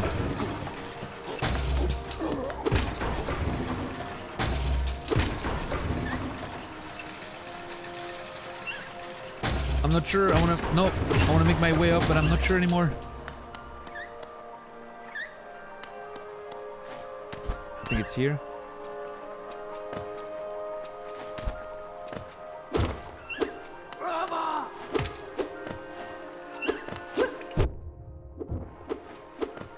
Oh god. No, actually you didn't, Fizzy, that's true. It's just an innocent comment, right? I'm the one who ran with it and made it more than it needed to be.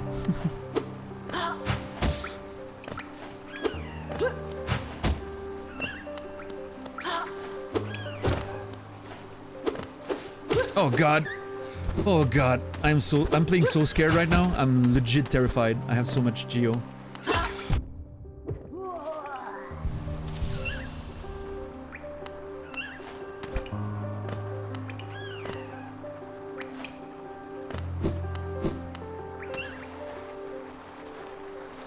I appear to be lost. Oh, what a great time to be lost.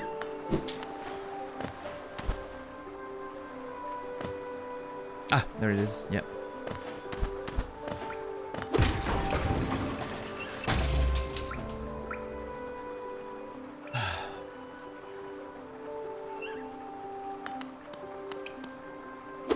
Yeah, no, fuck that.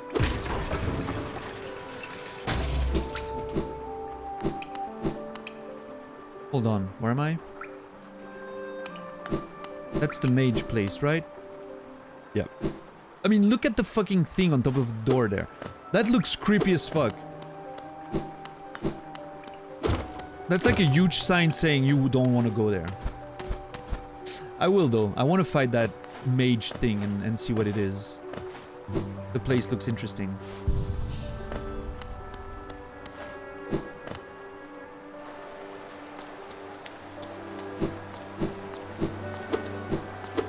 You think there's creepier than Deep Nest though? Potentially, yeah, I mean...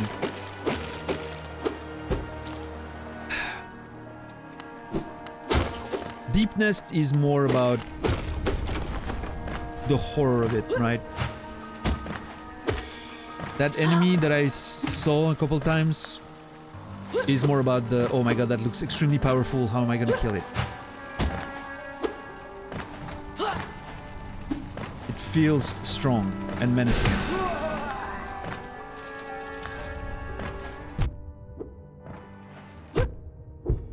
Oh god, I'm getting no, come on. Thank you. I'm not about to lose that Geo. There's no way. Those are my life savings. I put all my eggs in a basket there.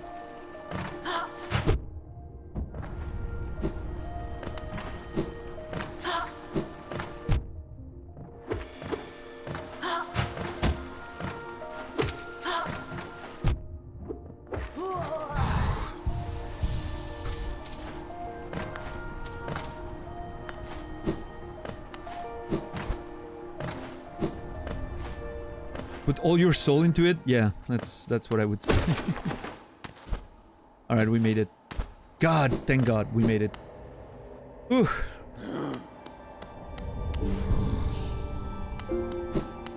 That was a scary moment there, I'm not gonna lie. I don't know if you guys, I mean, in this day and age, that never happens anymore, but I don't know if you remember in the old days, when you would go to the bank and withdraw a large amount of money to go buy something expensive at a store that didn't carry cards, because at one point, believe it or not every store had a card thing. and then you would like walk between the door and the, you know, the bank and the shop with like, I don't know, like 1,000 or 2,000 in your pockets, and you're like, oh my god. Still happens, yeah, more rarely I guess, but still get that with bank checks. Yeah, we don't really use checks in Switzerland.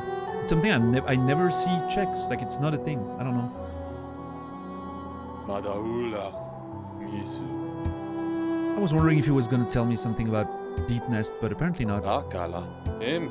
Akala Empolo.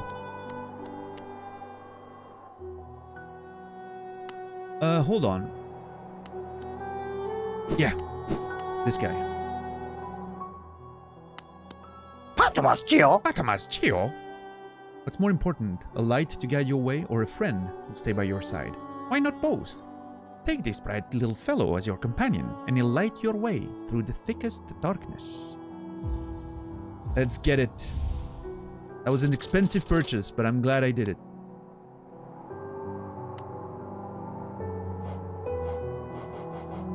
Crystal Lantern. Oh, I'm covering it, sorry. Crystal Lantern containing a Lumafly.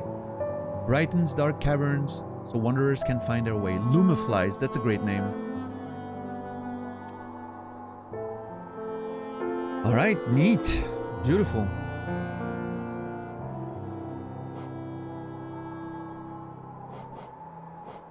I wonder how it works. I don't know if it's automatic when I get into a, you know, an area that warrants it, probably. I'm afraid of the dark, yeah. I got a nail art. Yeah, when we arrived at... No, wait, hold on. Where did I get that one? Oh, yeah, up there. We got a better nail here at the City of Tears, but... We did go to Mato at one point, here. And he taught us, the nail art, which I completely stopped using it, like forgot to use it today. It just never feels like the right time. Maybe I need to experiment with it a bit more.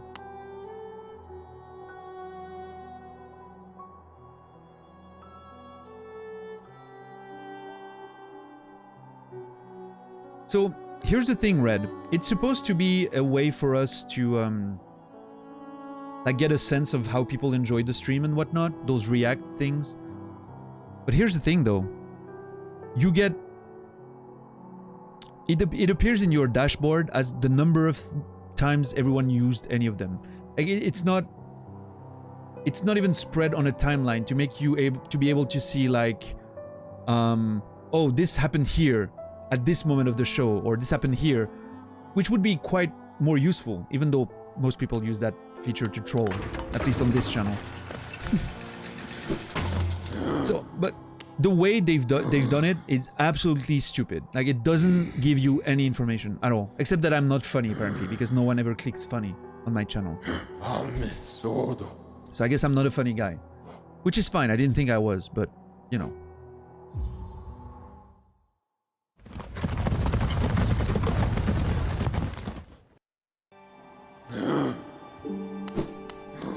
Can confirm. Thanks, Naz. Not funny, yeah.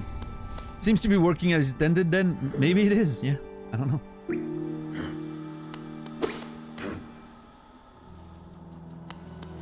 But at least if all the oh no's and the whats were timed, I could see the places in the stream where I'm saying the weird shit, you know? I don't know. I think it could have been an interesting feature. The way it stands now, it's pretty useless. And like Naz said, you know, if it was actually something you were able to like comment, give anonymous comment or whatever,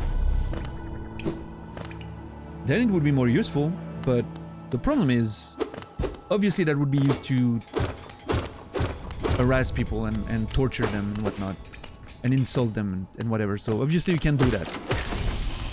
So basically it's a self-defeating situation. Who wants to ask feedback to Twitch chat anyway? Like what? It's not like, you know, who gives a shit what chat thinks? I saw that one coming. A husk bully, a thick orange mist. fills these walking corpses. It has a sweet, sickly taste to it. I find it foul. After you kill these creatures, I suggest you do not eat them. Oh, that wasn't my plan, Hunter, but thanks for the culinary advice. I appreciate it.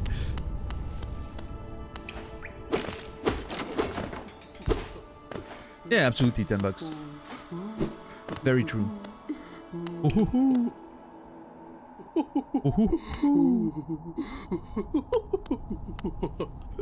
Baba Muso. It's a bit of a sin to wear too many charms at once, isn't it? Sometimes less is more. Yes, you shouldn't try to cram on more charms than you can handle. The effect will be positively overwhelming. Petra Misubo.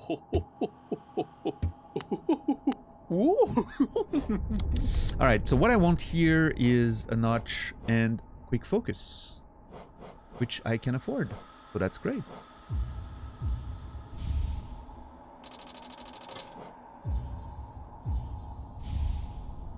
I mean, I could, now that I'm here, I could even buy the Shaman Stone and be done with that, right? Yeah, I'll get it just for the sake of. Okay, so the next charm, the next notch, sorry, is gonna be 900, and I need +6 to get it.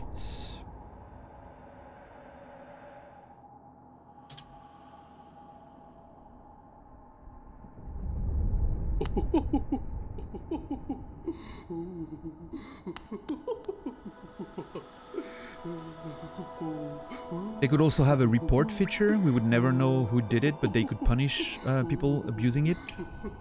Good point. Yeah. Sure. I mean, no, that actually makes a lot of sense, Naz. And I'm assuming the reason why they can't implement that because it would be a lot of resources, right, to deal with those reports and... Yeah. By the way, Naz, aren't you supposed to... You're streaming today, right?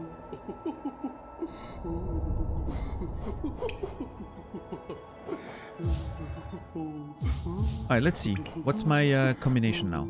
I want to try quick focus, even though it... increases the speed of focusing soul. I wonder by how much this... Wapanaba. No, today's not 8 hours, right, Boot? Today's the normal schedule. Alright, so... 3 notches is a lot. What do I want? I still think Soul Catcher is pretty great. I'm a bit sad if I can't use Long Nail. I like Long Nail, I don't know. The range is useful, especially with what I'm fighting.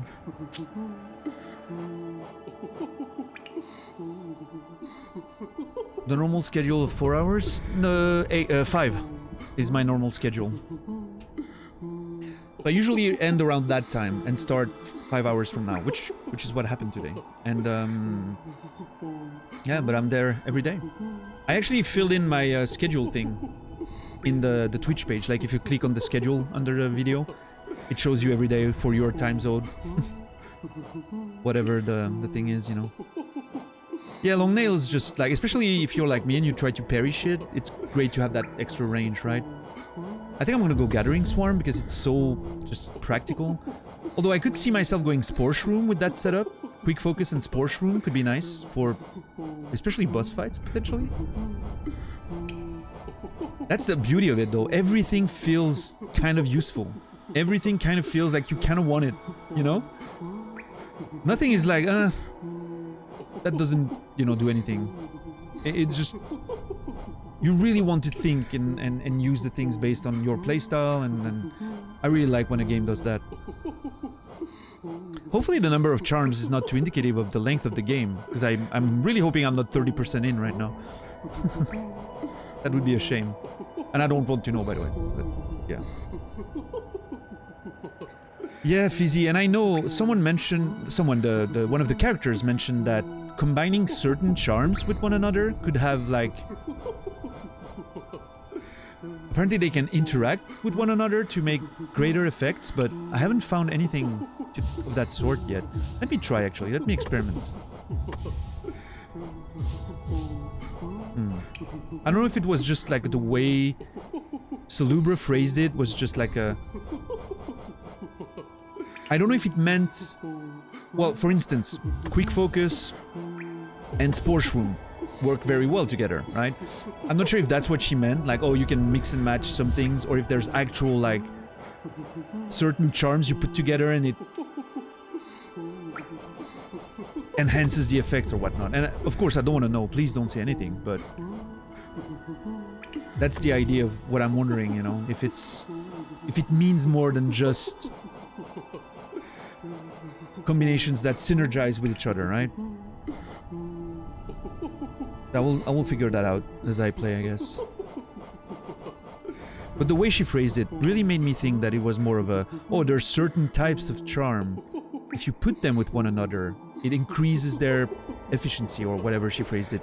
Should have saved that message probably, but I didn't. Oh, and I won't, Lucy. I'm pretty set on not getting it and using it. I'll probably buy it just to have it in my collection, you know, as a matter of just completionist stuff. But I will never use it. I don't want to use it. I really want to force myself to. Maybe even, in fact, why I might not, why I might do, sorry, is only buy it at the very end. I'll like wait for it to just buy it at the very end. When I feel like I'm kind of done and it's the only one I miss, I'm just gonna buy it to complete the set. I don't know. I know it's so much more fun to have to look around and figure out where I am, and it makes it so interesting for me. And it's probably because I don't rely on the items, so I'm like paying more attention to the, you know, the tunnels, and you're clearly not directionally challenged. I guess so, yeah. Alright, let's see. Poor little compass. I might just, at some point I might buy it, like I said, to have it in my collection and put it on once when I'm in like Dirtmouth and whatever, just to see what it is, how it represents on the map and whatnot, you know, just for curiosity's sake. But okay, I want to try something. There, thank you. Let's see now. That is quite a bit faster, holy shit.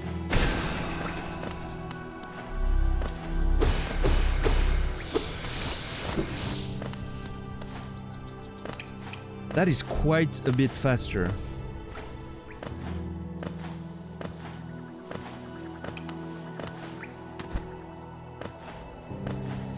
Interesting.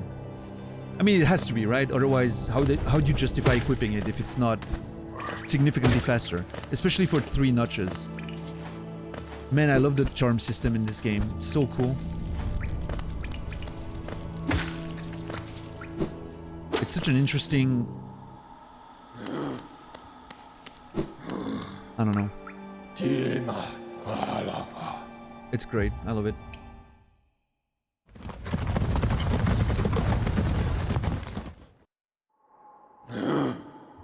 You were so lost yesterday when you didn't have the compass? Yeah, Lucy? But maybe part of it is because you relied on it, right? There's always a chance that this is the case. You relied on the compass, and so you kind of...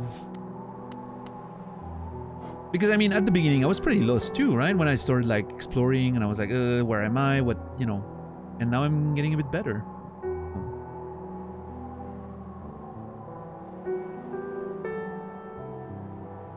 Alright, anyway. Let me put a red marker here. Those are my current objectives in red. Explore the dark area here, the dark stone sanctuary, the dark area here, and the dark area here. No, hold on. Oh, that's it. 3 of them. Okay. That's gonna be the start of tomorrow, I think. Explore those 3 red dots that represent dark areas that I found, now that I have a lantern. After that, it's gonna be between checking what's in that hole here, fighting that wizard here type creature and see what's in the rest of that area, or go back here and dive into Deep Nest and see what's happening. I'm not sure yet. I'll decide that tomorrow. But the beginning of the stream is going to be exploring those 3 dark spots. That's for sure. It'll be a quick trek. See the hunter again. That's going to be fun. And yeah, just a few quick exploration at the beginning of the show, and then the progress continues, I guess.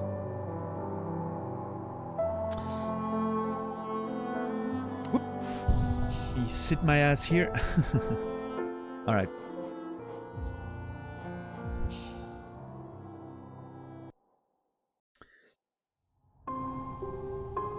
Beautiful music.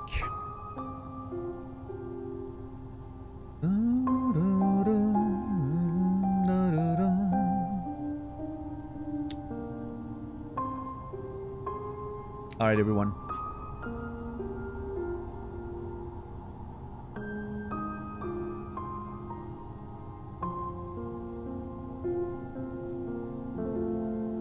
Let me transition out of this.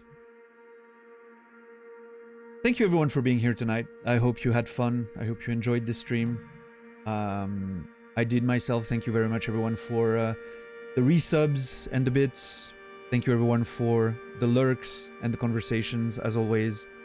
I hope this was good for you as it was for me. More Hollow Knight tomorrow. I'll be back in about 19 hours, whatever that is for your time zone. My schedule's in the schedule tab under the stream. 7 p.m. Central European Time, 1 p.m. Eastern. 10 a.m. Pacific, 5 a.m. Australian Eastern Time.